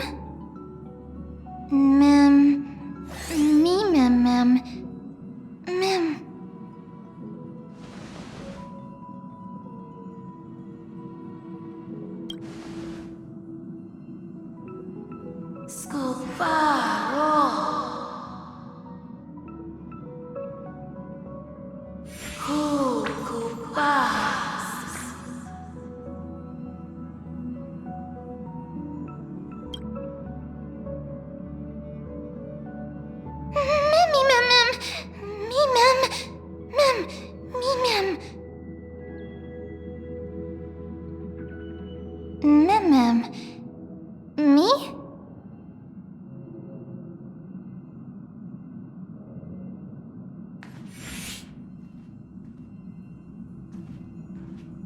You're finally here, pal. The script says, leave no survivors.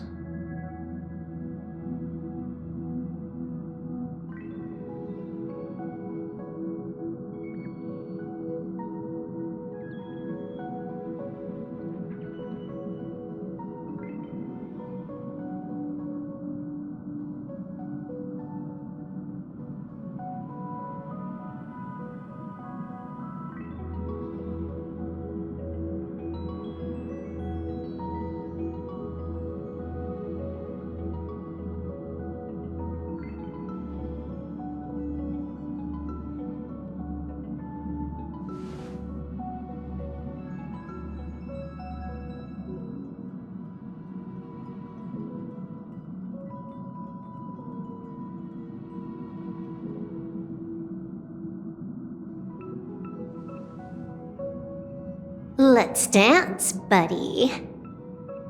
Let's dance.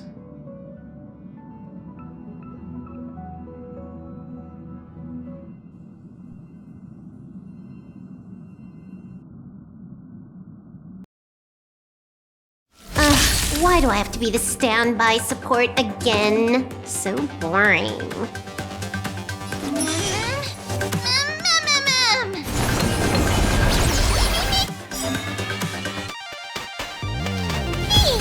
Hack successful. Condition recovered. It's time to clean up. Take this, system crash.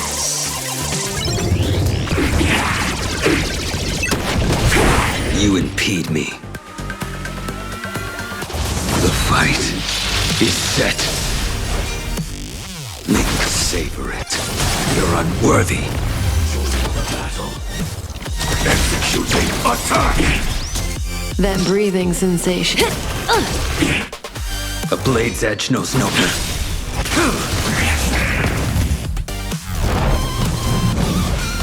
That paradise may be savor it in my place.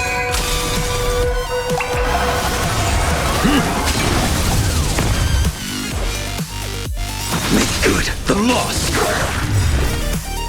A veil to send you. Me! It's all about that adrenaline rush.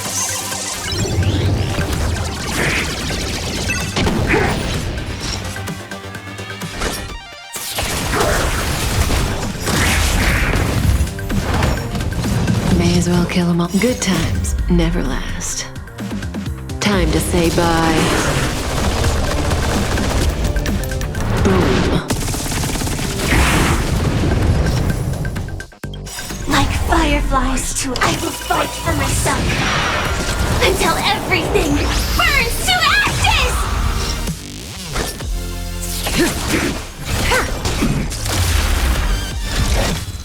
Live to fight! Fight to live!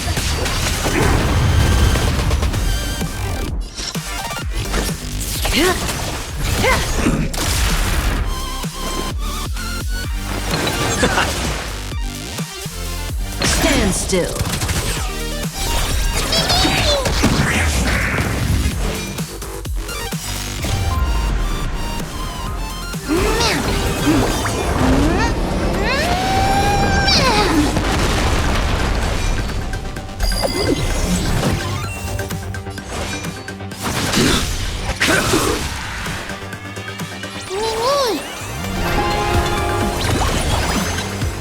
Blaming me for cheating? Ban my account if you dare. I will claim I shall set the sea. Live to fight! Fight to live!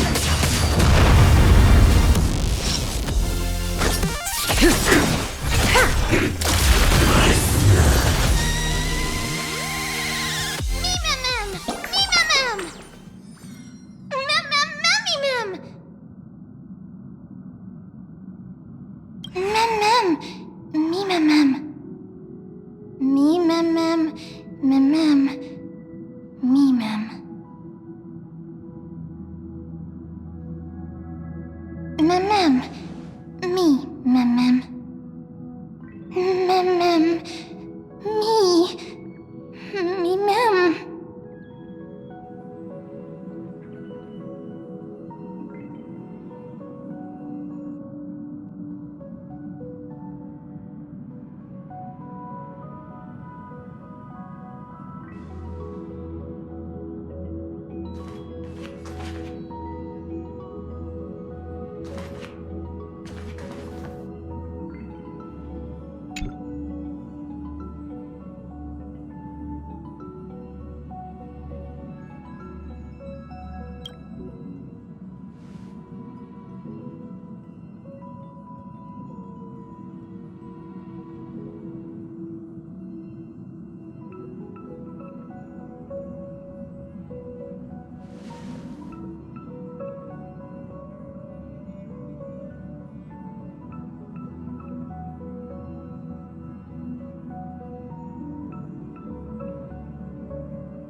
Such a unique animal.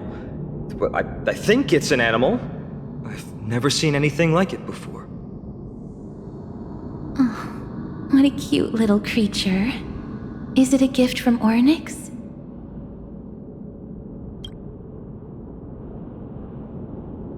Huli. What's that?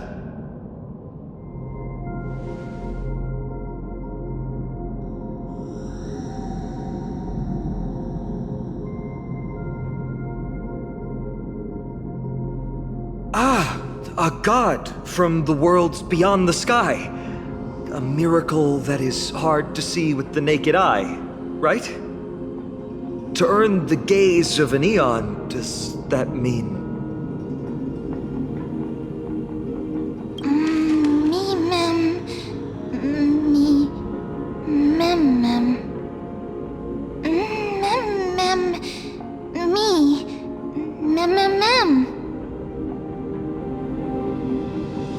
You can understand what they're saying.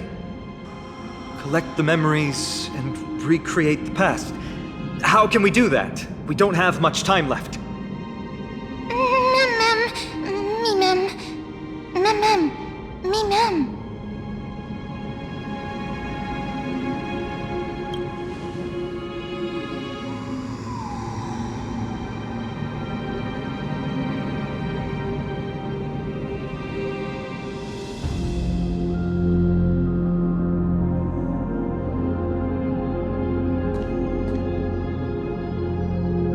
Orynyx, have you fallen into a slumber?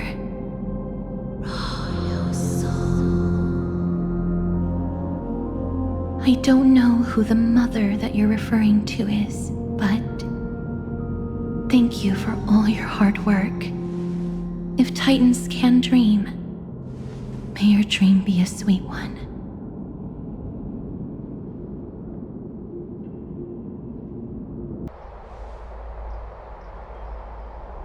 Thank goodness we no longer have to ride the Dromus into the city.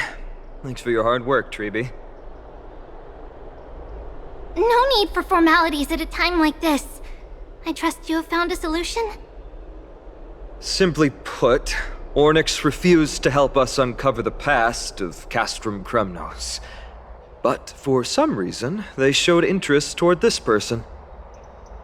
They, through some unknown means, gifted him this pet. Me! Mem! According to Dan Heng, this creature is related to a god from beyond the sky. Perhaps they can help us solve the problem. A god from beyond the sky. Treeby, let's split up here. I'll make my way to Kremnos immediately to lend my support to Mighty. As for the mission of finding out Nikador's weakness, can I leave it to you? I ask this sincerely, from the bottom of my heart. Don't worry about me. Surviving the impossible is my specialty. Mighty and I will be waiting for you on the battlefield.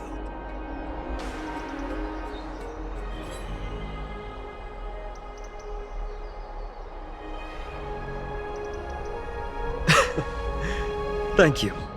I don't have any reason to refuse. Then, this is where we part ways. Dan Heng and I will head to Castrum Kremnos immediately, while you work on uncovering the secret behind the barbaric god's indestructible body. As for Miss Castorus, I'll stay with him to ensure his safety. I'll leave it to you. Treeby, could I trouble you once again? Of course. Just leave the sentry gate to us.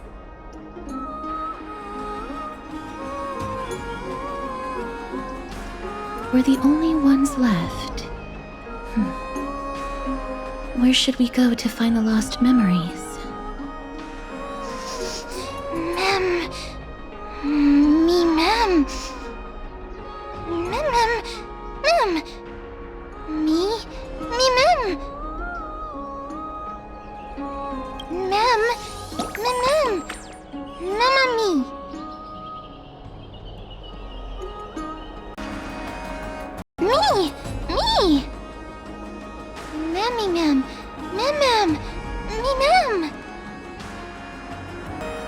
Oh, elegant lady, are you here to listen to Lipos's song?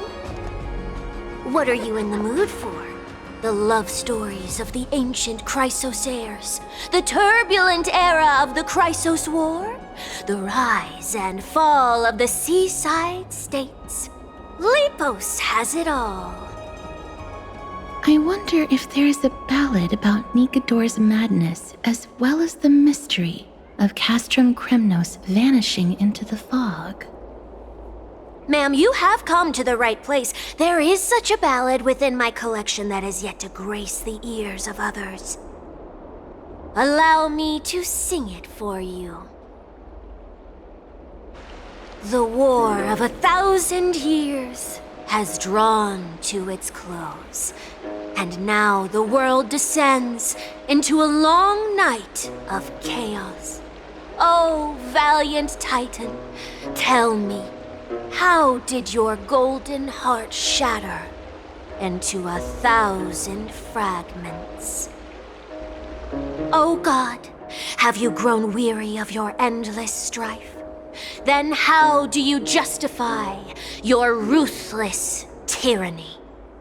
And how shall you cast off the darkness that so deeply shrouds your divinity? Oh God, have you forgotten the glory of old? Then how will you defend your dignity? And where shall your faithful subjects find their home? Oh, mighty Nikodor, the truth is clear to us all. Your steadfast divinity is not vanquished. You are shrouded momentarily by that encroaching black tide. But you never faltered, nor did you flee. Your golden warrior spirit, brave and bold, will conquer the black tide as foretold. To the throne of Kremnos, you'll return once more. Our God, our King, to aid your timeless struggle, we have prepared a grand ritual. Please grant us the honor to touch your soul with our humble hands and present to you this sacred sword vessel. It shall consecrate your eternal life and enshrine your everlasting glory. Mimim! Mimim! Mimim! Thank you, esteemed bard with an enchanting voice. Your ballads will endure through the ages, serving as a bulwark for Akama. Mim! Mim! Mim! Mimi! Is that Damionis? Did Lady Aglaya release him already?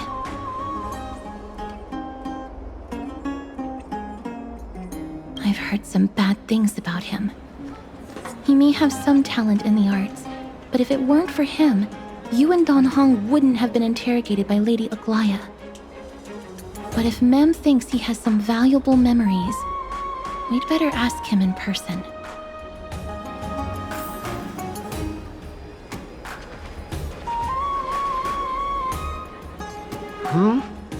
Who's that? I'm busy working on a scene. Please don't. Oh, it's the esteemed Outlander. How have you been? It hasn't been all that long since we last met. Oh, Lady Aglaya is quite lenient. She let me go after I made a vow.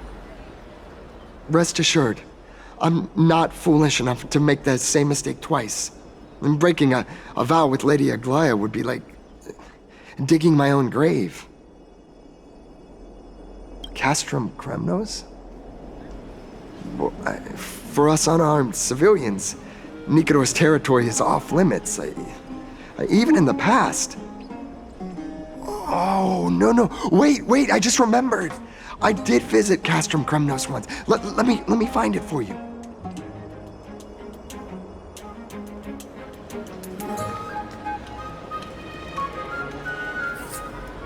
Yes, this is the one. I can't believe I still have it.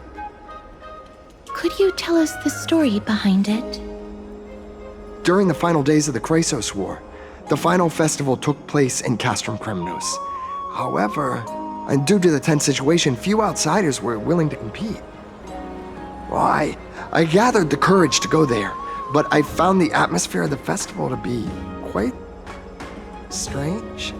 It felt more like the Kremnoans were preparing for a mysterious ceremony.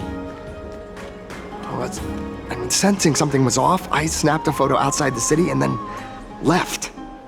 And what followed was something completely unexpected. Would you mind giving us the photo? We're trying to piece together clues from that time. Oh, sure, take it. Think of it as my way of making it up to you.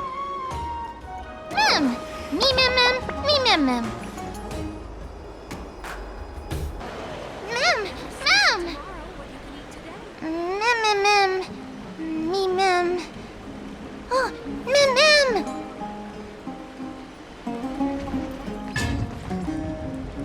Cartonis.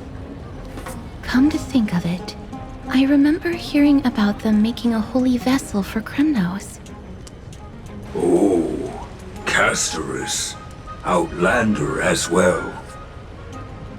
To Cartonis, what brings you? I remember the Kremnoans commissioned you to craft a divine object before. Do you happen to recall the details? Ah, happened it did. Why ask, do you?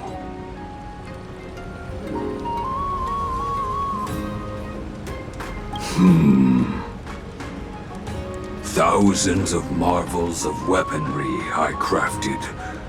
Remember them all. Impossible it is. Outlander, forgive me. Help I cannot. That makes sense. With such a long life, the Grand Craftsman can't remember every single item he's made. Is there another way? Mem, me, mem, me.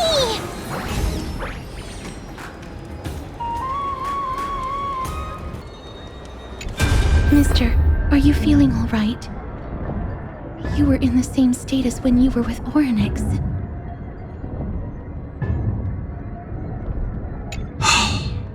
Grand Craftsman, would it be possible for you to craft a sword vessel that can seal divinity?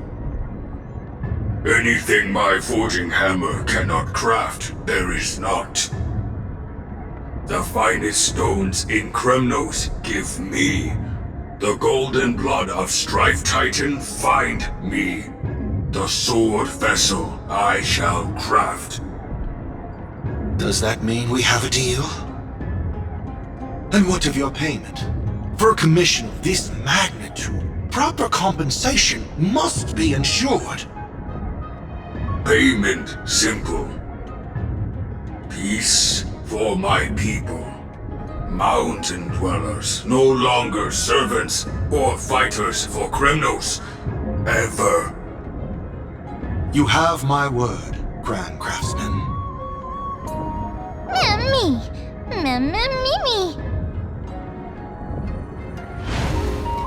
Mister, are you feeling all right? You were... was it because of this little one? That's incredible. The ability to look into others' memories sounds like something that could easily be misused. Luckily, you're the one wielding it. Mem.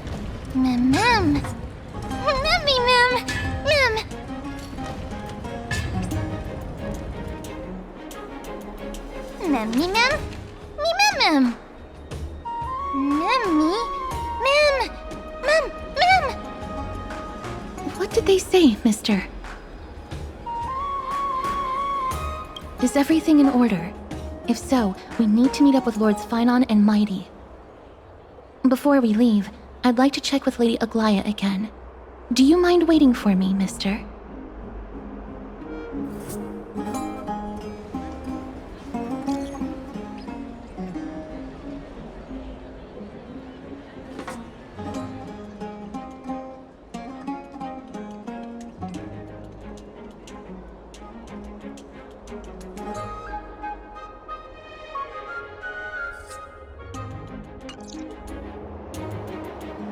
Everything's set now. Let's head out, mister.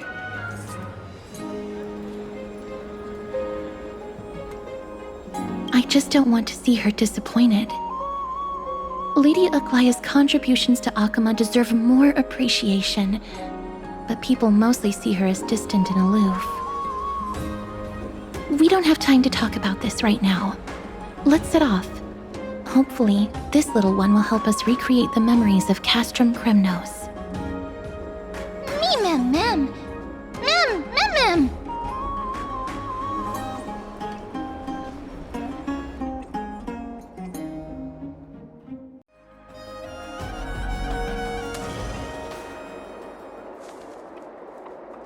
Remember, Aglaya, whether it be the Chrysos heirs or the Council, our positions are entrusted to us by the people of Akama. Before you attempt to overreach and make decisions beyond your place, take a moment to recall the Chrysos War and what became of those heroes. If you're not well versed in that history, have her refresh your memory. Do not be concerned, Elder Kynus. Following the prophecy's guidance, we shall cast down the gods. In the new world, no god will stand above humankind. I'll hold you to that promise. For now. The pampered little girl has grown up to be a shrewd politician. Should I be pleased or concerned? Times are changing drastically, and people must adapt. I'm not the only one committed to making a difference, Elder Kynus. My teacher and I have other pressing matters to attend to. Please, see yourself out. Well, I genuinely hope that at the next council meeting, you won't be the one standing in the middle, facing the judgment.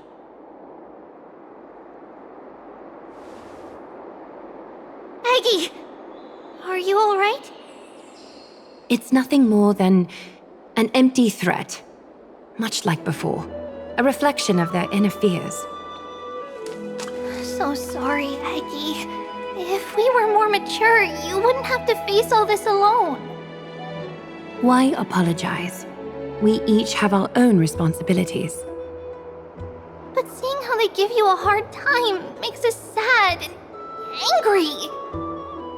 Would you like me to slice their throats with golden threads? It would be done in a flash. All I need is your blessing, and the council will be no more. What are you talking about? Don't scare us like that, Aggie! I'm just teasing you. I knew you were joking. You certainly have an unorthodox way of cheering people up. However, after you said that, we somehow feel a bit better. Thank you, Aggie. We find humor in hardship because our humanity still endures. So, about the infiltration Snowy mentioned earlier, did you find anything? Don't worry. Even without their intel, I've already detected hidden currents within the city. A trivial issue, nothing I can't handle on my own. Do you need to inform the city guards? That would alarm Archimedes citizens. If they learn that the enemy can bypass the Chrysos heirs and infiltrate the city, the situation might spiral out of control. Is there anything you'd like us to help with? It's fine, Treeby. As we discussed earlier, you need to prepare for the Blade of Fury. We got this. Don't exhaust yourself, Aggie. The nymphs have located the source of the disruption. I should check with the garment maker for intel.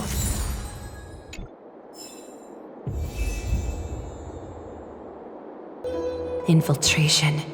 Nikidor would never resort to this if they were in their right mind. What exactly led to their loss of divinity? The answer lies behind the fog. I hope Castras and that Outlander can uncover the truth. Garment maker, can you give me the intel the nymphs have gathered? The lower city. It's good that the infiltration hasn't reached the baths yet. The risk remains manageable. The rift must be sewn shut with golden thread before disaster occurs.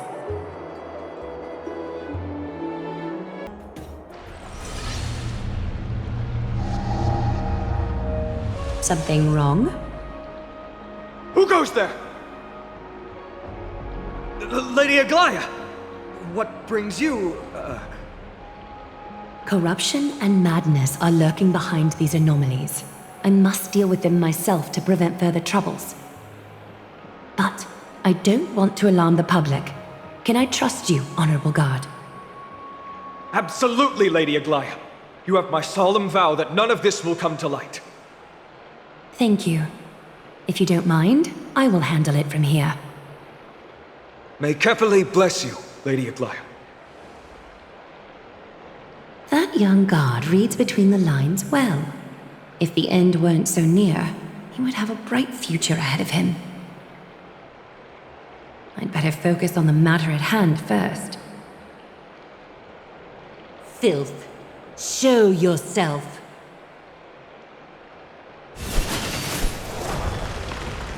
It's truly pathetic. A soldier stripped of all glory, lurking in the margins like a parasite. Return to the dust, Titankin.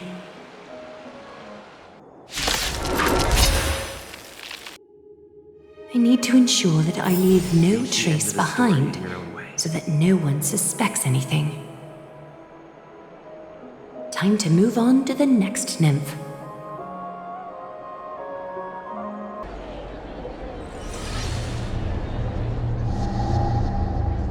Good day, child. Child?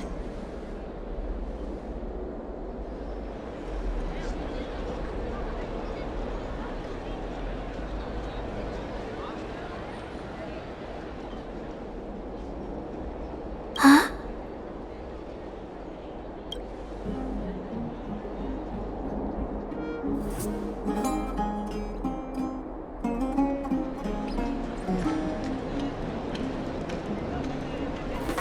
Tell me everything, child. My knucklebone talisman fell into this really frightening place. It's so dark and scary. I'm too afraid to reach in. Ah, I see. Don't worry. I'll help you find it. Just do me a little favor, okay? I want you to turn around and count to 30.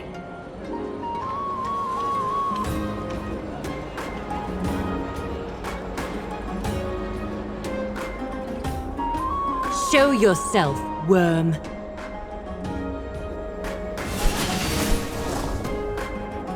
Even a child's toy isn't safe from your grasp. Is greed one of your vices? Return to the dust, wretch.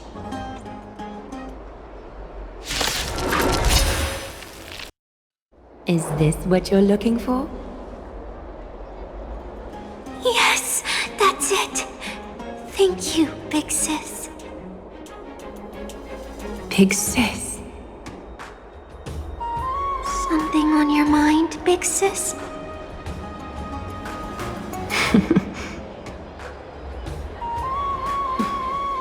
Nothing. But promise me you won't play on the streets alone from now on, even in Akima. Your vulnerabilities will make you a target for others' malice. For many, it's easier to do wrong than to do good. Believe me, I know from experience. Big Sis, your words are so hard to understand. I'm really confused. Sorry.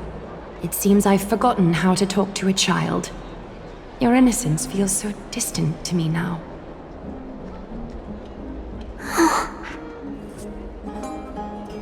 That's all right. I might not understand everything, but I still appreciate your advice. I'll be careful. Oh, and by the way, you look so pretty. Just like Goddess Nestia on the teleslate. So shiny and sparkly. Your eyes are like two beautiful gems. I'm so jealous.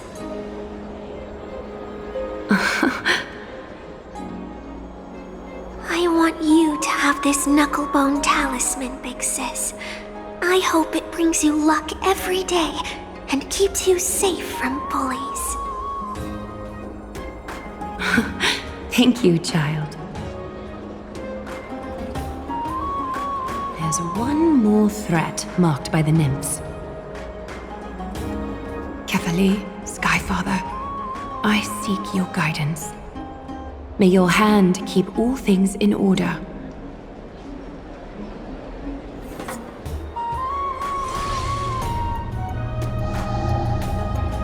If the enemy were to infiltrate from here, the damage could be catastrophic. I'd better deal with it at once.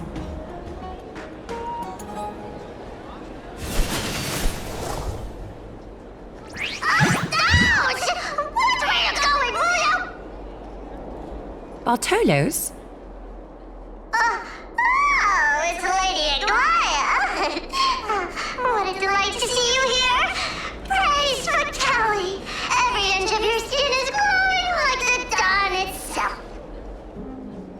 How can you still mix up the Skyfather's name? It's Kefa... Never mind. I bet you did that on purpose. Tell me, Spirit Thief, why are you hiding in the filth? We're just trying to get rid of it against Akuma. See? We turned this crazy stone monster inside into pieces with our spectacular skills. The traces of corruption have indeed disappeared. We would never dream of deceiving you, Lady Glava. In all of Akuma, you are the most revered. Save the smooth talk, Spirit Thief. I can tell you're feeling nervous. On second thought, since you're right here, I must ask you one more question. Where is Cypher? There seems to be a misunderstanding, Lady Glava. Even though she and I work in the same trade, it doesn't make us allies. On the contrary, we're more like competitors. No competitor would want to cross paths with one another. Forget it. If you see her, let her know this.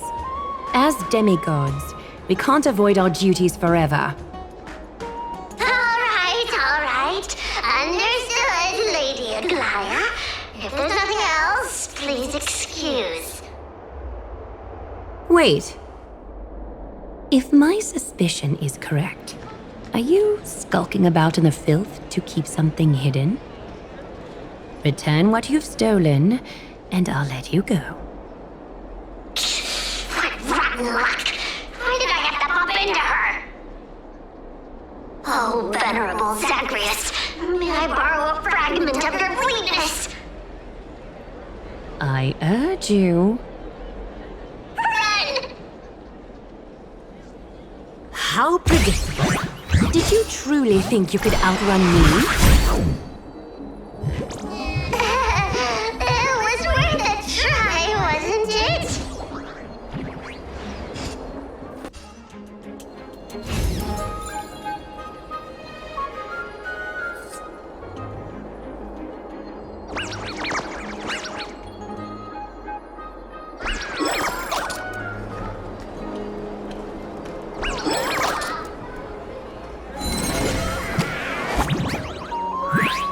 Got any more tricks up your sleeve?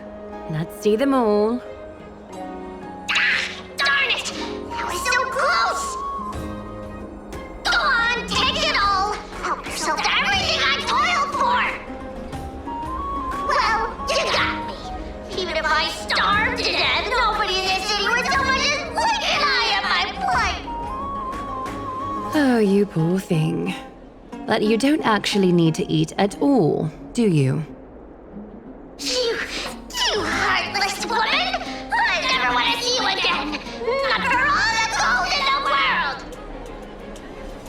Farewell, Bartolos.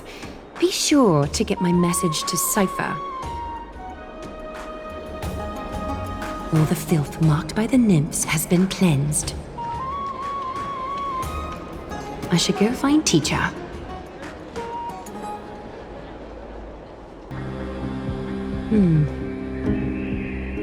Show yourself now, before golden thread is stained with your blood. Well, well. A demigod never ceases to impress. Not even a top assassin with a lifetime of purging experiences can slip past you. What are you up to, Elder Kindness? Drop the act. You noticed my informants a long time ago, didn't you?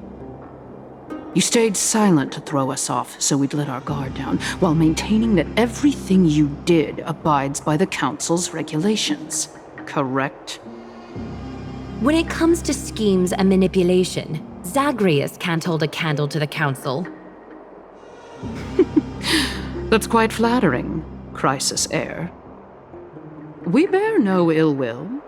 We just want to reiterate that the Crisis Heir's governance of the Holy City is only temporary. A provisional transfer of authority during these extraordinary times.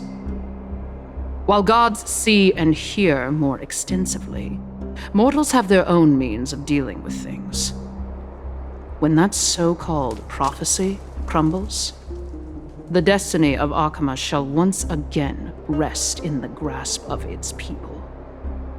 Rest in the grasp of its people, or yours, Elder Kindness? Ease off on the hostility. You'd do well to remember nearly half of the elders stood against entrusting the Holy City to you in that crucial vote. I am but one voice in the dissent. Keep following your chosen path, demigod. Use every bit of your power to show that we are mistaken. But don't forget for a second, in Amphorius, even gods are not above the law. I'm quite interested to see how long you can stick with this hands-on way of doing things. I will employ every means at my disposal to save Amphorius, Elder Kindness. Whether it means wresting it from the grasp of the gods, or yours.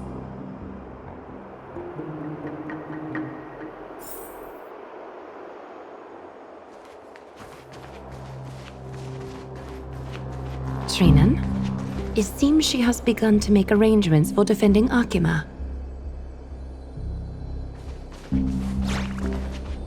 The dangers lurking within Akima have been eradicated. I've also cleansed the city of filth. Thank you, Aggie. That elder just now, was she causing you trouble again? Worry not. I'm capable of handling it, Trinan. You should know that during the Chrysos War, Kindness was... an assassin known for purging the Chrysos heirs. I am aware. Like I mentioned before, the Council is not our adversary. At least, not now. We should be focusing on the more pressing matter at hand. You're right. We've taken all possible precautions against Nikador. It did not come easy, though. Trian is already near her limits. How much of her power is left? Taking this time into account, she should still be able to open the Century Gates 3. No, maybe just 2 more times. And after that? Trebi will take over as the gatekeeper, according to what we've agreed on. Waiting seems to be our only plan now. Indeed. Let us wait here in this garden, Aggie. Please enlighten me, Trinan. In the world as you perceive it, does the prophecy remain as clear as it was when it first descended? Golden runes shimmer against the azure sky, and myriad fragments of words dance around carefully, the prophecy remains as clear as ever. Does it foretell the triumph of Finan and the others? It remains silent, seemingly cognizant of the outcome, though it's unwilling to let us in on the answer just yet. We're not going to be finding our solace in the prophecy this time, then. So be it. If indeed he is Fate's chosen child, then the prophecy is nothing more than a footnote to his tale.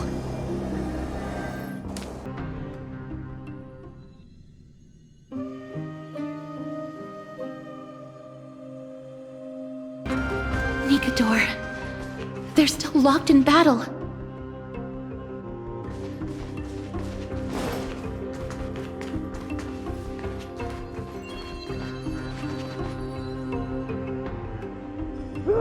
The battle is still raging.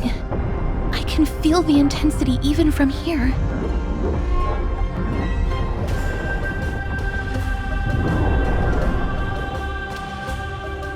I understand how you feel, mister. But right now, we must head to another battlefield. Mem! Memmy mem? Me mem! Mem mem mem mem mem! Mem! Me... Memmy mem!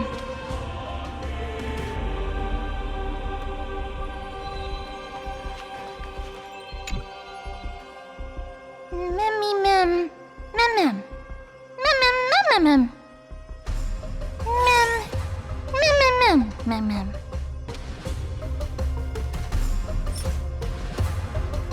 Mem. Me mem.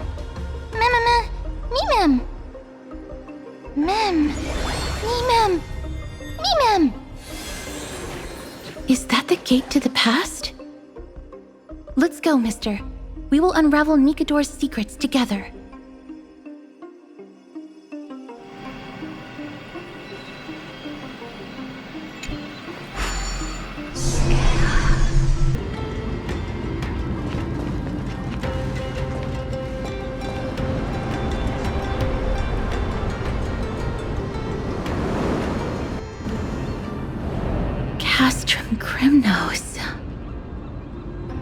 So this is how it looked like before Aquila closed their eyes.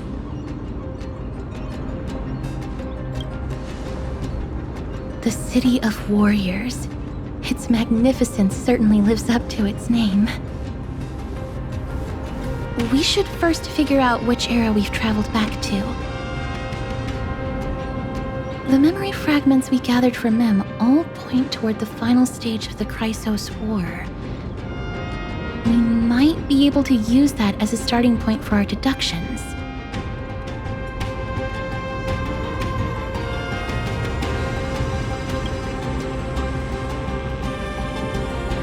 We may draw suspicion this way. Castrum Kremnos is no leisure spot for tourists. We shouldn't draw unnecessary attention to ourselves. Let's start with the city's surroundings. We might be able to gather some clues by listening and observing.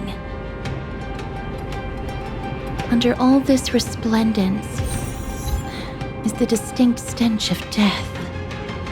But even the most magnificent of deaths can never be sweet. Hello?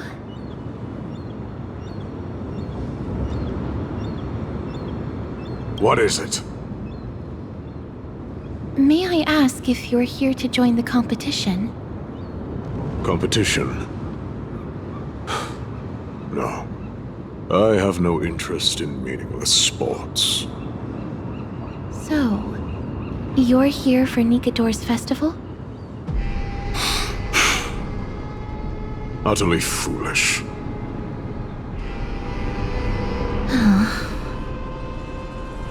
War has left its mark on many from this period, so please don't take it personally.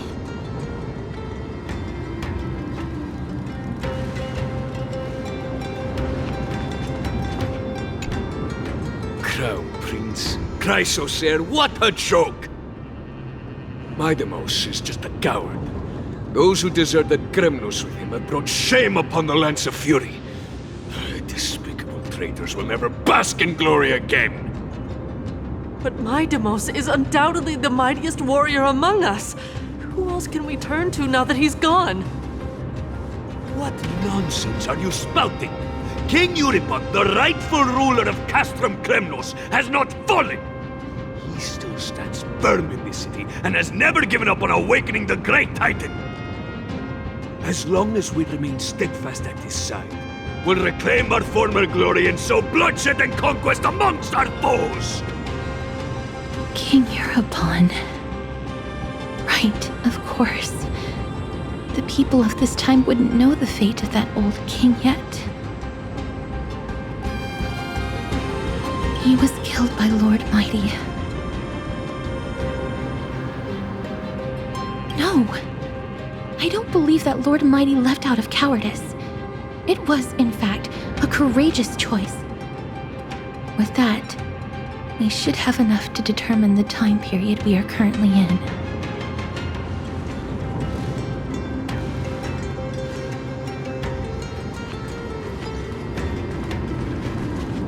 It's a scroll written in the common tongue. We should see what it's about.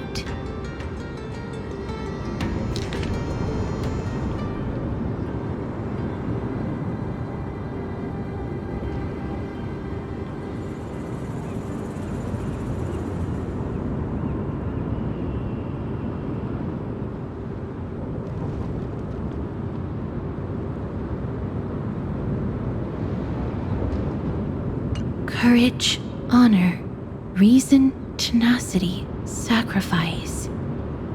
Nikador did live up to these values in his prime, but now...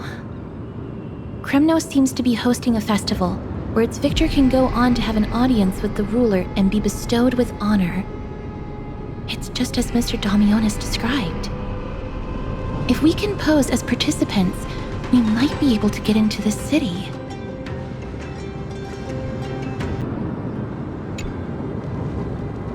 Finest weapons for sale! Come take a look!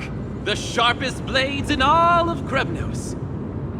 Gladiator swords, maces, and bucklers crafted by the Grand Craftsman Cartonis himself. Ha-ha! Looking to breeze through your foes at the Kremnos Festival? Huh. I've got the best weapons right here for you. I'm as honest a merchant as they come. Those boorish warriors know nothing about quality gear. Ah, but you're not like them. With your air of sophistication, you must be a noble from one of the grand city-states, right? Here, let me show you what I have in stock. The craftsmanship of a weapon reveals the time period it's made.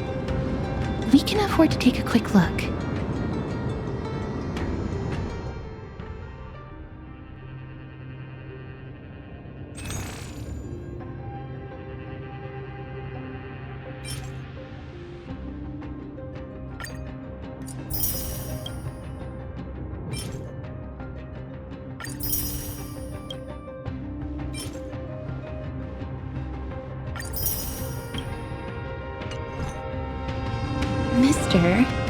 Much as we're in a memory of the past, impulse buying is still an undesirable behavior.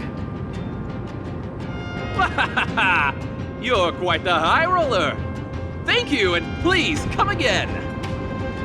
May I take a look at that weapon, mister?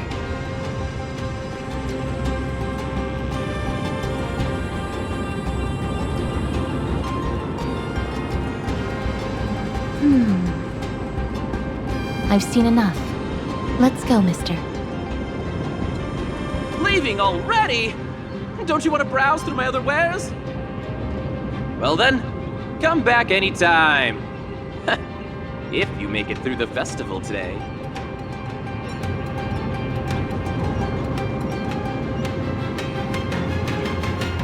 Those weapons reek of blood. He made an effort to conceal it, but traces of death aren't something you can easily erase. I shudder to even consider where he got his goods from. He didn't lie about the weapon being one of Cartonis' handiwork, though. Thanks to its inscription, I now have a fairly good guess of the time period we're in.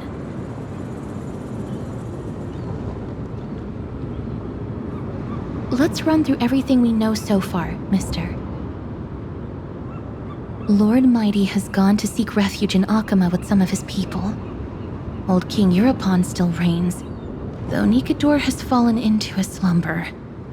And Castrum Kremnos is now gathering warriors from all over in preparation for their festival. It seems that we've traveled back to the last years of the Chrysos War, a time when Castrum Kremnos grappled with both internal strife and the Titan's waning divinity.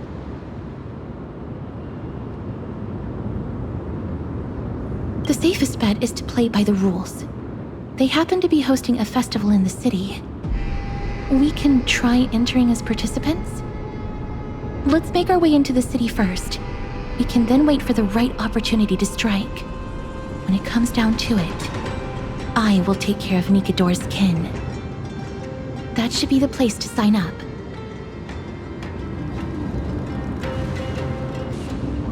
Oh, such a pity. Those 3 warriors were so close to completing the trial, to emerging as victorious Kremnoan warriors, and to earning an audience with our glorious King Europon. And yet, they collapsed at the final hurdle. The fury-eyed Praetor swiftly hacked them down, reducing them to mere mincemeat. May Nikador recognize their valor and embrace their heroic spirits. Next! Do we have any more warriors ready for the challenge? King Europon awaits, longing for the first brave soul to survive and stand before him. This was a time when life was valued far less than bread. People hardly bat their eyelids at the savagery and death that had become commonplace. Oh, does no one have the courage to take up the challenge? Are you not prepared to wager your glory and set your lives ablaze under the splendor of Kremnos? Let me through. Why, it's you again, inarticulate fool. Unarmed, and yet you dare to think you can join the Kremnos festival? That's an insult to the Lance of Fury. I've told you before, this is a trial for 3. This is a trial that requires 3 people. If you can't even gather enough comrades to stand by you in life and death, it's time you went home and took up herding. Let me through. So you're not just inarticulate, but also hard of hearing. Keep up this act of nuisance, and I'll be sure to show you how uncivil we can get. Teams of 3. Mister, this might be our chance. We can enter the city with him. Huh? Who are... You two. I see what this is. As you wish. Good for you. You now have allies to court death with. Come on up here, fool. The adrenaline-pumping scenes are becoming a bit tiresome, so adding a wildly mismatched interlude would make for a refreshing change and spice things up. Let the trial begin, then. Your only goal is to survive. As long as you still hold the breath of life, you'll either triumph over every trial and claim worldly glory, or leave your soul in Kremnos to become fuel for strife. Have faith, mister. Lord Finon and Lord Mighty are still fighting. We must match their unwavering resolve. Can we enter now? Eager to meet your demise? Very well then. Let the trial begin. Give me your names, warriors. Castorus. Nice. Castorus, Nias, and another. It is an honor to see your true faces revealed by the radiant glow of the Blade of Fury. In the name of the 5 virtues of Nikador, courage, honor, reason, tenacity, and sacrifice, stride through the holy city's gate and embrace your fate! May your courageous souls satisfy Nikador and fuel the conquests of Kremnos!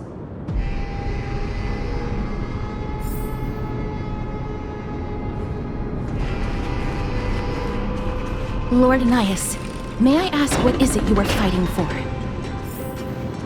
Fighting needs no reason. I seek only to crush foolishness. They have fewer guards than I expected.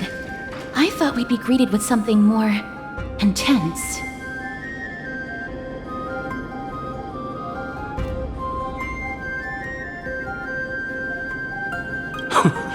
Meaningless. Why stall those charging for death's door? Death is not part of our plan, Lord Nias. We should work on solving the puzzle they've set for us. Look, there are 2 braziers on that wall. Could they be some sort of hint? And those mechanisms protruding from the ground. Should we attempt to activate them? A prophecy tablet. Let's make use of the tools here to solve the puzzle.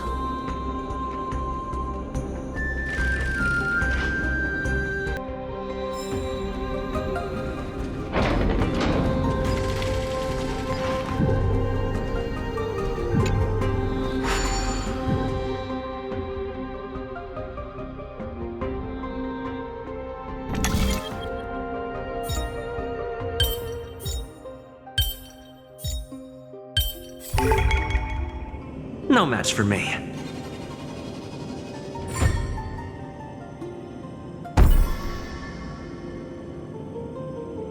Look, we lit the brazier. You seem quite familiar with these devices. Huh? They're all over Amphorius.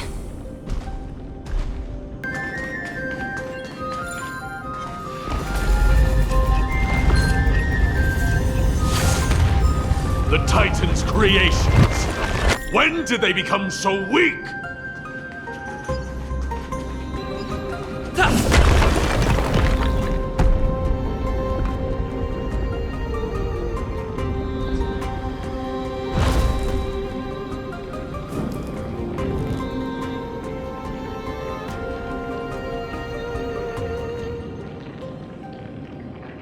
The gate has opened, as expected.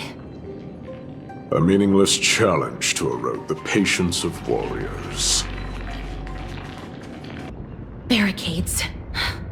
We must find a way to remove them. Could it be a challenge that requires us to use the hand of Zagreus? Let's get closer and find out.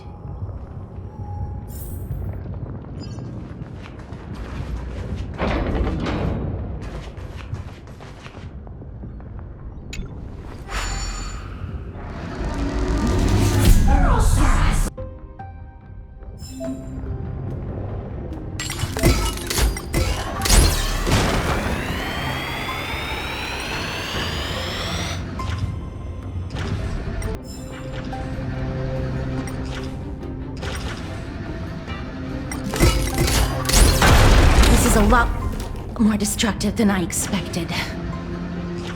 Was this giant hand really used for thievery in the past?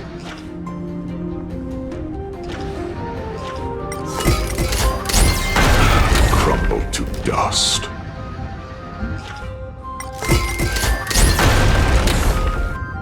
The way ahead is now clear. Lord Nias, before we move on, there's something we must explain to you. You're not here for this foolish competition. How did you... You've been fighting to suppress your true thoughts within you all this while. You cannot deceive me. I know you have no care for that fatuous king's contrived glory. You can keep your motive to yourselves, so long as you stay out of my way. I've said it before. To obliterate the deeply entrenched roots of foolishness within Castrum Kremnos. Now the true challenge begins. This is where it gets difficult. Meaningless forestalling. They are meant to taste defeat on the battlefield. Deter us further, and I shall send them to Thanatos!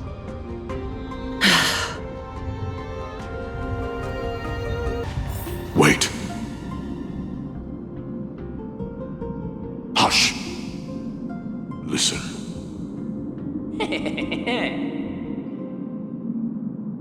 Looks like I've hit the jackpot this time. I hear it now. That's... Pretend you did not hear anything. Act oblivious. We'll find a way to make him come out of hiding.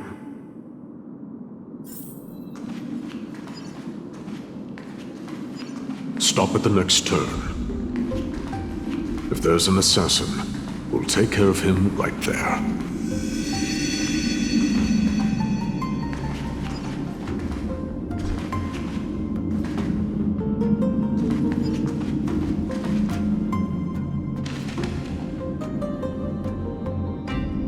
Keep quiet. They sure are quick on their feet. One bag won't be enough to hold everything. After this haul, I shouldn't have to scrounge for leftovers for the next few days. If only this festival could go on longer. Now. Oh.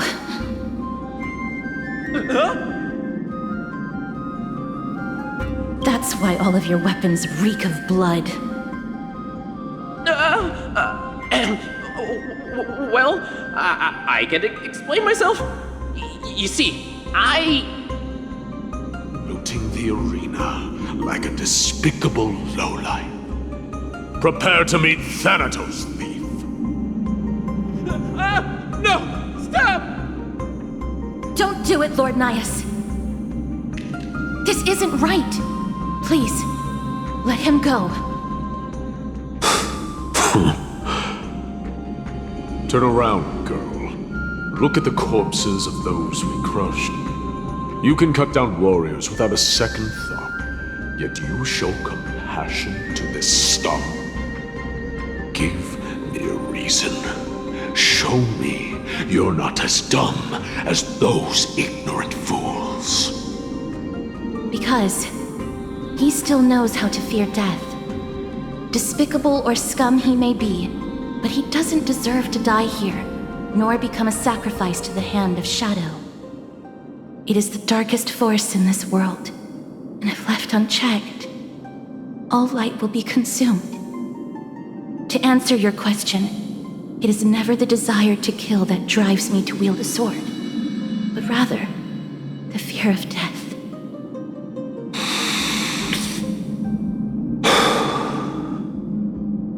Get lost, scum. Consider yourself lucky today.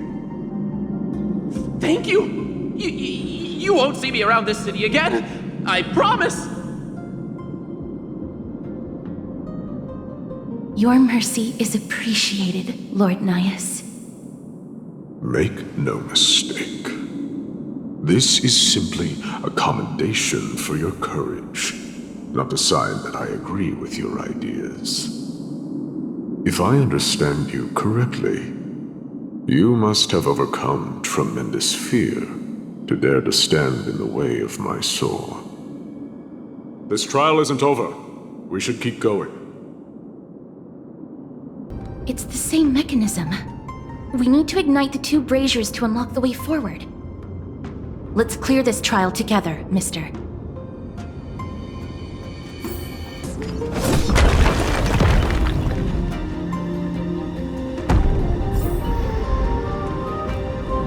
One more to go.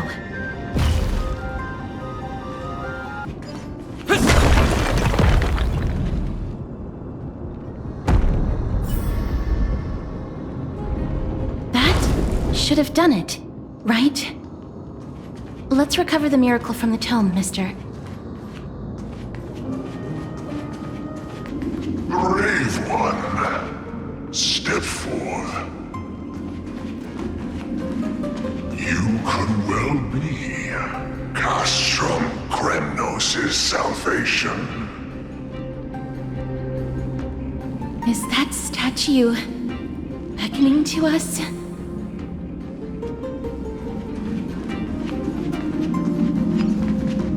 Brave one. Oh, brave one. Come closer. Let me get a good look at you.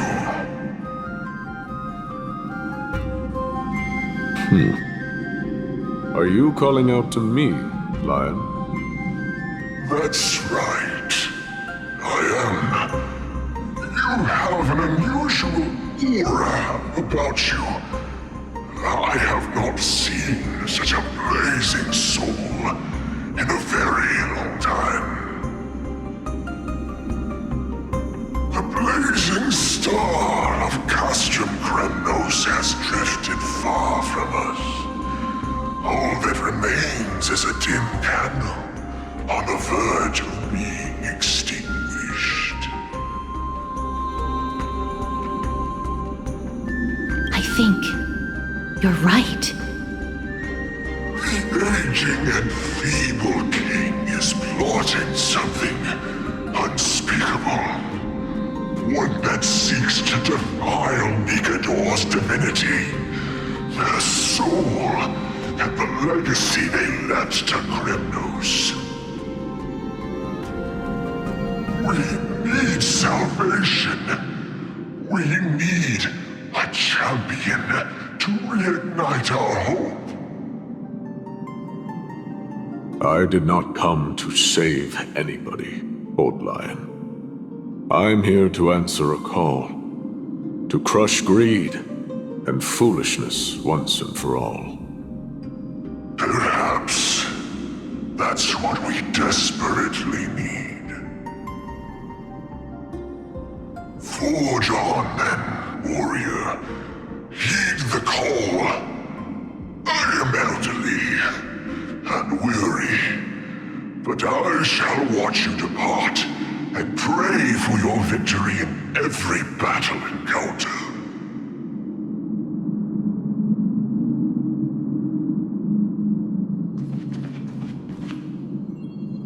Lord Nias, the calling you're heeding comes from the depths of this city. We're close. So close, in fact, that I can hear the whispers in my ears. Such carnage. Whose desires does this festival truly serve?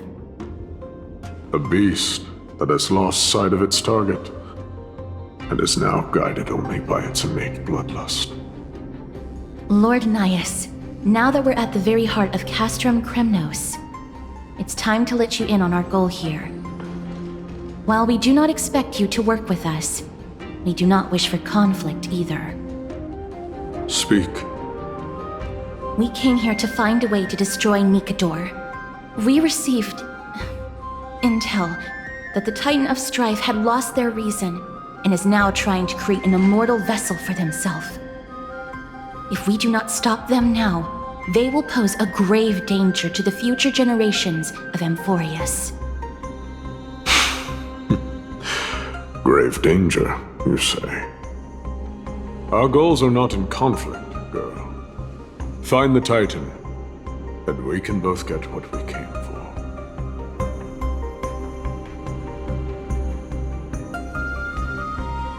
Better off forgotten. The souls of the sacrificed are still wandering this hall. I hear their endless bemoaning. Their senseless deaths have left them wronged. Their mournful wails echo endlessly. Perhaps I can learn something from their cries.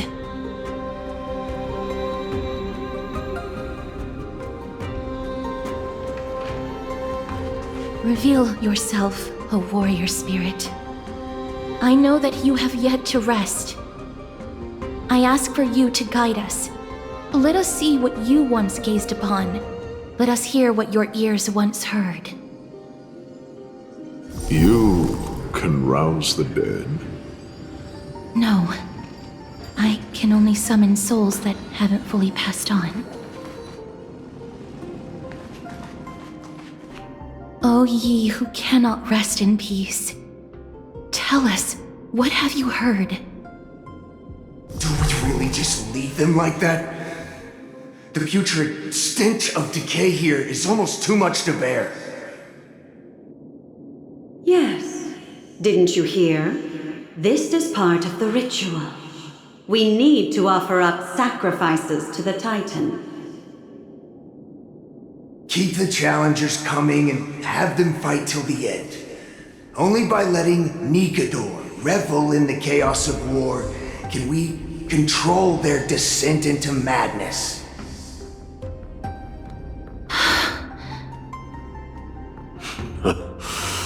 Fabricating a spurious war in an attempt to calm the Titan.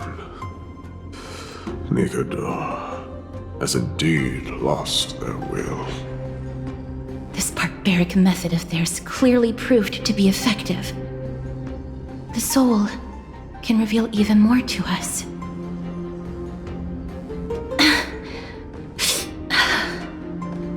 What's wrong, girl? Guiding souls takes a lot of energy. But I'm fine, Lord Nias.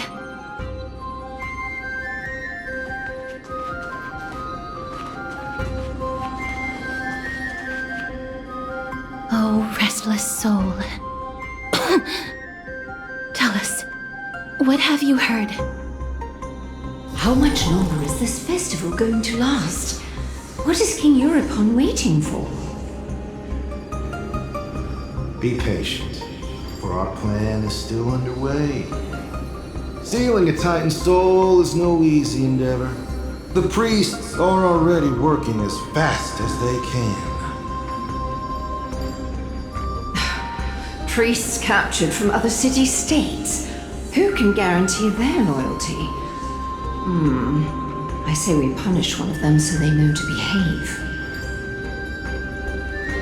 Sealing a Titan's soul. Could it be the sword vessel in Lepos' ballad? The one that Cartonus crafted himself? Foolishness. Perhaps now you begin to understand the weight of that term. Out of cowardice, they are afraid of losing their faith and guidance. Nigador fights against the unseen. They have no time for the folly of mortals. Lord Nias, you seem to know a lot about that Titan. The whispers I'm hearing may very well be from Nigador himself. They're beckoning to us from the other side. Continue to guide us through, a wandering soul.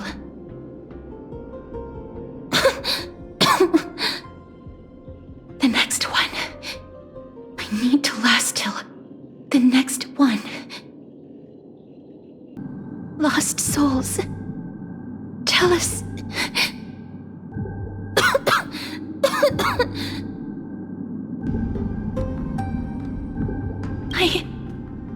I'm fine, mister. There's no need to worry.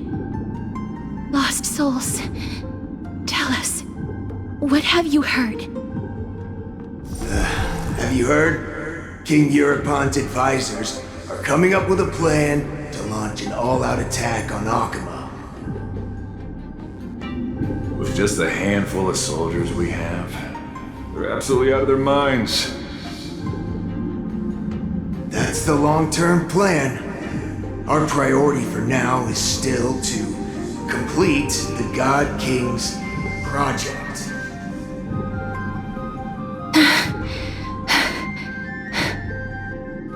So their plan to attack Akama was conceived that long ago?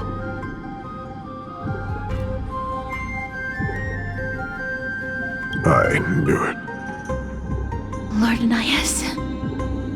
I've long suspected that you two are not from here. No, not just that. You're not from this era. Is it Onyx? No. They would not be capable of such power. Calm yourself, mister. I believe he has no ill intent toward us. Your guess is correct, Lord Nias. We are not from this era. Someday in the distant future, the mad Nikador will drive our companions and our homeland to the brink of destruction. The reason we came back here is to find a way to prevent Amporius from falling to its doom. Their madness will last for thousands of years. The destruction created by human folly is more than anyone could imagine. It so happens that we have the same goal. The souls are still lingering here. Let us keep going.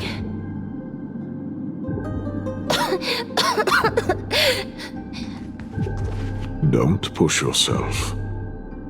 We're almost at the end. I can sense it.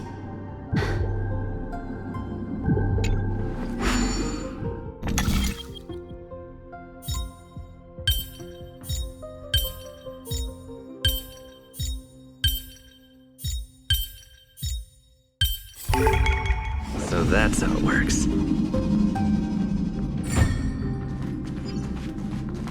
Oh, restless soul.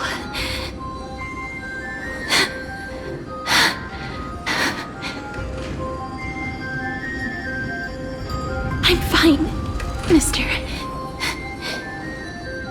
Lost souls. Tell us, what have you heard? Courage, honor, tenacity, and sacrifice. Their divinity was split into 5 parts, but we're missing one fragment. Oh God, Kate, where did you lose your reason? We will keep searching for it. We must find it.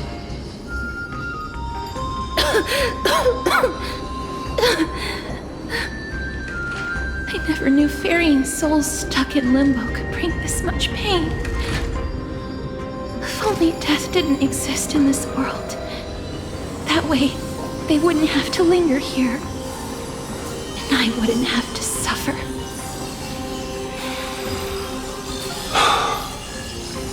You don't have to listen to these spirits any longer.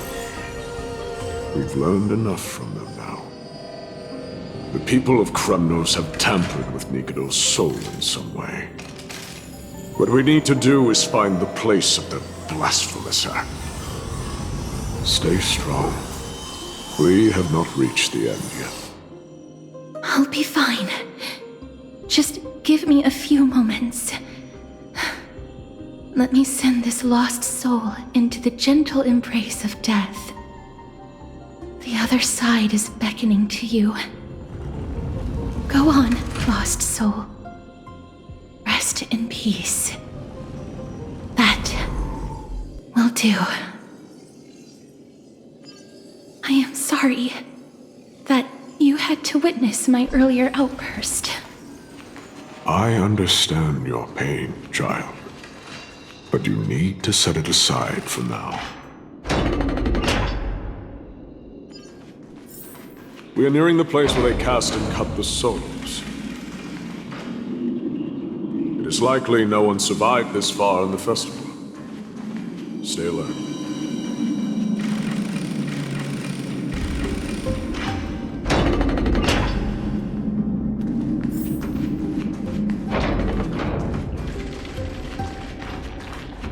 The Titan's kin. Be careful. Warrior. Entry forbidden. Has it lost its sanity? What a woeful creation. I shall put it out of its misery. Split. Soul. Indestructible. Body.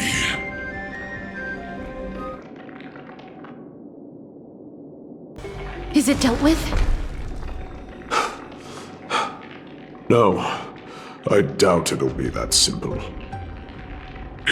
Split soul. An experiment. King Europon wanted to strip Nikodor of his divinity and seal it within an intricate vessel for all eternity. That's how he would immortalize Nikodor's divine body.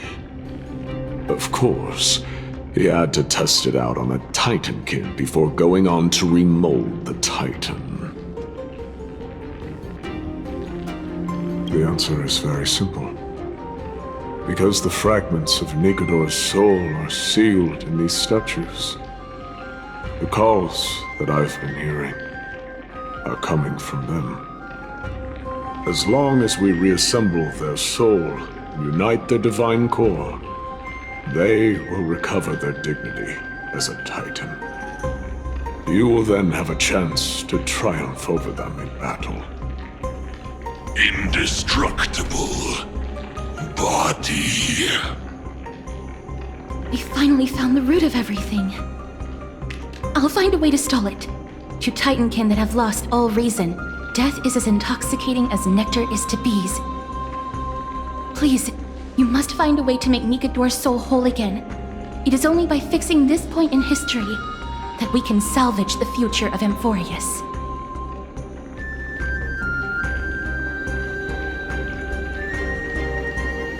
Let's see what you can do, Delver of Memories.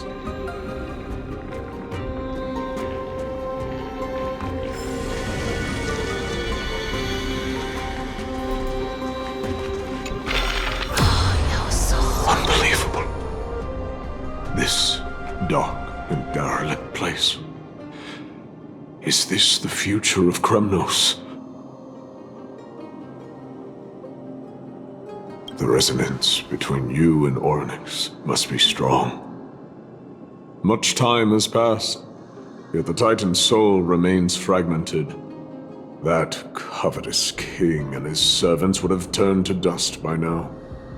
Their scheme that once unfolded here has likewise been buried with them. You and I are both here to bring an end to this absurdity. So join me, comrade. Let us bring death onto that Titan.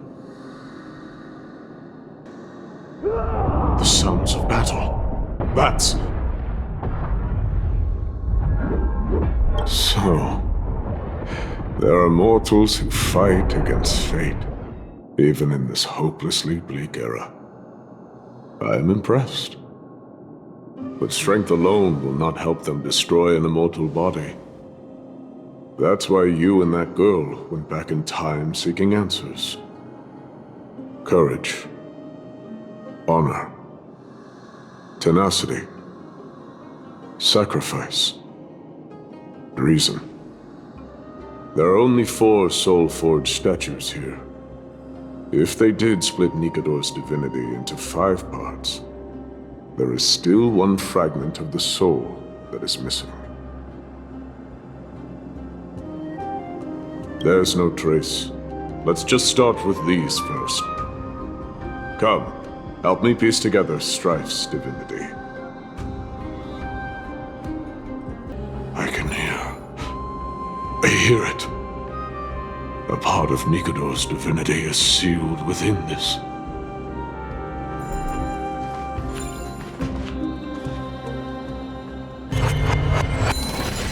We shall hereby seal the God King's courage within this sword vessel. A testament that they have never once retreated from a battle. Even against the formless black tide from beyond the dense fog, they alone have raised their sword and faced the enemy head-on. Nikodor's courage! Break free from your shackles and return to your divine body. Voices are starting to pour in. Here lies another fragment of Nikodor's divinity.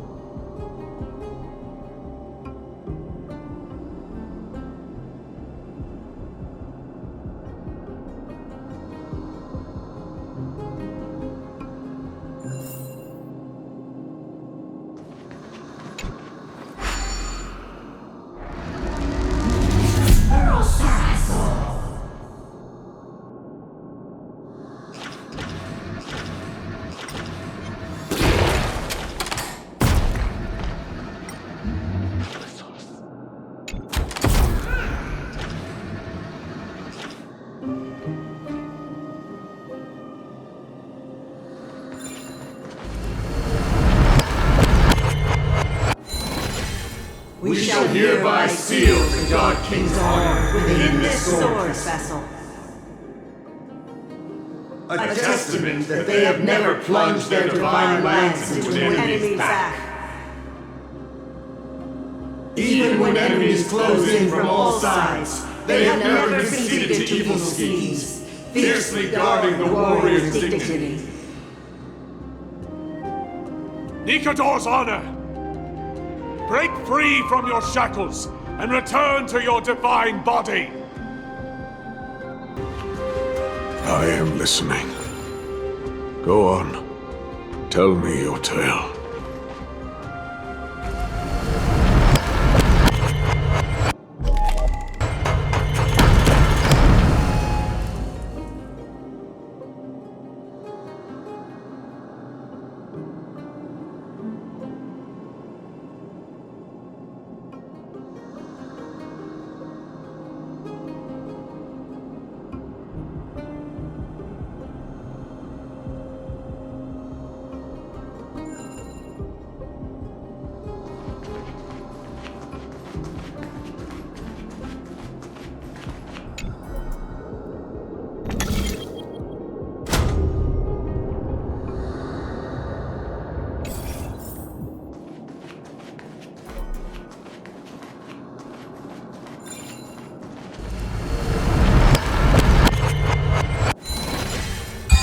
Hereby seal the God King's tenacity within this sword vessel. A testament that their will is unyielding in the fight against the calamity of unknown origin. No matter how powerful the Black Tide may be, enough to corrupt the wills of other gods, they stand tall and upright in defiance of the turbulent fog. Even till today. Nikador's tenacity! Break free from your shackles and return to your divine body!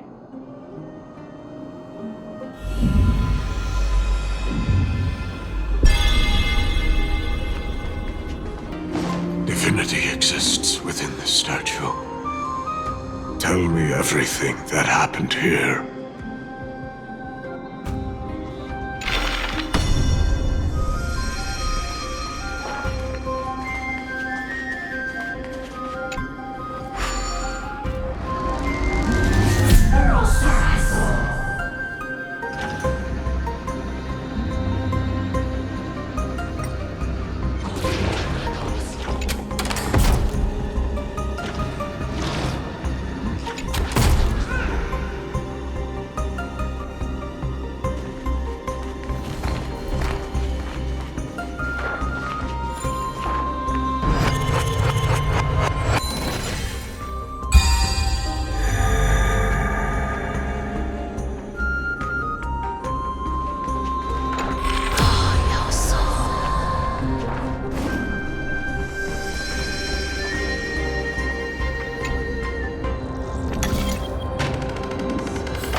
We shall hereby seal the God King's sacrifice within this sword vessel.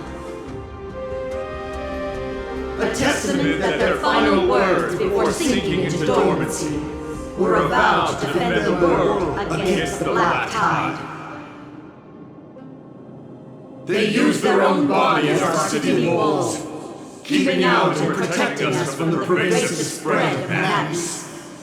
They are acutely aware that if the end times were to arrive, there would be nothing left in this world to conquer. Nikador's sacrifice! Break free from your shackles and return to your divine body!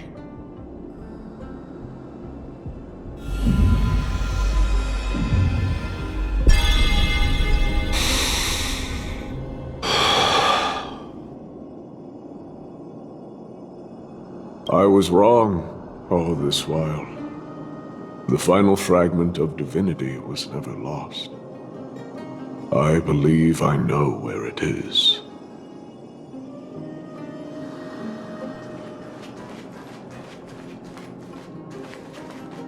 Lord Nias, are we almost there? Yes, there is just one last thing to do. No one knows when the black tide first appeared beyond the distant horizon. But when it slowly encroached upon Amphorius' borders, Nikador was the first Titan to venture forth. During the battle against the black tide, their sanity began to slip away. In their prime, the Titan could obliterate an entire archipelago with a single slash. Yet they could not sever the root of this corruption.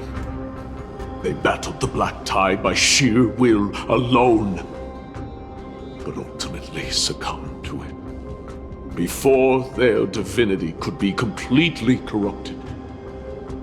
They removed a part of it. Could it be? The fragment of divinity that they stripped away. The fragment they wanted to preserve the most was reason. The Titan believed that their reason would someday respond to their calling, to return to their body, and fulfill their sacred mission.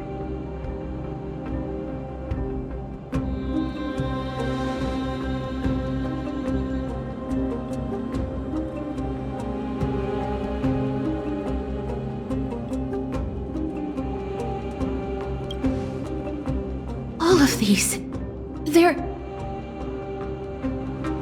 They represent countless failed endeavors. With your help, I can finally put an end to everything. Lord Nias, what do you intend to do? Courage, honor, tenacity, and sacrifice. They are all versions of me. Hearing the murmurs of these soul fragments has led me to a conclusion. Nikador's soul is corrupted beyond the point of salvation.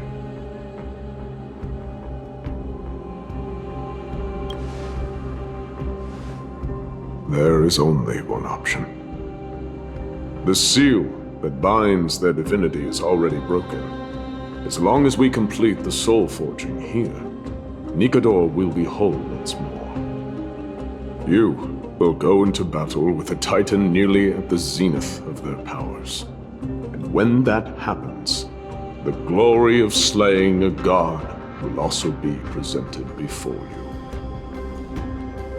What about you, Lord Nias? I will return to where I came from, and become a part of Nikador's divinity once more. In all likelihood, I will also be consumed by corruption. An inevitable course of action if we hope to end this madness. You are willing to sacrifice yourself for a future you won't get to witness. This is my purpose. My origin. I am no mortal, and I do not fear death. Even so, will you still weep for me? All farewells in this world are sorrowful, Lord Nias. Well, we haven't known each other for long. I have learned much from you. In return, I'll teach you a lesson of mine before I go. Do not detest your talent, and do not abhor death. Journeys and epics are only glorious and magnificent because all things eventually fade to dust. The embodiment of strife telling me about the majesty of the world. What an irony. Civilizations only grow under strife. Humans instinctively loathe suffering. Yet suffering is the only thing that teaches them to stand unyielding and tall.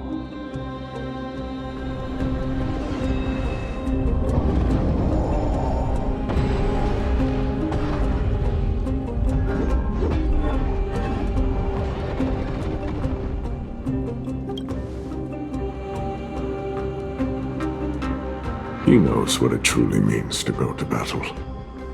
Perhaps he can be your inspiration. If you die by my lance, then there's no need to reflect on what I said.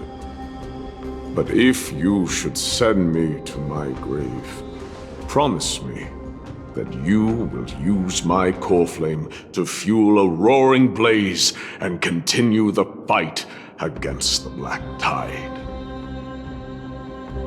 On behalf of all the Chrysos heirs, I promise you.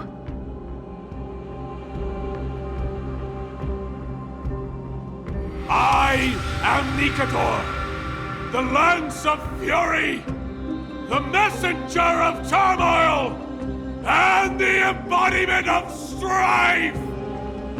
Remember this! I am the scar that this world needs!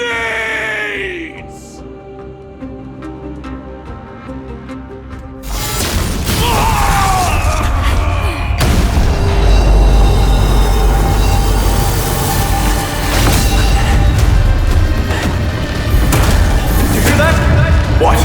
They've returned!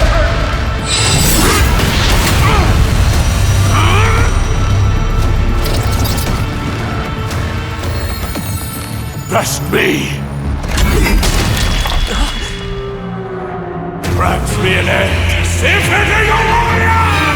Corpus Enos!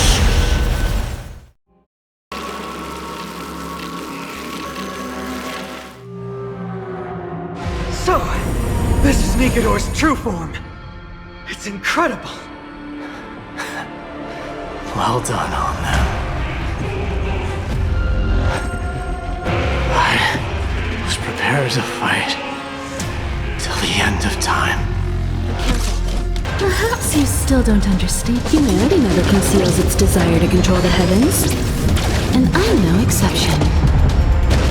Since you've overcome the curse of immortality, destruction shall be your reward. I have something for you. Come one, come all.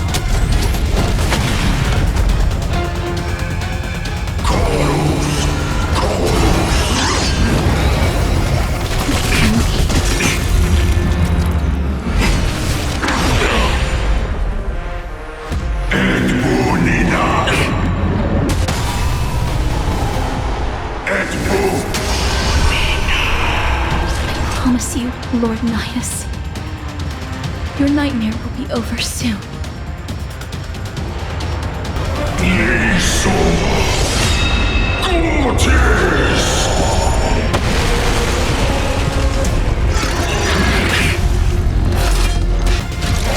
Live to fight! Fight to live! Come on! Bring an extra strike! Once and for all!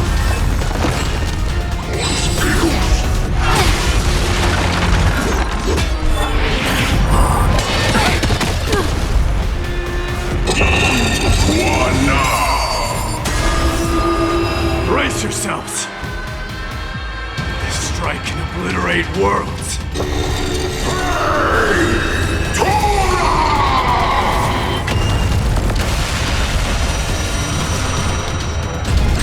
I will claim victory for myself!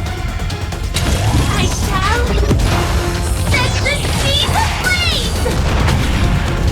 Victory is at hand! Time for the final blow!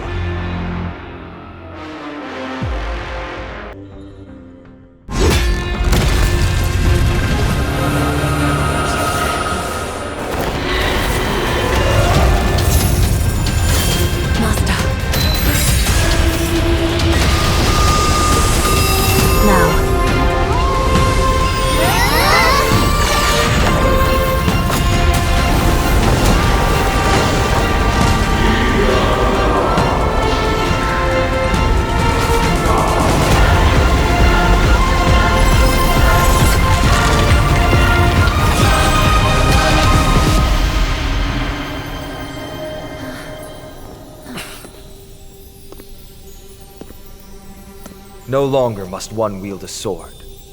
From here on, the world shall no longer know strife.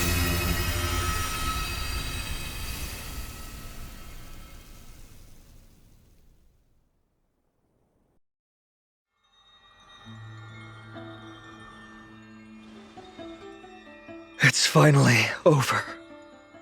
Nikador's core flame.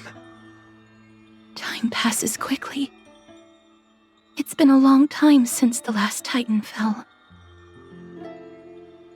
Now that the Lance of Fury is no more, we Chrysos heirs are one step closer to the Genesis, as foretold in the prophecy. The silence here is stifling. The city feels so unfamiliar now that its Titan is gone. You've exchanged thousands of blows with them. Your ears are probably just not used to this peace and quiet. What's next? I have an agreement with the Titan. The Chrysos heirs will take away their core flame and use it to start a bright blaze that'll illuminate our path onward. You spoke with Nikador.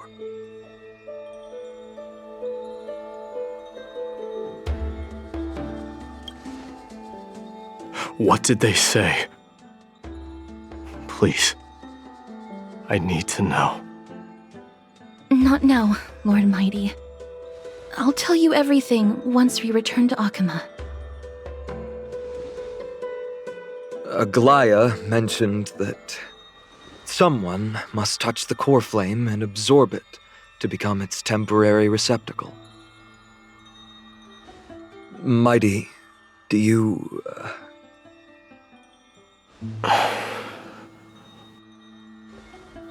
This honor is yours. Isn't it something you've been longing for? But you're more deserving of it. You sustained all these new wounds from fighting them. If you have any idea how exhausting it is to fight a protracted battle, you should know that pointless arguments are the last thing I want to get into now. A little back and forth wouldn't hurt much. Coming to a decision so easily makes it seem like this is not at all a life-changing undertaking, you know?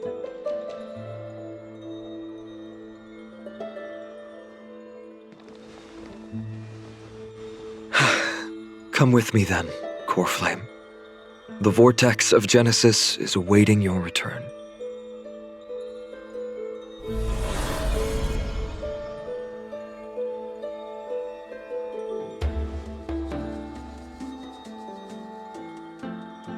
I don't think I felt anything at all. Or rather, it felt a lot easier than I expected. I had assumed that bearing the core flame would take a lot more out of me. In any case, let's return to Akama and share news of our victory with the two demigods.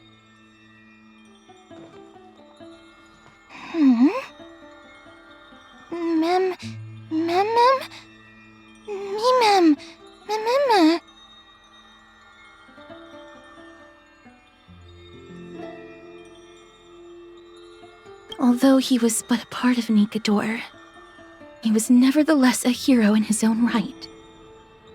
Go with the rest, mister. I will catch up with you later. I would like to talk to Lord Nias again. One last time.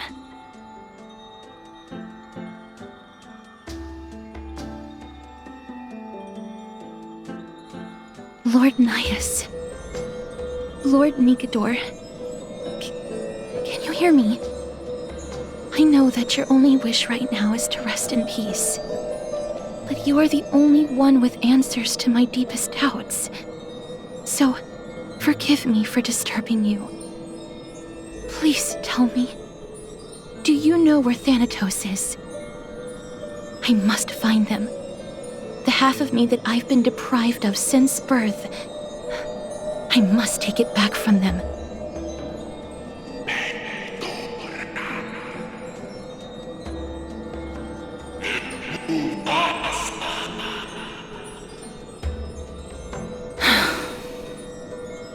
I see.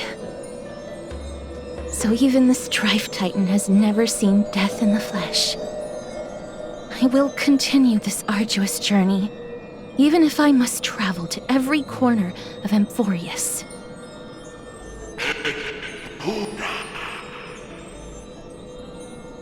I understand. The Chrysos heirs will fulfill the promise we made and see your unfinished work to its end. Such a peaceful end is not befitting of you, the bringer of strife into this world. But it's a good thing it's just me here. No one else can see what you look like in the final moments of your life. Poets will still describe you as an embodiment of madness and corruption, the god of war who incinerated all of their glory. Yet, at this moment, I am willing to send you into the gentle embrace of death, to a sweet land full of blossoming flowers. Farewell, Titan.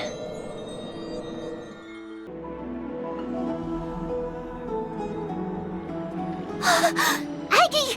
They're back! We completed the mission, Treeby. No broken limbs or severe injuries. Just a fiery core flame in the palm of my hand. I can feel the core flame's warmth. Well done, Finan. It has been far too long since Amphorius last saw the birth of a demigod. Having you take Nikador's place will surely invigorate the spirits of those in the holy city.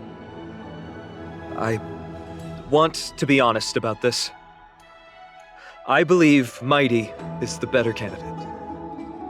He was once the crown prince of Kremnos, after all, and much of his lifetime was spent fighting alongside Nikador. He is more worthy of the title of Strife than I am. You have thought much about this, sweet child. But there is one thing you overlooked. The qualities you've mentioned are very likely the reasons my Demos refused this core flame. I do not doubt his strength and talents. In fact, he must have imagined himself becoming a god 1,000 times over. But he turned it down because he does not want to lead his people down the same path again. So I will ask you once more.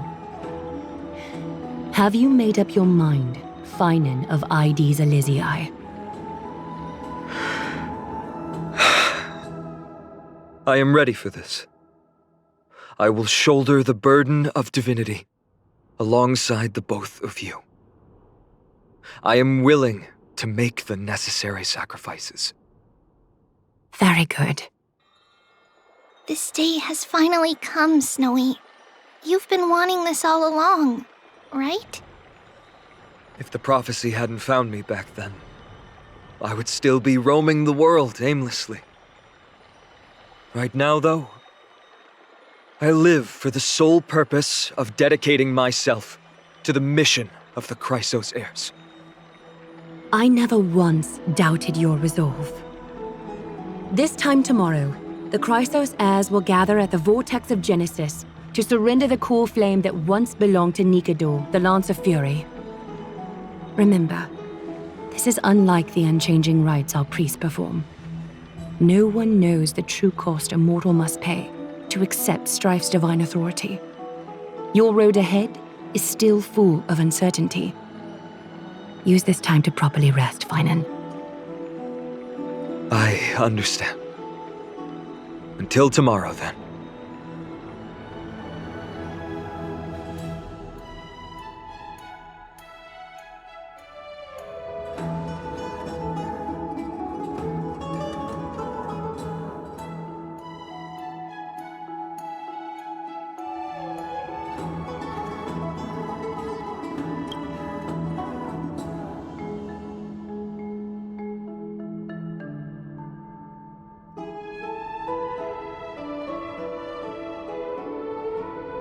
They have Aglaya and Treeby to thank for that. It is because of their protection that the citizens are able to enjoy peace. Where did Mighty go?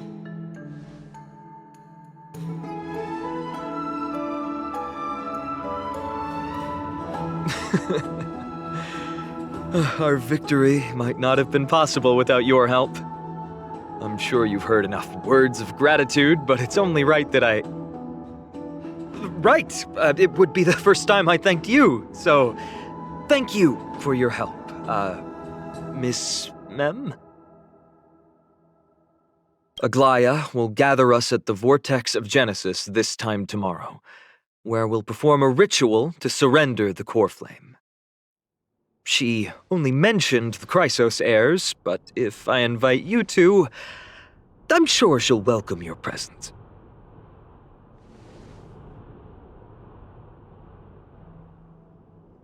From what Aglaya said, no one can predict what's going to happen, because each Titan's divine authority is unique. That's why I hope both of you can be there tomorrow. It'll bolster my confidence.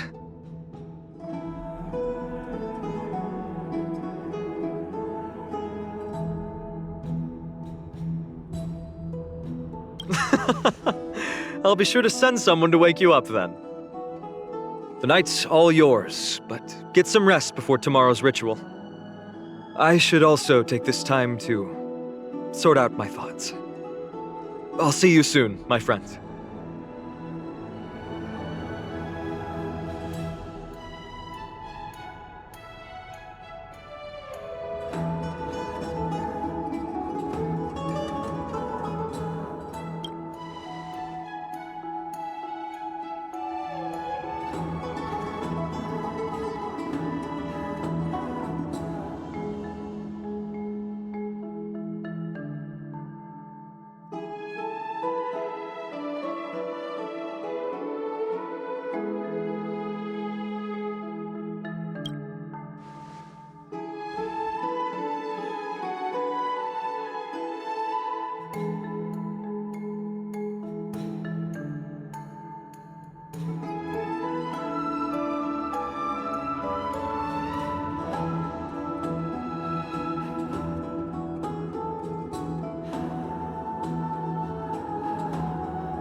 There's no glory to be found in an accolade, only obtainable through slaughter.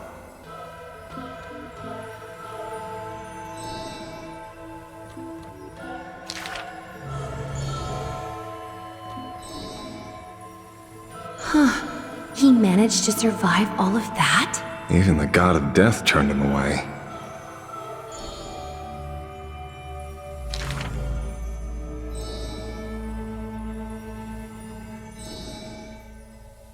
Arrogant amateur historian.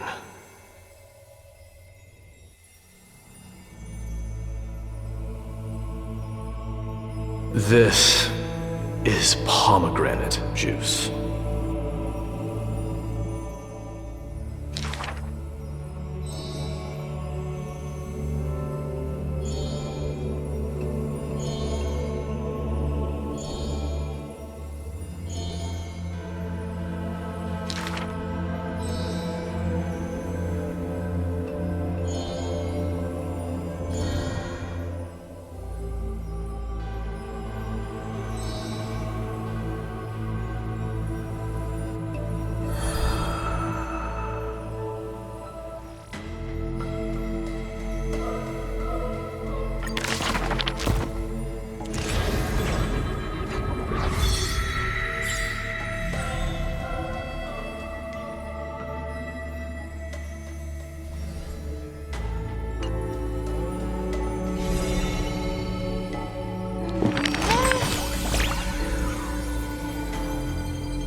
You should take this opportunity to rest, Lord Finon.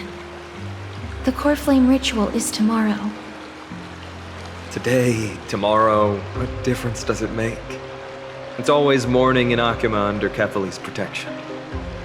So long as the light continues to shine this brightly, I won't be getting any sleep. Why force myself to shut my eyes when I can instead take this time to calm my mind and gather my thoughts? That counts as rest too. Have you thought things through, then? Not at all. Everything's a jumbled mess still. I don't even know where to start. The core flame was blazing hot in my palm in the beginning, but it has completely cooled off now. I can barely feel it. Miss Casterus, does this mean I'm a good match for Nikador? I don't quite get how it works, but if it's going to put you at ease, then I will say yes to that. Thank you. That's the abyss in the distance. Oh, that reminds me of the question I didn't get to ask.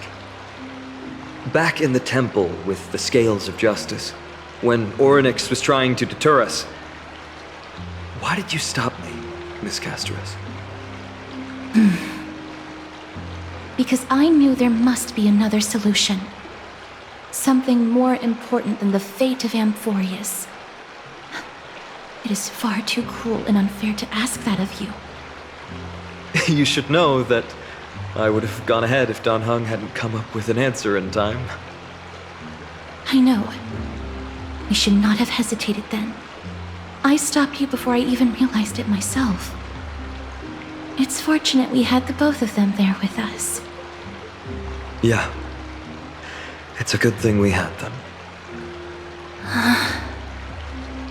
Are you still thinking about the past, Lord Finon? Every waking moment. I lied to the two demigods just now. I told them the duty of the Chrysos heirs is all I think about now. Do you think I managed to slip by Aglaya's golden threads this time? No one fools her, Lord Finon. She merely chooses to turn a blind eye to our lies. You're right. How foolish of me to think I got away with it. I often wonder if someone as ordinary as me can really become a hero. I thought defeating Nikador would quell the voice of doubt in my mind. But it has only grown louder. I don't have the right words for you now, but I know you're far from ordinary, Lord Finon. Mighty often calls you Deliverer in jest, but I don't believe he means it mockingly. I should probably shut out these pointless thoughts and empty my mind until the hour of the ritual. I did that before sitting for Treeby's history exam. Who in the world could hope to go over those piles of documents and slates? I decided I was better off resigning myself to fate. That way I'd get more time to play and practice with my sword. How did you do on the exam, then? My score? I don't remember anymore. All I remember is Treeby punishing me to a full week of cleaning the Chrysos heir's bath, and no one was allowed to help me. So High Priest Treeby can be strict too. Please continue with this mentality, Lord Finon. I believe you'll be all right. Thank you, Miss Casterus. I think I'll stay here for a little while and keep all of those unruly thoughts out. It's not like anything will come of them anyway. The sights of Ides Elysiae, my homeland, have been flashing before my eyes lately. Those Kremnoans mastered some cutting-edge technology. If only I could separate my soul from my body too. That way I'd be able to fly my soul back to the comforting fields of my homeland anytime. That's the only place I can be momentarily at peace.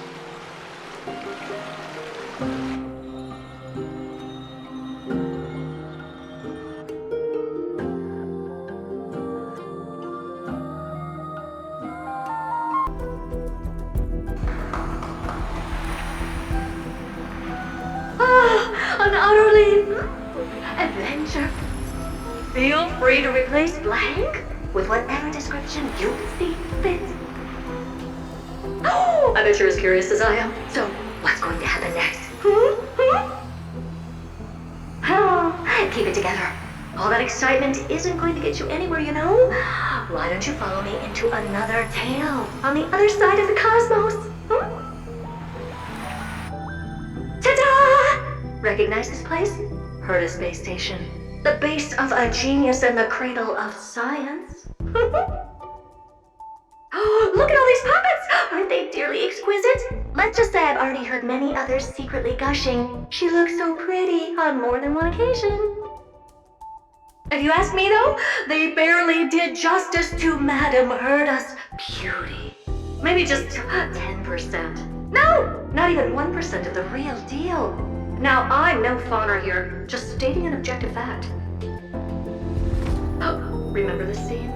Oh, it evoked so much emotion in me. The esteemed Madame Herta, Genius Society number 83, asking the great Noose a question. An attempt to gain a peek into the divinity's mysteries through them. Alright, so continuing from where we left off last time, this is where everything would begin for the genius smart enough to rewrite the history of the entire Fourth mirror? Who exactly are you talking to? Why, I was just ramping it up for our grand appearance, Madame Herta. So a dramatic debut? But what are the odds of that happening? Sure, slightly plausible, if I did manage to talk to Droid Head. But guess what's the problem? They have no reaction whatsoever. But look at this, Madame Herta. You're standing before Noose here. Oh, that? That's a hologram. What? I can't possibly summon the real Droid Head here, can I? Wait, what? You mean to say you've just been reciting your lines before a hologram? Yeah, creating dramatic value. Isn't that what you're most obsessed with? Moving on. Don't try, but you wouldn't even begin to imagine how difficult it is to send a message to Noose. And I went all out for it. Powering the audience system alone required me to reconfigure the energy supply of the entire space station. I had to switch it to hibernate mode before rebooting everything. Do you have any idea how much that costs? How much? How much? I'm not in charge of finance. Go pose that to Asta instead. Oh, you don't know either. Oh. I am Herta herself, the emanator of erudition, and a true blue genius. Why would I be holding the purse strings? That menial task is beneath me. You're absolutely right, Madame Herta. The IPC should really be providing a genius like you with all that you require, so you can freely dive into any research that tickles your fancy. With that said, Herta herself, emanator of erudition and true blue genius. What do you plan to do now? What else can I do? Identify what's malfunctioning within the audience system and fix it, of course. Don't take offense to my candid words, Madame Herta. You may be proficient in many aspects, but is hands-on work really one of your strong suits? I humbly suggest for you to contact Stephen instead. Contact him and expose how I shelled out a bomb to send a message to Droid Head, only to screw up everything else? All right. I get it. Good that you do. There. That's the audience systems terminal. Come, walk with me. We'll check what's wrong with it. Aye, ma'am. Oh, but I can't walk. I can only float. What's with your witty remarks today?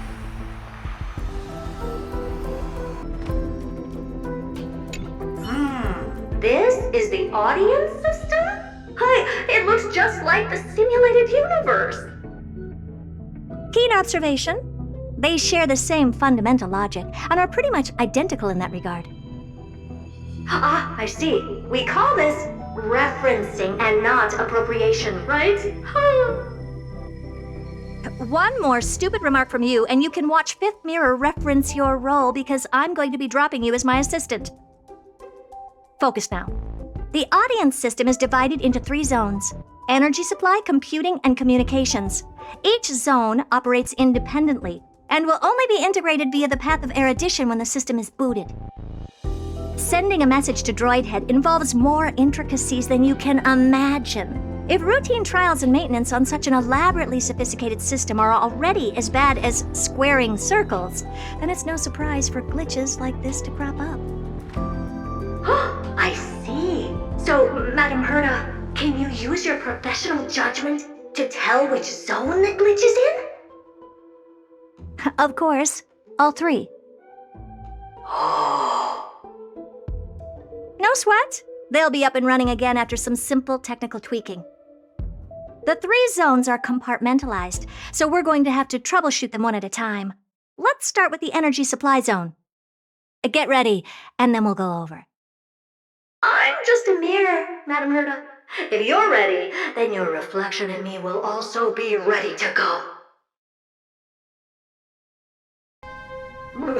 Brr, why is this energy supply zone so cold? I'm already frosting up. Why else? I've converted the energy core that supplies all of Herda Space Station into imaginary state and stored it in this zone. If not for the ultra-low temperature here, the space station would have long blasted up into the sky. But aren't we already in the sky? You're just a mirror? I don't need you to take on comic relief, too. Where did those things come from? Corrupted data? Reanimated systemic rust? No, not likely. It can't be the Legion's second ambush, right? Whatever. We have to get rid of them anyway. All right, stay close and try to avoid shattering to pieces. And Madam Herda never fails to impress. Those things are no match for you. A piece of cake.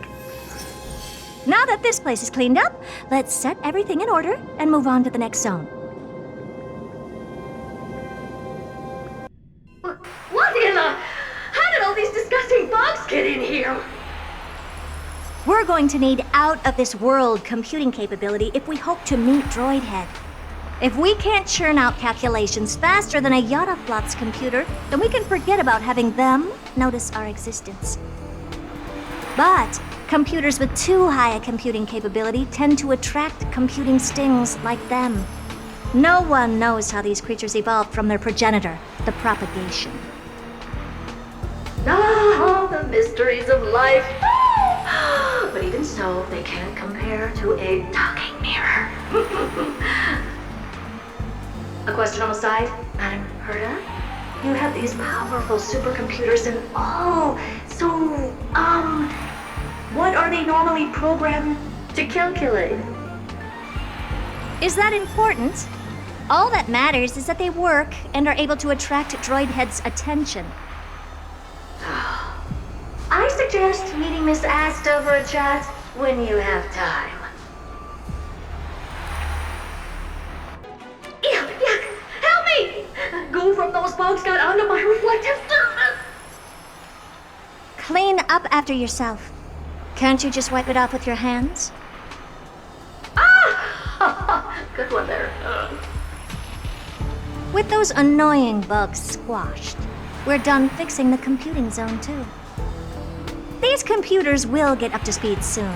Now we're just one final step away from requesting an audience with Droid Head. Our last stop is the communication zone? Oh? You have a good memory. Let's go see what's wrong in that zone.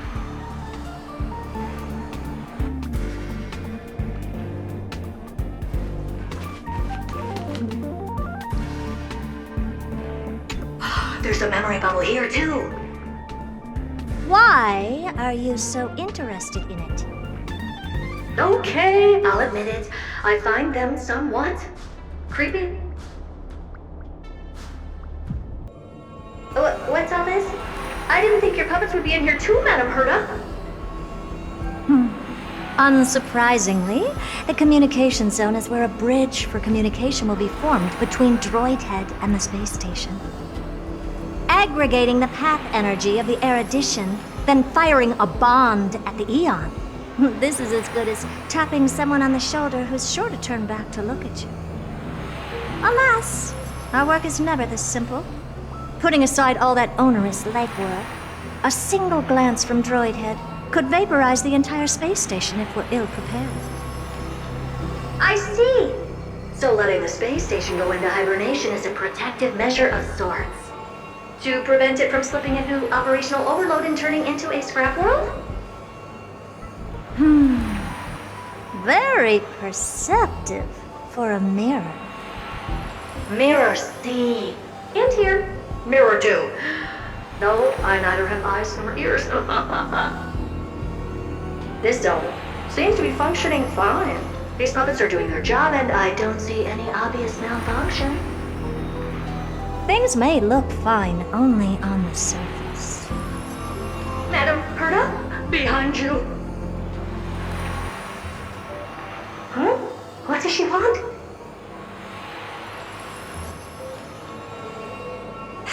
Let me take a look. This puppet should be number 2757. How did you tell?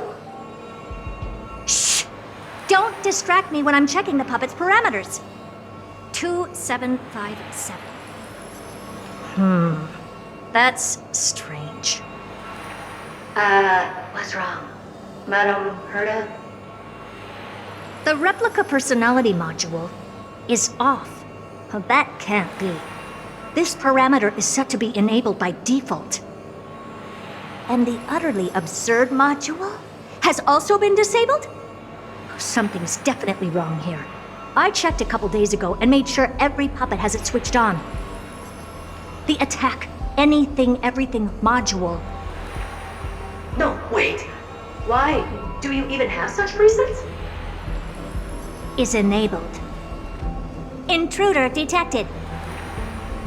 Drats. Come and help me, Mirror. Anything, everything, attack!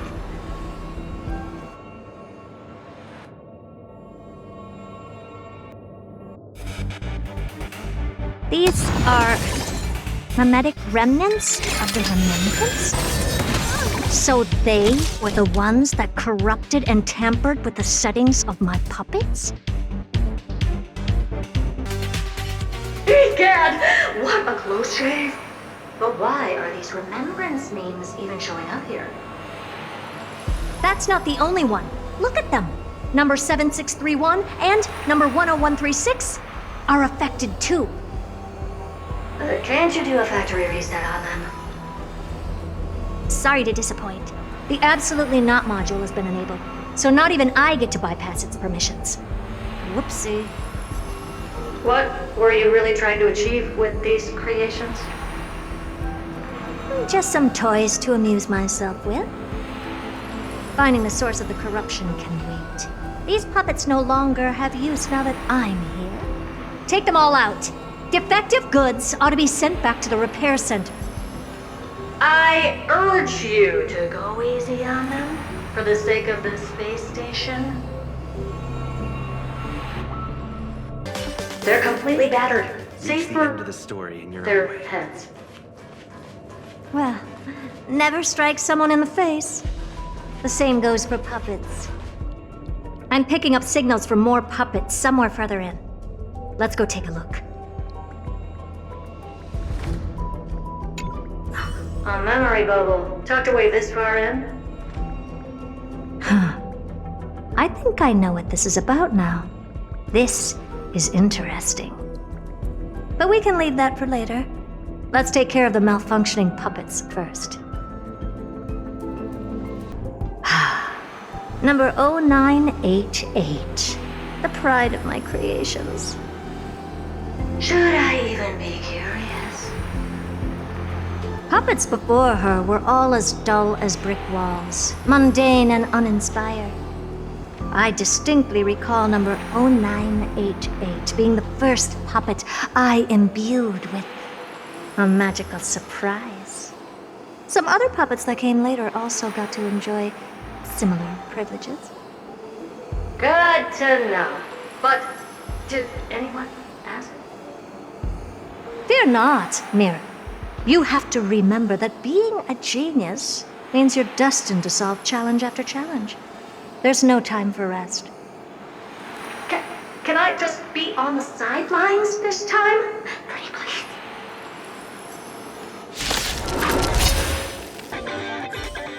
Oh, well, that was close. I almost shattered. Don't be melodramatic. Working even a single brain cell of mine to take out foes like her is an outright waste of my smarts. I take it we've taken care of the problems in all 3 zones? Does that mean? Not yet. There's something else we need to deal with. It seems we've had a little tag-along all this while. You've got quite the sharp eye, Madam Murder. Would you like us to help? Sure. Go ahead and summon the whole team forth, Mira. Considering the gravity of our endeavor, we can't allow a little thief to spoil the show.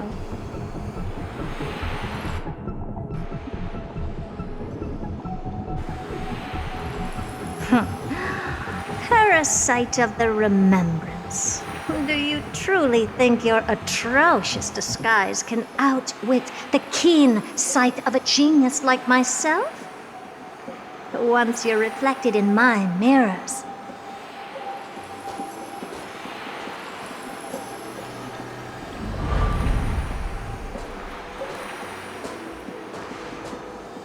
You can forget about escaping.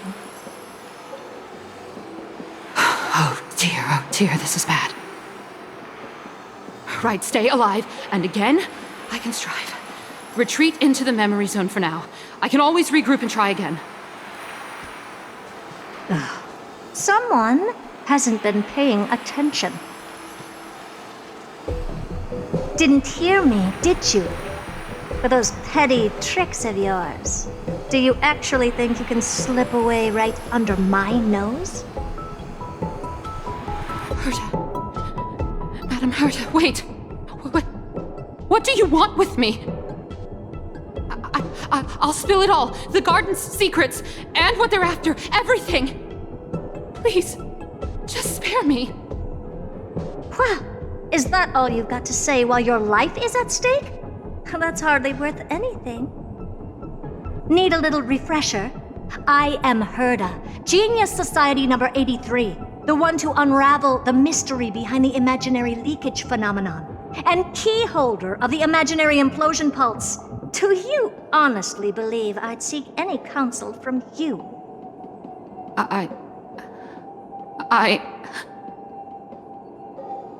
Hush now. Keep quiet. This is my moment to shine, so just listen. You crept in here to steal Noose's memories, didn't you? And messing with my precious audience system is just a ruse to lure me here so I can lead you to them. What a shame. You're only a step away from completing the mission assigned to you.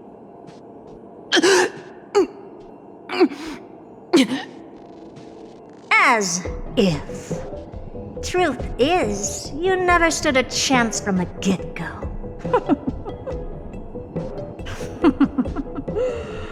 Think I only have 4th mirror following me around? Oh, then you've let your guard down. Because her siblings have long been watching your every move. Now, let me think. What kind of punishment should I subject a brazen thief like you to? Oh, I know. You garden folk have a fondness for mirrors, huh? How about letting you enjoy some quality time with your favorite object? A mirror. As for the length of your punishment, let's keep it mildly punitive. How about 100th of a lifetime? That should be enough for some serious self-reflection. Oh, cheer up. You can still do your part for this world while trapped in a mirror. For all you know, your weak path energy could just help me get Droid Head looking this way. Oh, I should make myself clear. When I said 100th of a lifetime, I meant my lifetime. At long last, we can finally be at ease now that we've nipped those problems in the bud.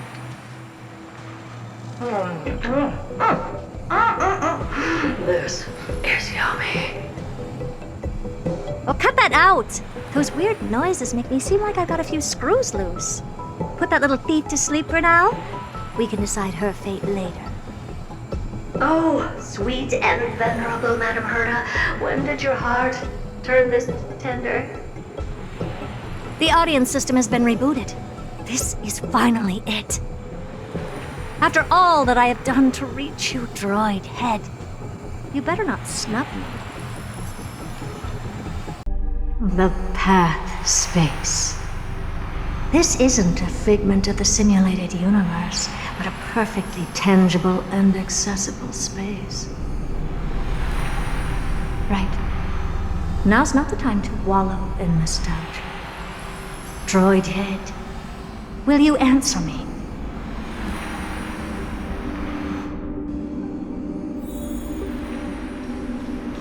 Madam Herta, we picked up some voices from the space. Let me hear them.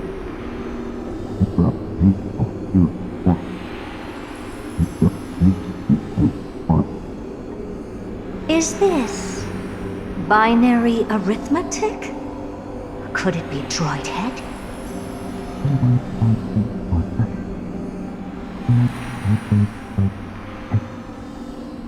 Wait. There shouldn't be a 2 in binary arithmetic. Is this some kind of prank?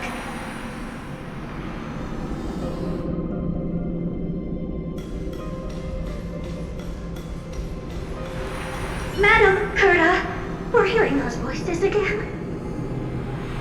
What now? What should we do? Keep your cool, second mirror. What did they say this time? Play it again for me.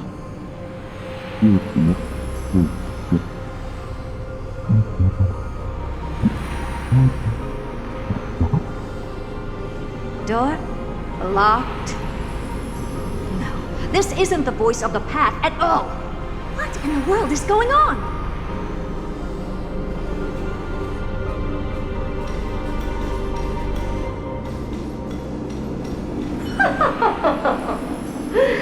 Madam Herta, those lads outside seem to be discussing something interesting.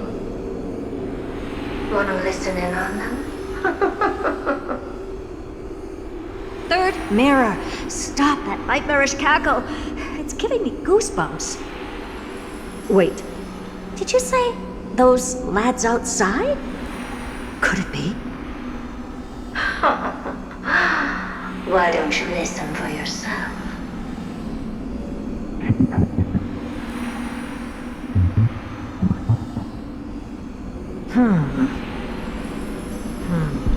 This isn't right. I'm sure we've got intruders in the lab.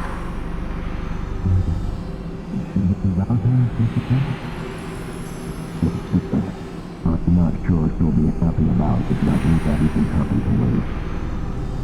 Wait! Stop! Whatever you're about to do. No, don't even think about it. Whoever you are, you better not interrupt me right now. I must continue forward. Just a few more steps and I'll be able to see Droid Head.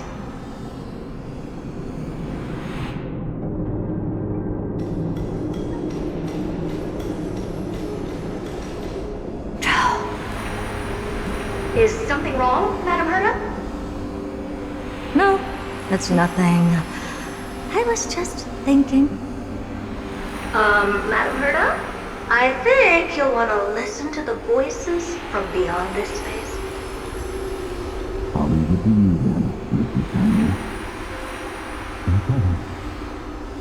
Wait. What are they up to?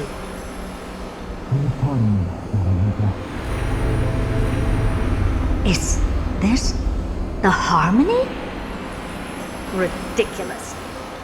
Hoping to stop me with such cheap parlor tricks. Not a chance.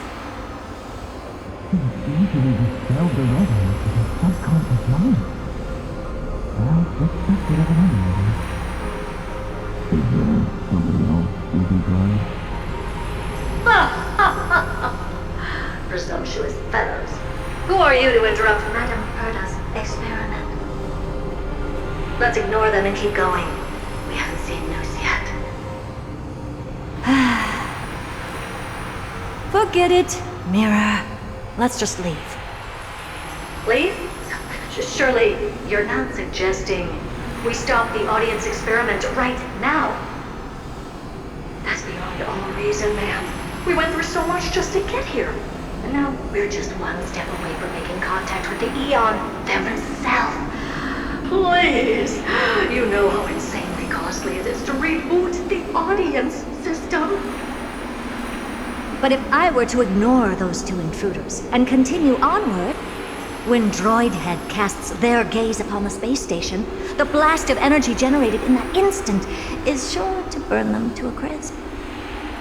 Experiments can always be repeated, but humans cannot be brought back to life.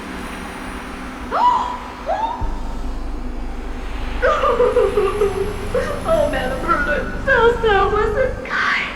I am truly a lucky bear to have found the best possible master. Enough! Don't use that nauseatingly fawning tone on me. Looks like I'll have to abort this prematurely again. But mark my words, Droidhead. I will be back for you.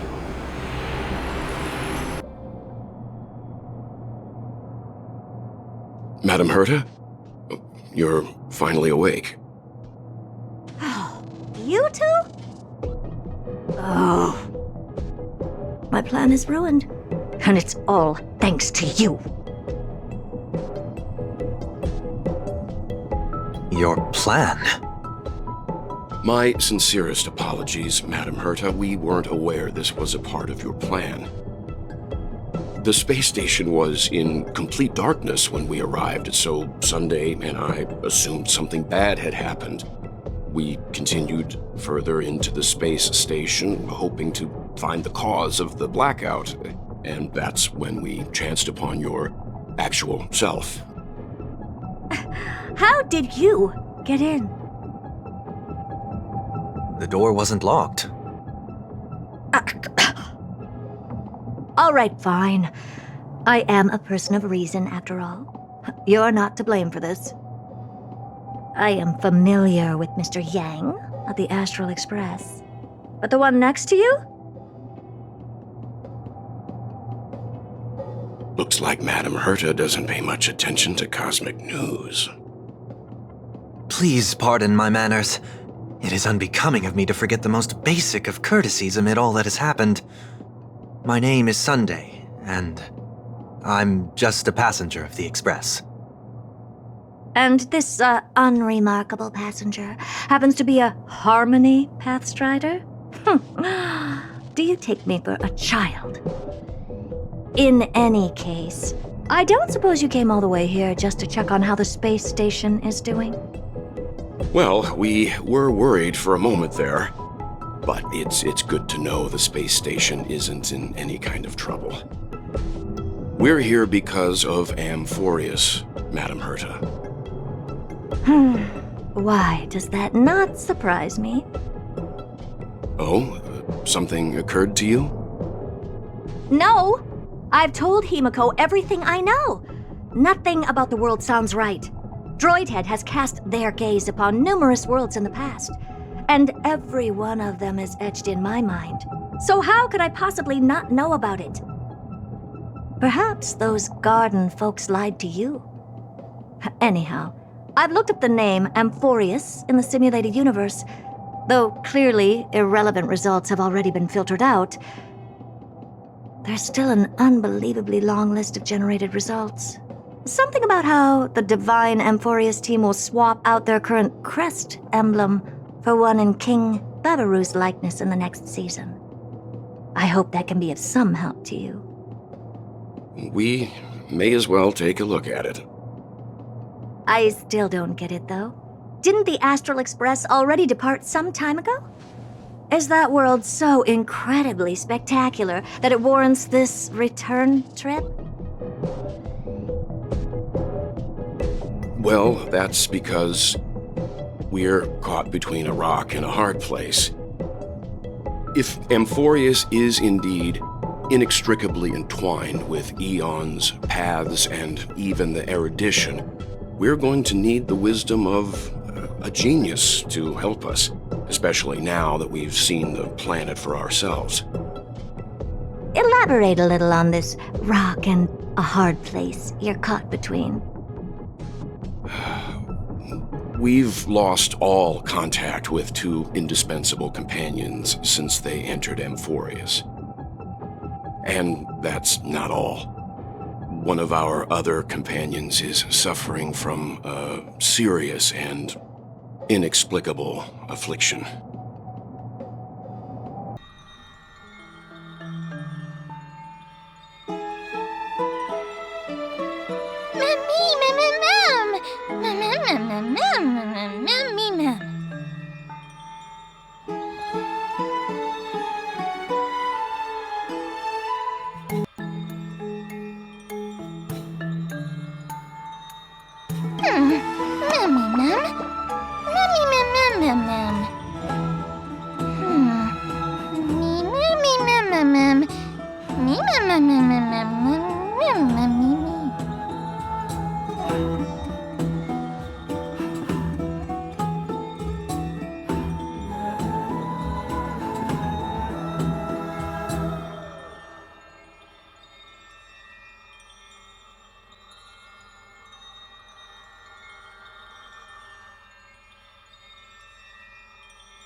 O Majesty of the 12 Titans, pillars of the world, we seek your divinity to mend the rifts of the world. Fill our bodies with blood of gold, till we wither in willing service to the prophecy.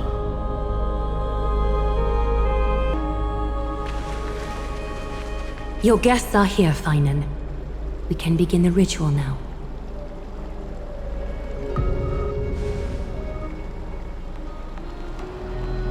Lord Mighty isn't here yet. It's fine, Miss Caceres. He spoke to me already. I told him he should be nurturing his wounds, and that he shouldn't be worrying about all this comrades once-in-a-lifetime ascension ritual stuff.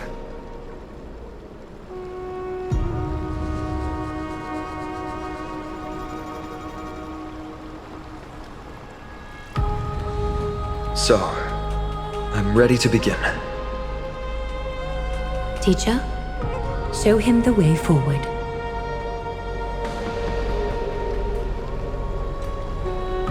Despite the myriad dark and endless nights that have gone by, the guidance of the prophecy is nevertheless as clear and bright as the first ray of dawn. Overthrow the gods, it declared. Restore the core flames, it declared. Bear the divine authority, it declared. Forge miracles, it declared. O prophecy, forgive us for this late tribute. We, Chrysos Eris, have striven to start the flame chase journey anew over these myriad nights. The seeds we sowed have finally yielded a good harvest. The seventh core flame needed for the miracle that once belonged to the great Lance of Fury, Nikador, shall now be returned by an elected hero of the Chrysos heirs, an upstanding citizen, a valiant warrior, and a noble soul. Please step forward, Phynon of Ides Elysiae.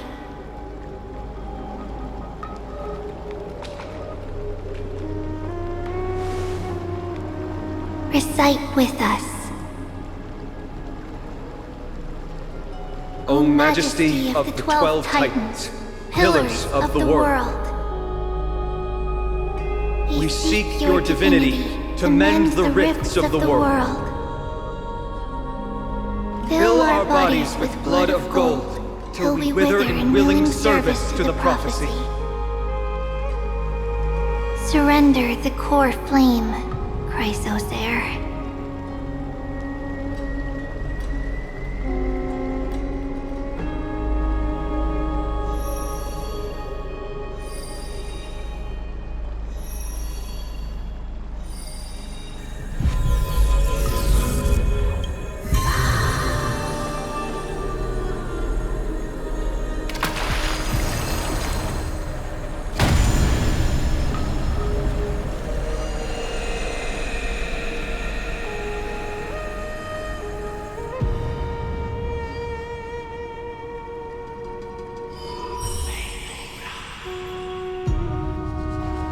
The Lance of Fury's constellation is illuminated.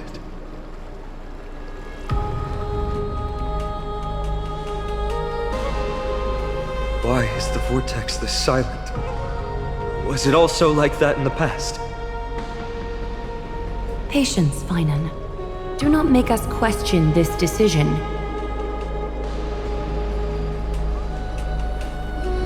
Lord Naius? I'm afraid he's not the person you know, Castorus. That is a manifestation of the prophecy, an echo of the Titan's divinity. It is here to examine the Titan's successor.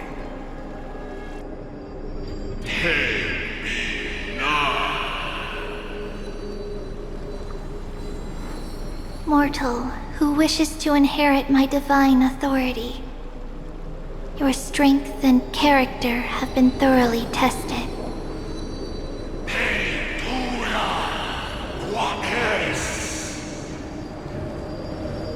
Yet your will wavers. If you are to inherit Nikador's relentless fight against the unspeakable Black Tide,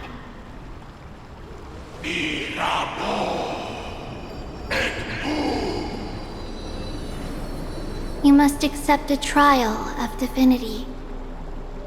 Prove that you possess an indestructible will, and vanquish the fears deep in your heart. Vanquish the fears in my heart. So be it. No matter what obstacles you plan to put in my way, I'm ready to overcome them. For our prophesied tomorrow, I will become the god Amphorius needs.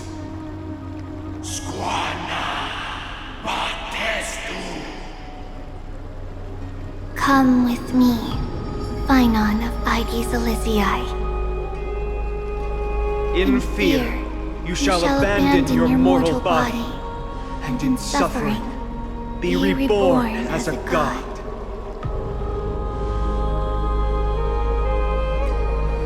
Wait for my return, my friends.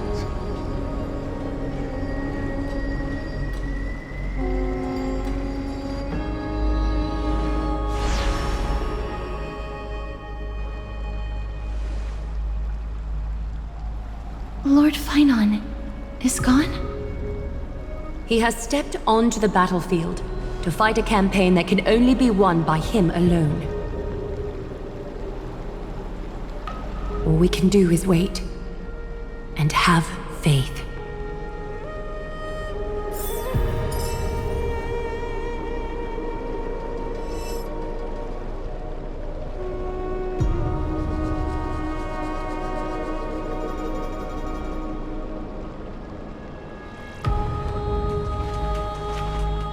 I pray you truly are prepared, Lord Phynon. I spoke at length with Lord Phynon before. There was hesitation in his words. The manifestation of the prophecy must have seen this. It saw Lord Finon's heart wavering. Wherever he is, whatever he is fighting, I pray he makes it through this test.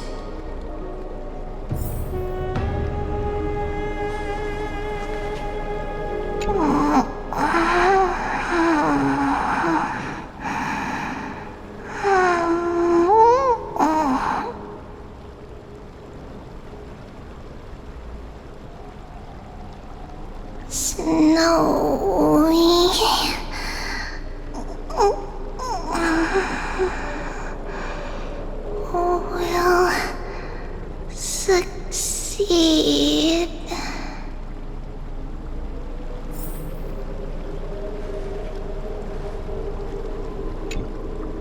Finan steers his own fate. If he can conquer his fear and return as a demigod, we will be one step closer to the miracle that the prophecy promised. You must have noticed by now, every Chrysos heir here bears a flaw of sorts. Be it the curse of immortality, or the constant erosion of their humanity, or... But not Finan.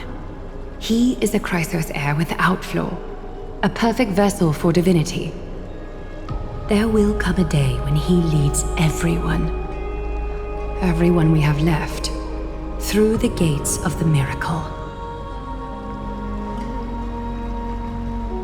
Still too late, huh?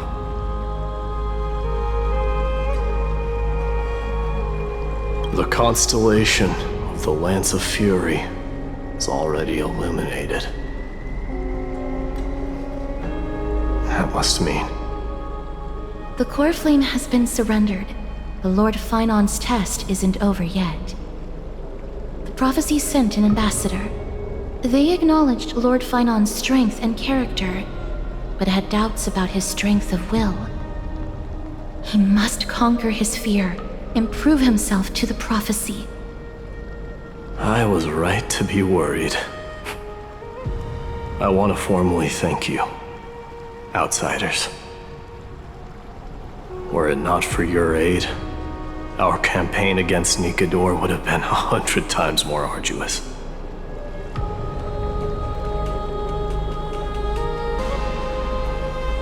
Kremnoans revere strength and military might. That does not mean we lack etiquette.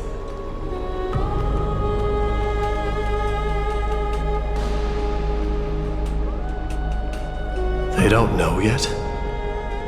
That guy has always been tormented by his past.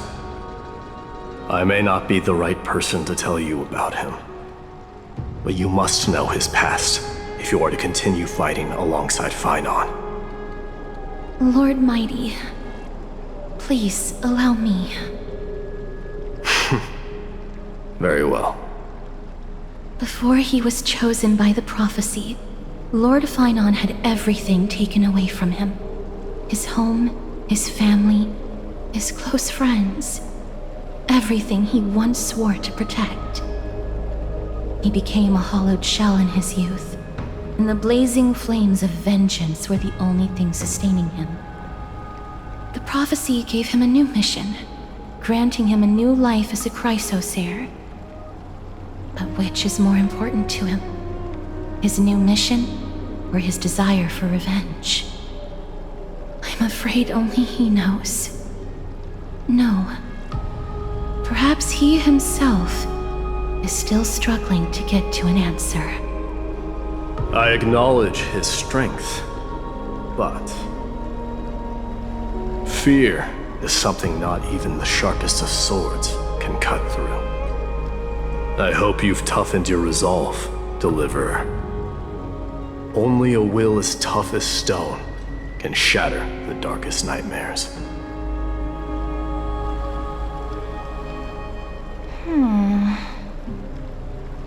Is something wrong?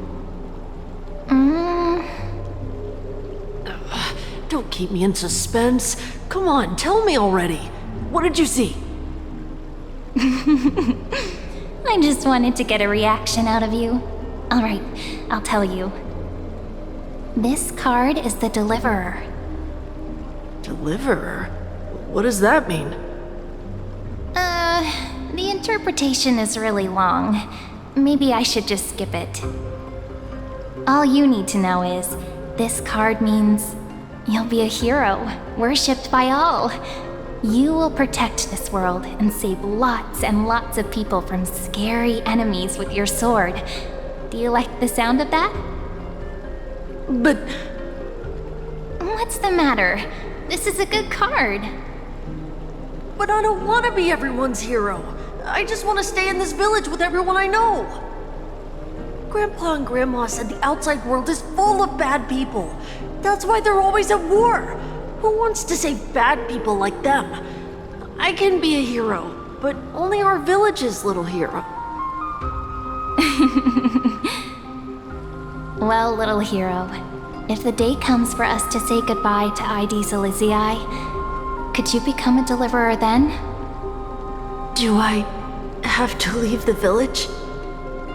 Mm-hmm. If something like that happens, someone will have to save the world. Then I'll...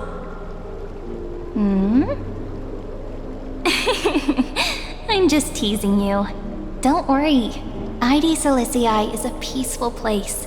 Bad people won't reach us here. Are you going home already? If you're not in a hurry, should we go play with the fairies again? Oh, fairies! Okay, I love playing with them. I'll win back the wooden sword I lost to them.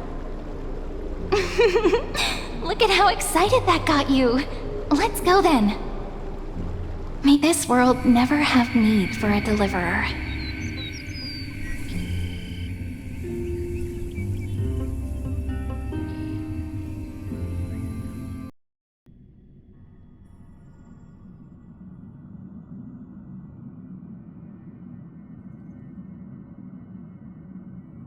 Of course the food's ready! March isn't feeling well, so Pom Pom has specially prepared the conductor's special bland meal that'll be easy on her stomach. Can you bring it to her, Himiko?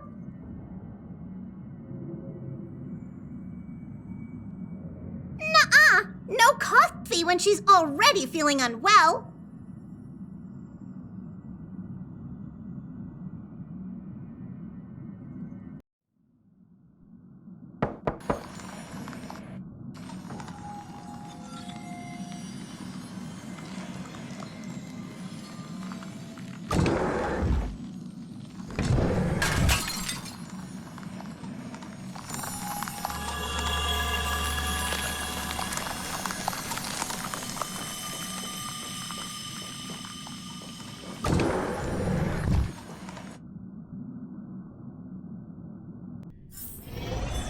It's still early. Where to now?